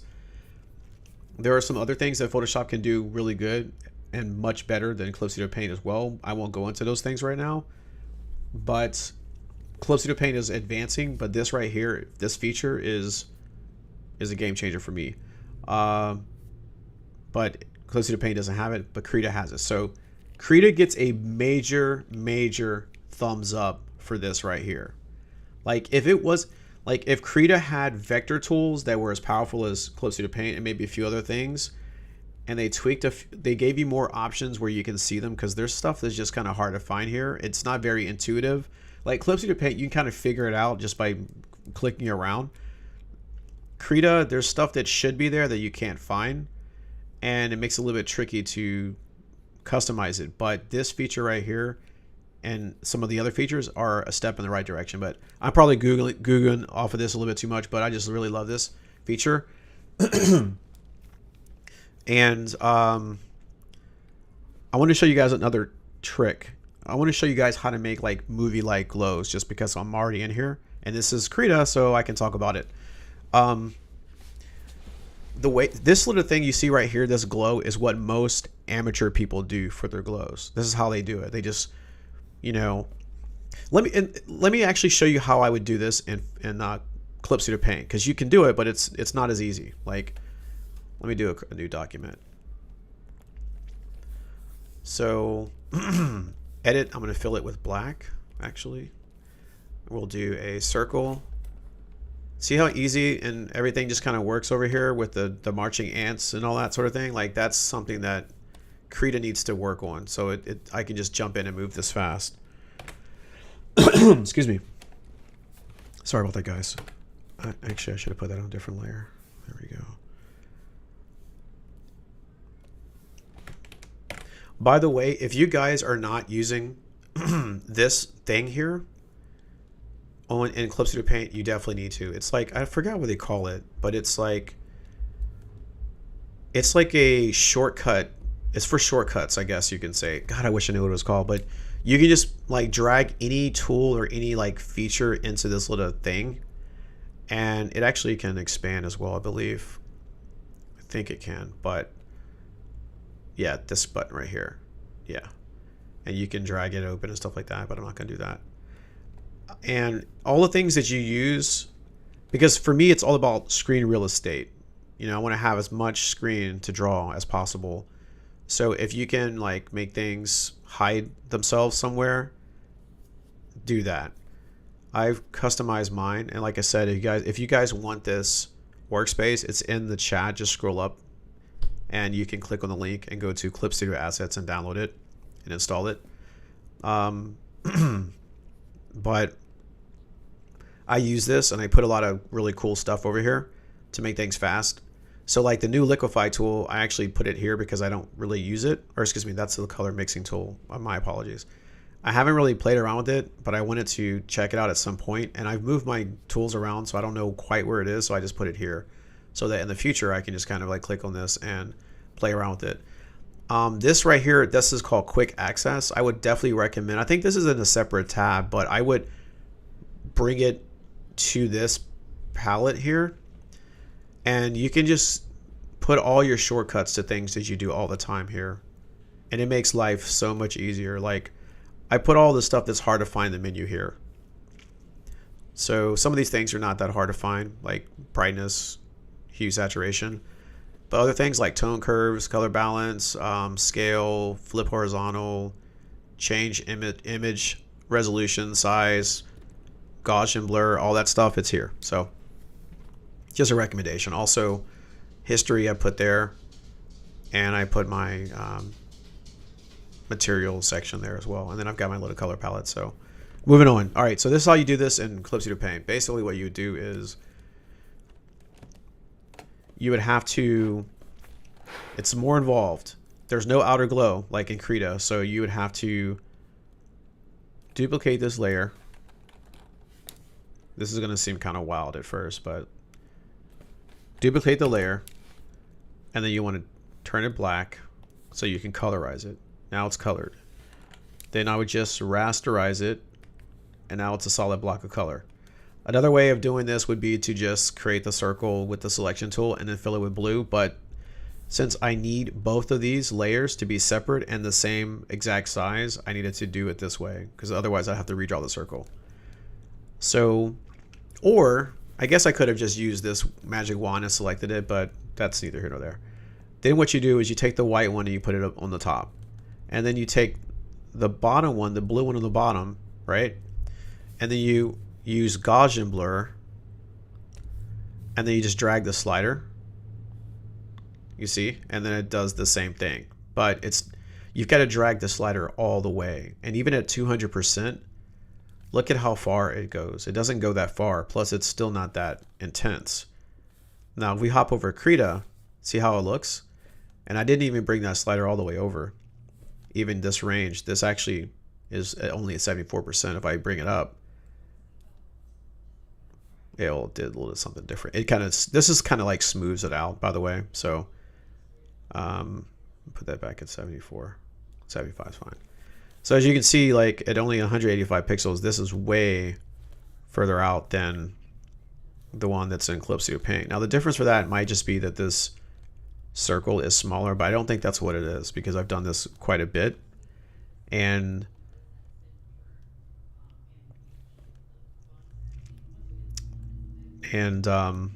yeah, so let me test that theory really quick here.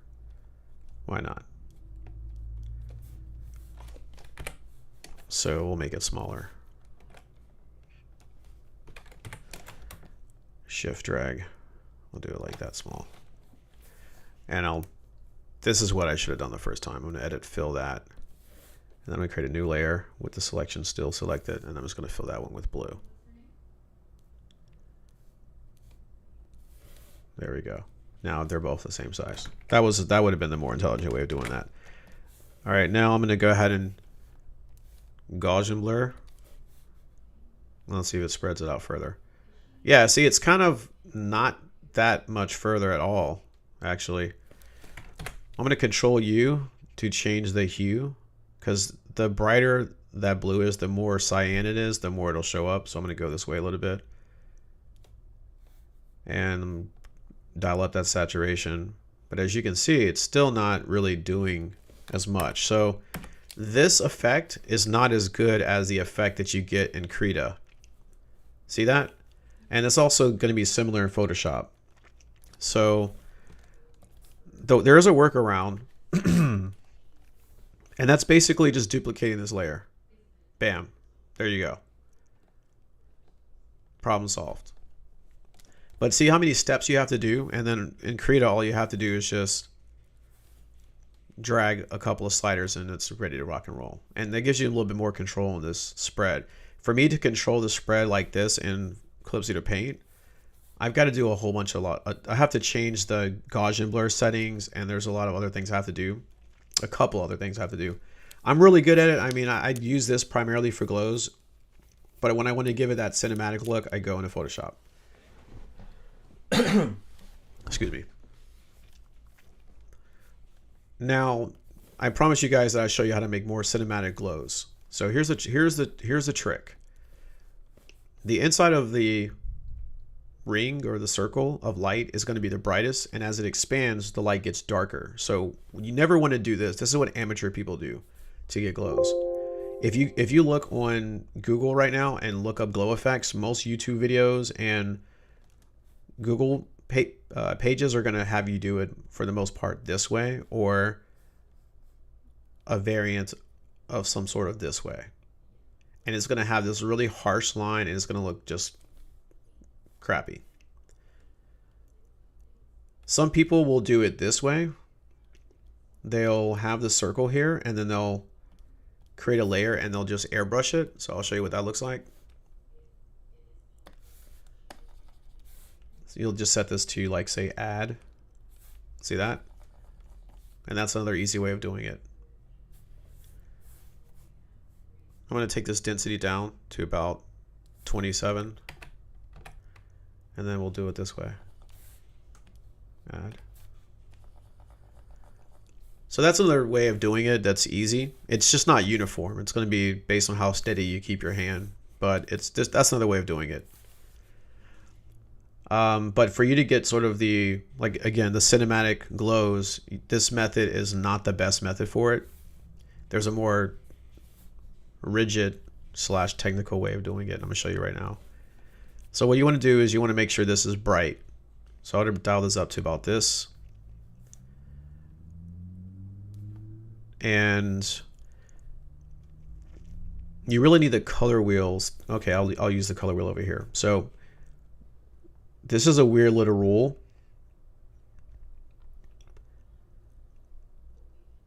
As you get brighter in a color, it moves sort of to the right, or the left, excuse me, of this wheel.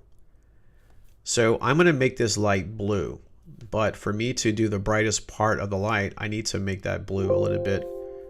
Sorry about that. I need to make that blue a little bit in the greenish area. So I'm going to rotate that a little bit. And I'm going to bring this size down quite a bit.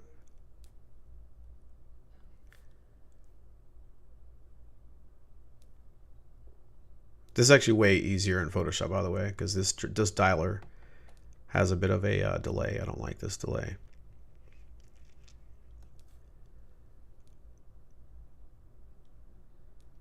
And it's definitely not my computer because I have 64 gigs of RAM, so it's just the program's slow. All right, so let me bring this a little bit more to the blue side. It's showing a little too green.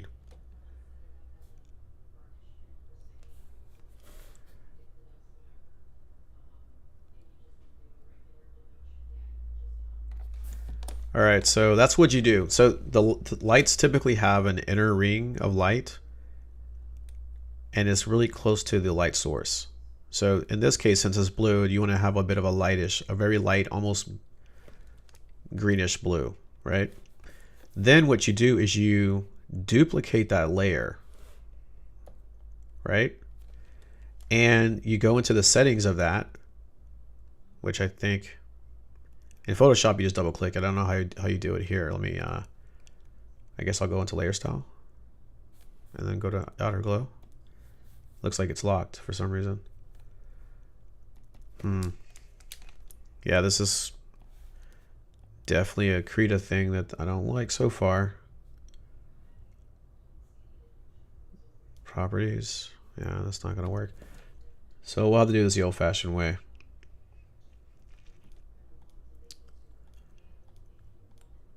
Oh, wait a minute. Let me try this way. I think I figured it out, guys. Sorry. There we go. The reason why that was grayed out is because I had this button here checked and it turned off the effects. So it's back. Okay, cool. All right. So then the next thing you want to do is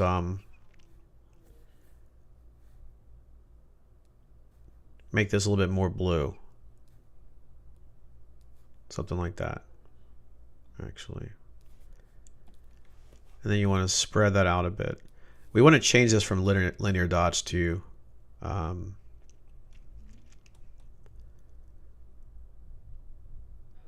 let's see what they have here. I'm gonna try screen.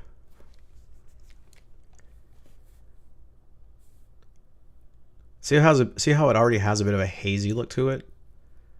It's blending in with that light that's beneath it, the ring, the one that was closest to the circle. That's the next thing you do, right? So I'll give you a comparison. That's the first one, and that's the second tier. And then you do a third tier. And then I'm going to go in here and layer style again. I'm going to go to outer glow, and I want to make this one deep blue. Bring it even darker like that. And then this one you want to spread out a lot. Yeah, there we go.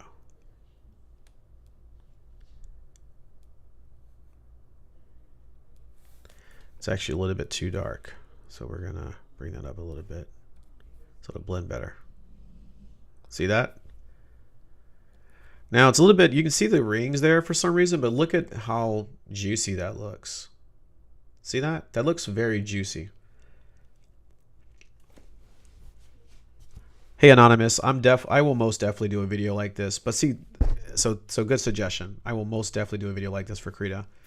This is my first time using the program, so I'm just kind of feeling around. But the fact that they have this is fantastic. This is a very, very, very powerful tool, guys. So for those of you who prefer to stay in Krita and think they just want to go forward with that and want to let go of Clip Studio Paint, and you're interested in doing things like glow effects, lightsabers, explosions, fire, flames, all that, the secret sauce is the outer glow technique. This is what I use in Clip Studio Photoshop on top of my Clip Studio Paint art. They've got it built in right into Krita. Just right click on the layer, go to layer style, outer glow. I'm still waiting for this in Clip Studio Paint. When they do, it's going to be the GOAT for me, but this is really cool. And this one simple technique that I showed you with the 3 layers of lights, the close inner ring, the secondary ring, and then of just, and as you, each new ring is going to be the darker color that you want. So the first one was, I'll show you really quick, was more of a really light blue. The second one is a bit of a medium blue.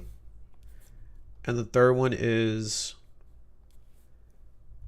a little bit darker. And you just play around with that with whatever works. But this is the key that, and they don't tell you this when you're online. When you look up glow effects, I've been to many websites, no one tells you this. So I'm giving you guys the secret stuff. This is how to make your stuff look cinematic. Take this technique and apply it in different ways with your lighting, and you can do things that makes your art pop and look very cinematic or very anime-ish. The only thing about this I don't like is that looks like there's some artifacting or some weird line things going on here with Krita, and that might just be Krita's limitation as a program. they might not be able to do true outer glow like Photoshop can, because when you do it in Photoshop, you don't get any of this. But I think this is a good start for Krita. So yeah. Anyways, that's what I wanted to show you guys as far as that technique. Sorry about the detraction there.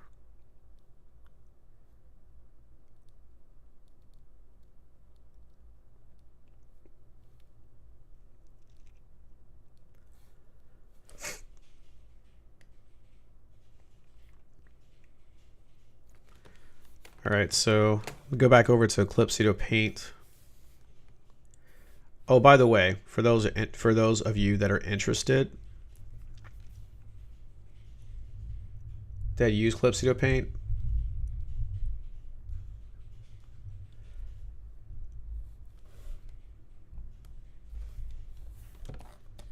this here you can do in Clipsito Paint, by the way.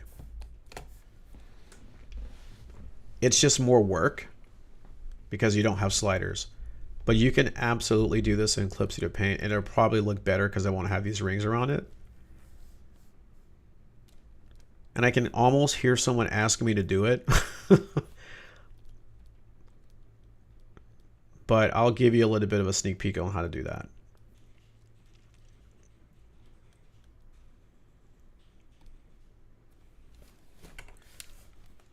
So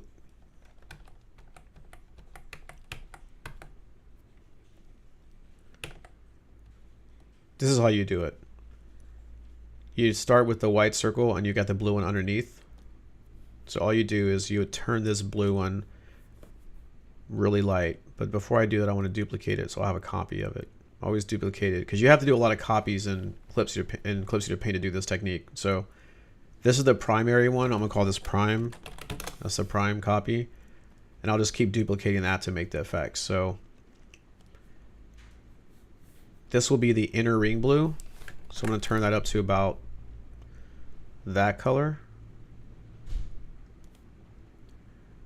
And that, give it a little bit of saturation. Maybe a little bit lighter, actually. Make this a little bit bluer. There we go. All right. So first thing I do is just Gaussian blur it.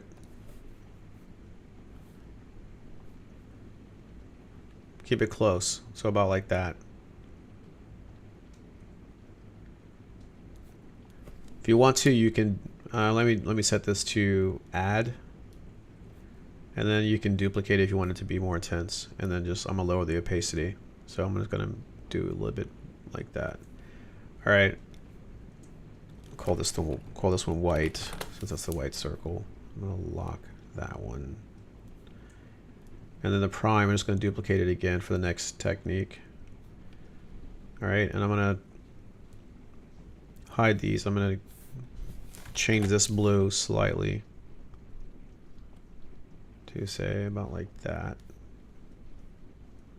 Yeah, that'll do it. And then I keep doing that. Gaussian blur, dial that one up all the way. You see how it's already starting to have that little haze look? And then just duplicate it. See that?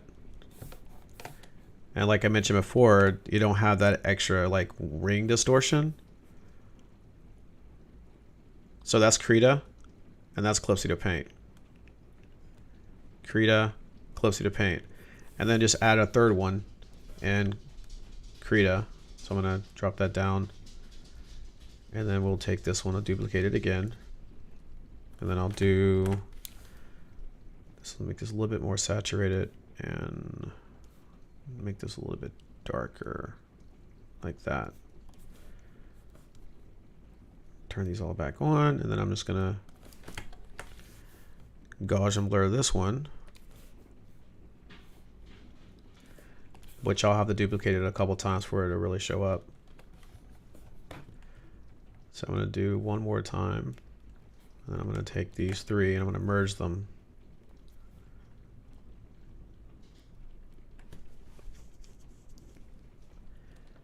And then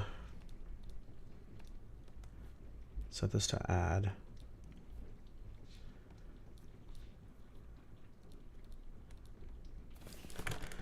I'll change it, the hue saturation a little bit, and see how it looks.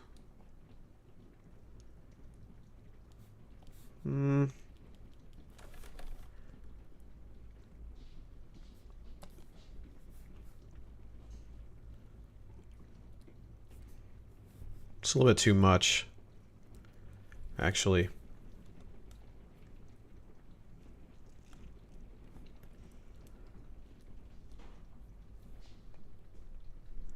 So just lower the opacity a little bit. There we go. So yeah, so as you can see, you can do it in Clip Studio Paint as well. It's just not, it's a little bit different. This is a little bit more cyanish than the Clip Studio Paint one. That's just my fault. I can just adjust the hue if I want to, like that. Now it almost matches. Yeah, see, they're pretty close. That's Krita, and that's Clip Studio Paint. The Clip Studio Paint one has a little bit more, needs a little bit more white in the middle. So let me change this one to add. There we go. Actually, dial it up just a little bit.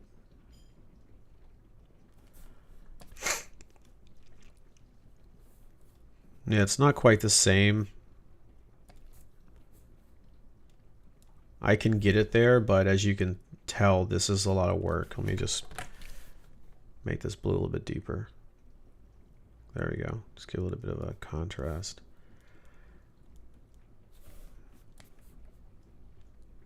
Yeah, so they're pretty close.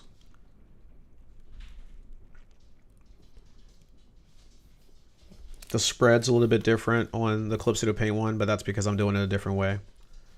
But they both look good, but as you can see in the Clip Studio Paint, this is very smooth. It doesn't have this sort of like these rings, you know, so it looks a little bit more organic. But yeah, you can do it. Thanks a lot, Sloth. Is there an auto action in Clip Studio Paint that does at least some of the steps? You can create one. There's not one that's default. You can create one, but I probably would not recommend it. Well,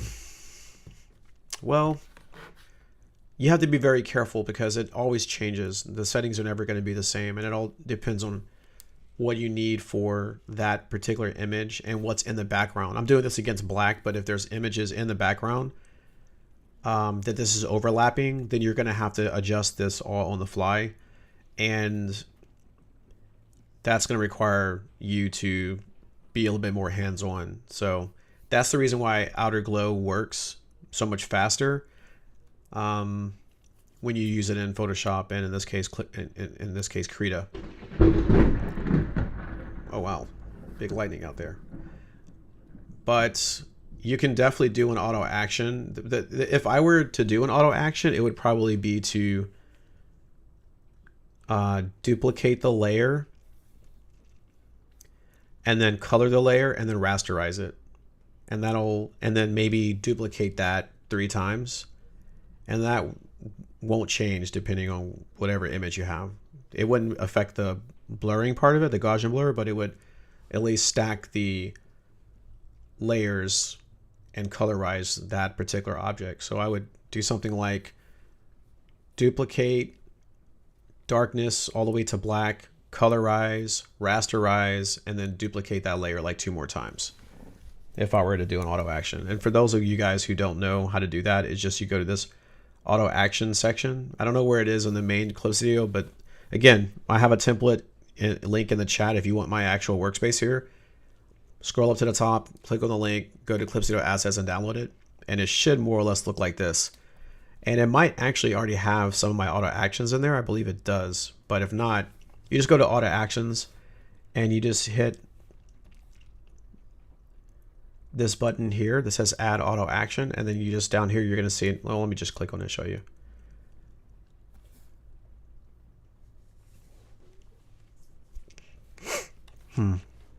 Looks like they've changed this a little bit. Looks a little bit different than the way it used to look.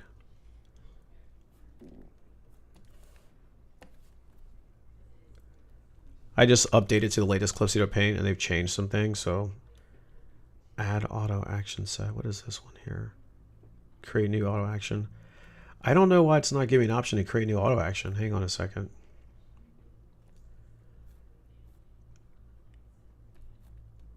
It's weird.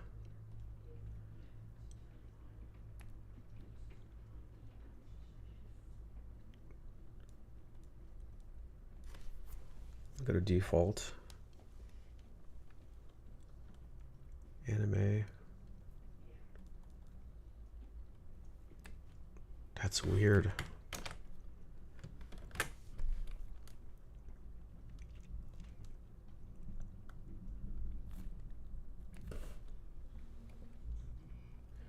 Yeah, guys, I'm not sure why it's not letting me create a new auto action. There's a button here that you should be able to click that'll do it for you. There's an add auto action button to the right of that, but it takes you to assets. I don't want to do that. It's actually going into assets. Let me close that out. Sorry about that.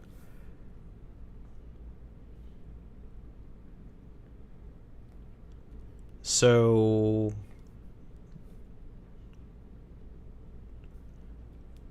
yeah, I don't know why that's disabled.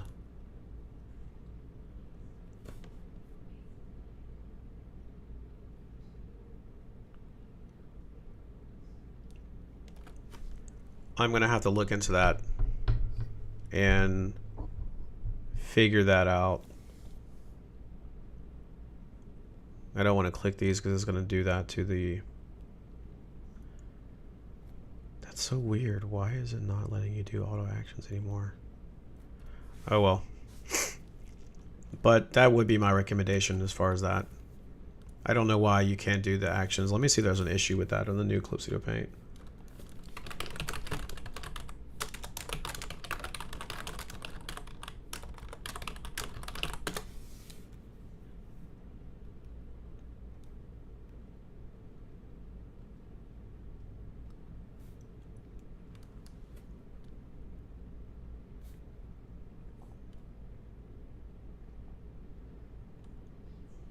Oh, that's weird.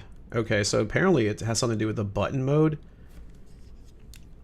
You can't create it in the button mode, which is what I have this in. So uncheck that. Okay, I guess that makes sense. Yeah, see, there it is. So now you can do it. There it is. So just make sure you're not in button mode, and then you just hit this new button here, and then you just name it, and then you hit the record button. Actually, I'll just show you how it looks. New action. And then see that record button down there at the bottom? You just hit record, and then everything you do, it's going to record it. It's not perfect. It's, for the most part, it's pretty intuitive. It works. But if you do things like reorganize layers, it may or may not reorganize the layers the way you do it. So you just got to be careful with it. Oh, I know what it is. If you drag the layers, it won't recognize the drag action. So if you want to reorganize a layer, you actually have to go into the layer tab and go to layer order and then choose up or down. But if you just drag it like this, that action, it won't record correctly. So if there is something about, if you, when you're doing this, if you need to move that layer, only do it in the layer section up here. So that'll help you out.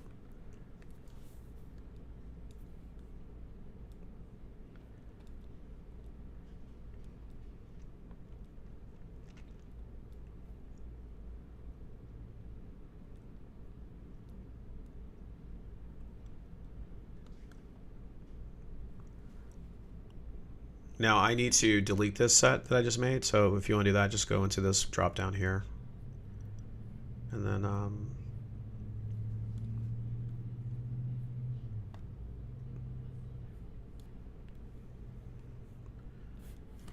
that's not the way that should work.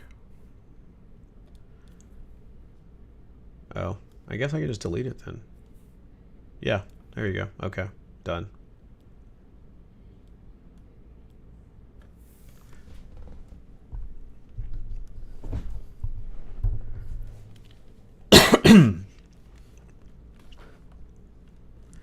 All right, guys. Well, it looks like time has really flown. I had no idea that we ate through this much time. I've been having a blast. Let me just see if there's anything else I can... Oh, let me just finish showing this to you guys real quick.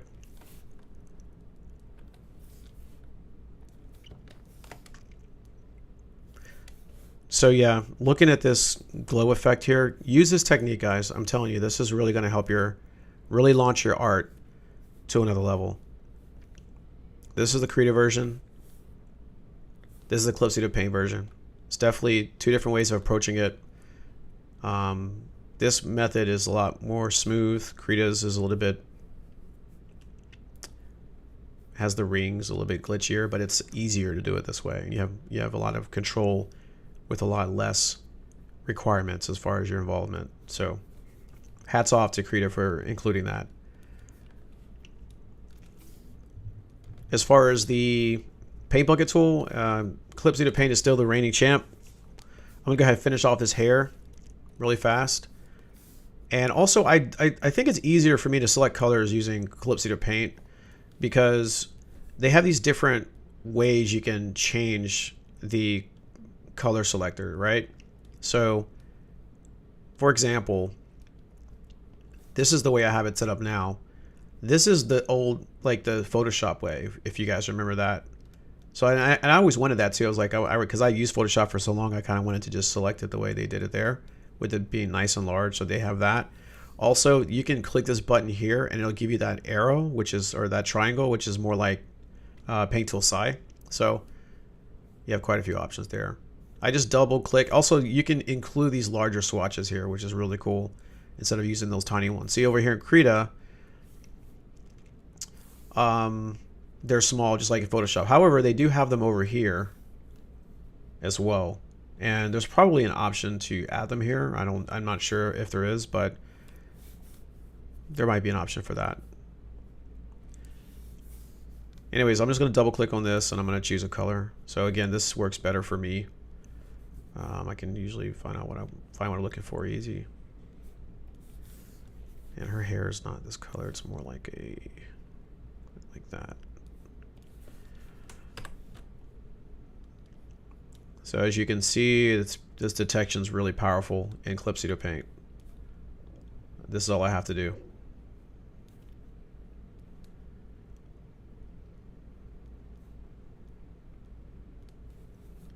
Even there, I see where that line's broken. Just fills it in.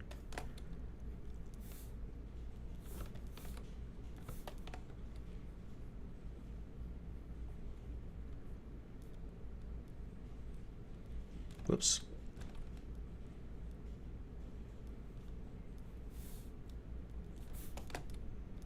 If you guys have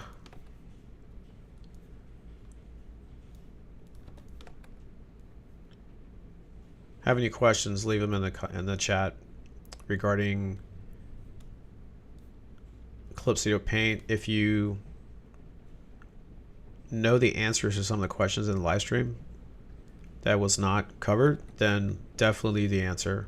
Like I said before, I love learning stuff, and I'm new to Krita. I just wanted to see if it's something that could potentially replace this program, and it does have some very enticing features.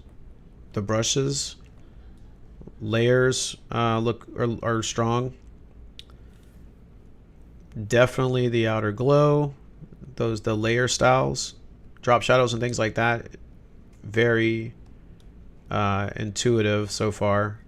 It looks, some of the rendering isn't all that great, but it's not a deal breaker necessarily.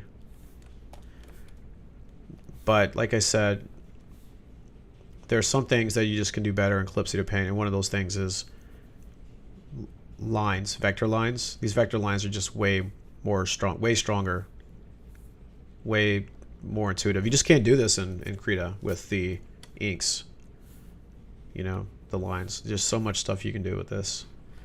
And the paint bucket tool is just far superior in Paint Tool Psi, or Clip-Seated Paint, excuse me. I'm going to duplicate these lines by creating a folder. And rasterizing this here, or merging. Multiply that. Okay, cool.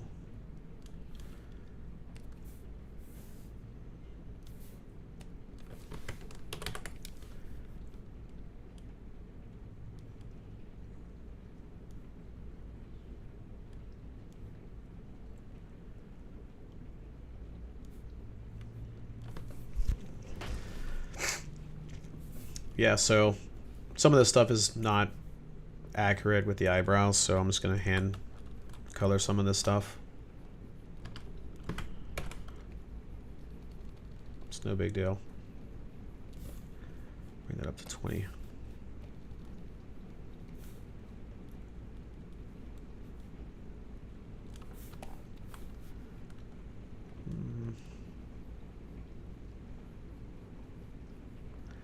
A lot of this won't even show up once you add shadows and things like that. So, and this is not a tutorial on how to use this program necessarily, so I'm not going to go into too much detail here. I just sometimes think out loud. She's got red horns. It's going to be a little bit brighter though.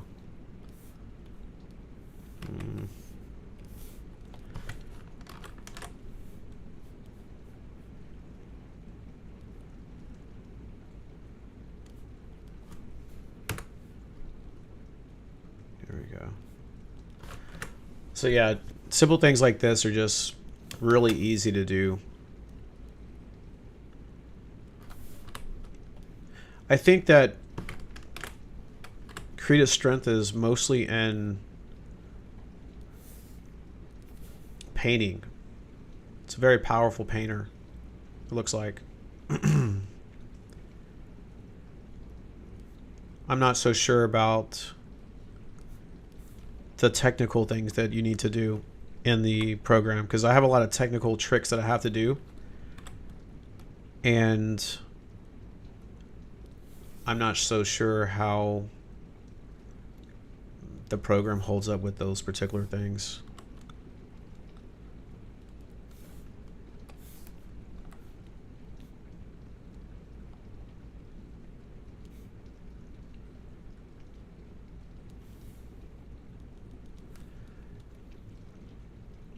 I'm primarily like I like to do anime style stuff, but I also do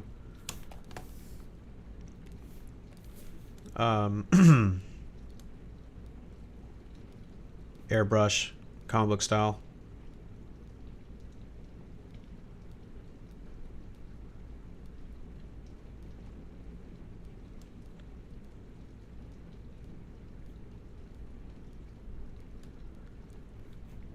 This is my little technique for doing eye liner. I just kind of shape it off this way.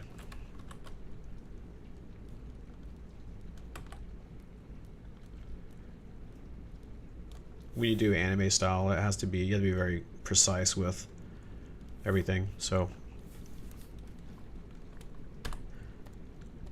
and again, like a lot of this work is done just by, whoops, I don't want to do it that way. Just by using these tools. Like I'm going to use the Bezier tool here for this side, which I can't really, the Bezier tool for Krita is nowhere near this user friendly. Even after kind of figuring out how it works and being able to adjust the line thickness, I couldn't really taper the edges and really do anything else.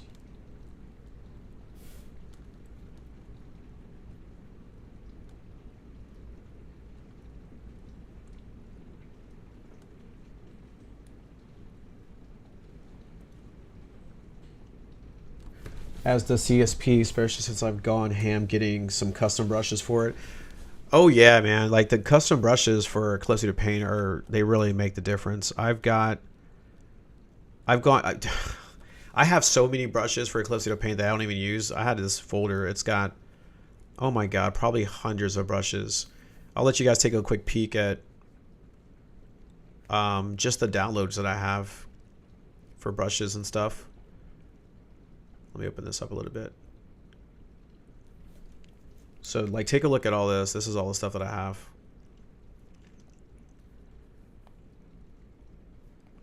Those are all 3D poses and stuff, which, and that's another thing that Krita doesn't have that really sets Calypso Paint apart.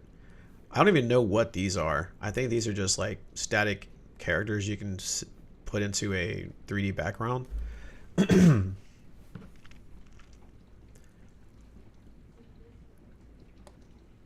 yeah, I've got tons of brushes and stuff. I don't even use this stuff. I don't even know what that stuff is. And these are some cool, like, oh, I didn't even know I had these. These look cool. So yeah, that's what I have installed. I have not installed hundreds, if not thousands of brushes that I just downloaded. Spending way too much time on it, getting those brushes. And honestly, you really only need a handful of really good brushes. I would say the same amount of brushes that Krita has is probably the amount of brushes you'll always use, or less. This is these are the brushes that I have in my system installed. These are all my sketchy brushes, or I would say my line art brushes. And that includes things that I sketch in and also ink in. These are my inks, but I don't really use any of these brushes. They're just there if I need them, like the turnip pen and the Kabura. Those are for like manga stuff, but I don't really use them. They're just there in case I need them. I do occasionally use the G pen, and the real G pen is cool because it adds grit.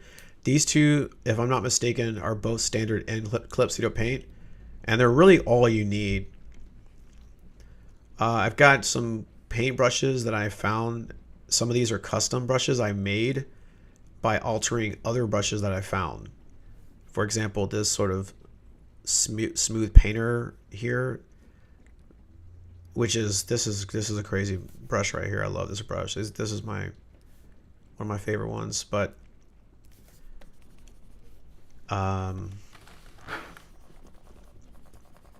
this is the fire right here. Like, I use this for some really cool effects. But I don't even remember where I got that brush from.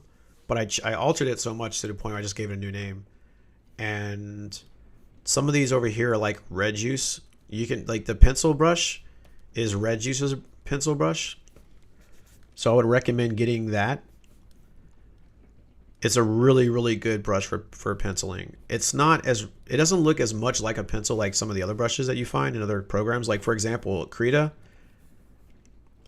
their pencil brush looks more realistic, honestly.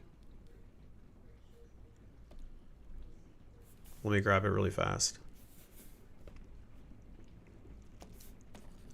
Whoops, that's not right.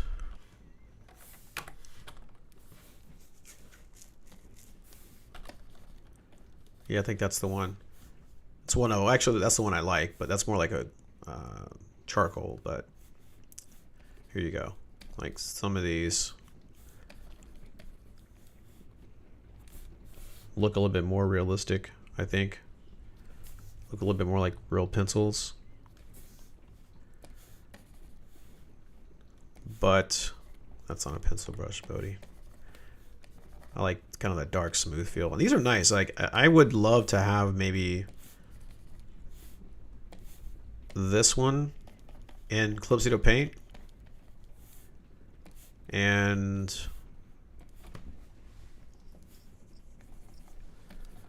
I like the way this one feels too. I don't know how, I don't know about the drop shadow, but it seems like it has a little bit of a shadow there. Like, it's kind of elevated above the paper, but that one's a little interesting as well. But this one here, I like. This one's nice. And this one's nice and smooth too. I think this one looks better with a little bit bigger size though. Let me see, 15. Maybe like 10.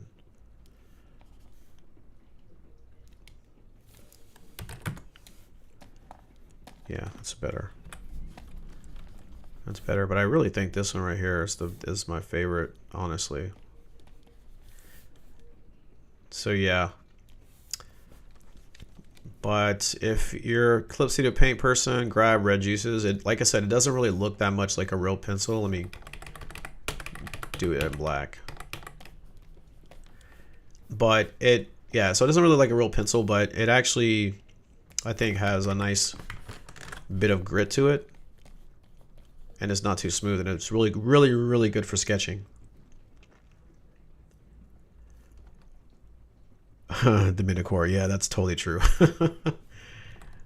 The ones I would recommend is getting Red Juice's pencil, though this is one I kind of made myself. It's Red Juice, but it's a little bit smoother.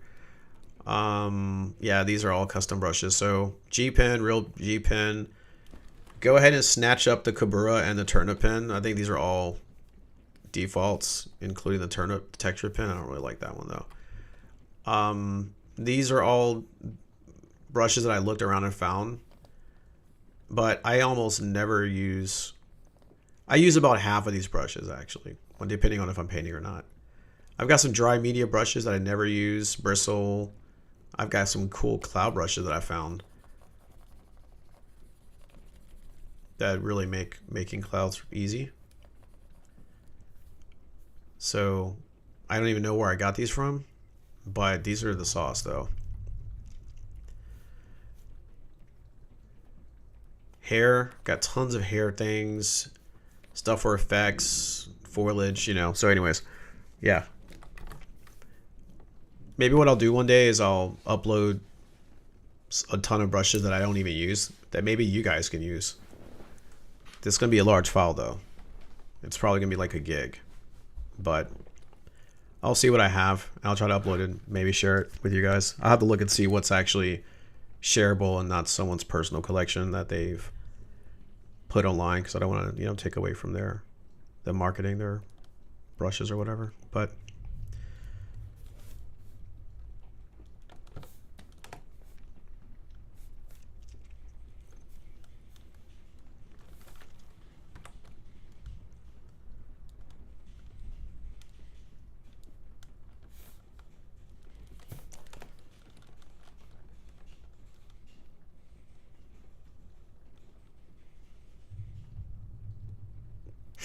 one of these days I'll just go through this whole process and let you guys actually see me finish a picture.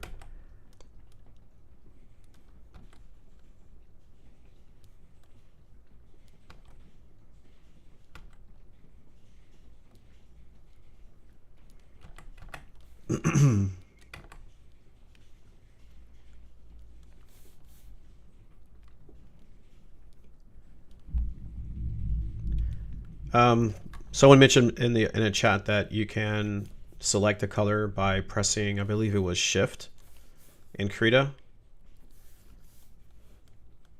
So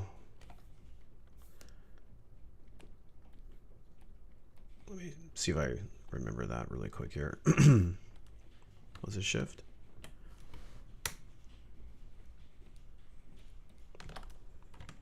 No, it was Control. Sorry. Control. Yeah, those red juice pencils are really, really good. He's got a bunch of other stuff. I didn't really get half of them. I only snatched what I needed.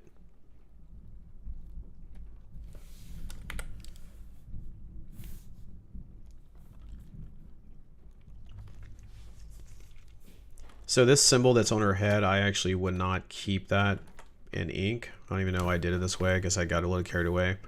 I tend to make shapes out of color. So I'm just gonna get rid of that. Wait a minute. Yeah, I'll just get rid of that. Layer management is the key, guys. If you guys aren't doing it, be sure to, I would definitely say implement it. I know some people use tons of layers. I layer manage everything with folders. I color the layers. I have specific colors for each section and all that. So close that up. There we go. And that way it won't have a weird selection if I ever need that in the future. So yeah, I guess that's pretty much it for now. I think what I might do is I might do a stream coloring this character after I go back and ink her, if anyone's interested in that. So I'll probably just finish inking her, and then like I'll lay down the flats and then go through the whole process of shadows, how I do shadows and things like that, because I would have already laid down the shadows by now. Like the way I do it is, and this is relevant to the topic on, that's weird, why is that dude looking that way? Hang on, did I screw up there? No, okay. And I mention this because the polygonal lasso tool that's in Krita, let me go back to that. It's not bad, actually. Freehand selection. There we go. Like I would be using this a lot.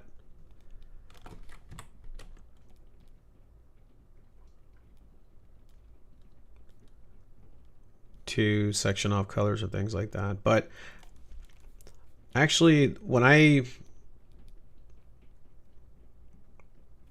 was kind of weird. When I color shadows, I have a specific technique that I use for it, and typically it's going to be like a lasso tool type thing. This lasso tool is fine, but as you can see, it's kind of angular. And what I need is something that's more like a Bezier. So I'll show you guys that in the future, but for now I don't see that in Krita, unless it's maybe this. But these are more like line tools. I don't really see a selection tool. Maybe it's this right here. That's a freehand though. That's not it. Yeah. So I guess that's going to be it for now. This video is already kind of long, but I really appreciate you guys hanging in there and checking things out. Like I said, I had a blast, so I do plan on doing another one in the future. I will more than likely, and thanks again for all your suggestions on how to use Krita, the shortcuts and things like that. That helped out a lot. It actually made my learning curve shorter, and I'm still a beginner, absolutely. I don't know anything of the program. There's probably more things left to discover in this program, so I'm gonna keep looking into this. I'm not gonna give up on this program. I'm not gonna just toss it away. There are some things it needs to have for me to feel really comfortable using it. So I'll play around a little bit and see what I can find out. But for now, it's not quite, for now, I would say,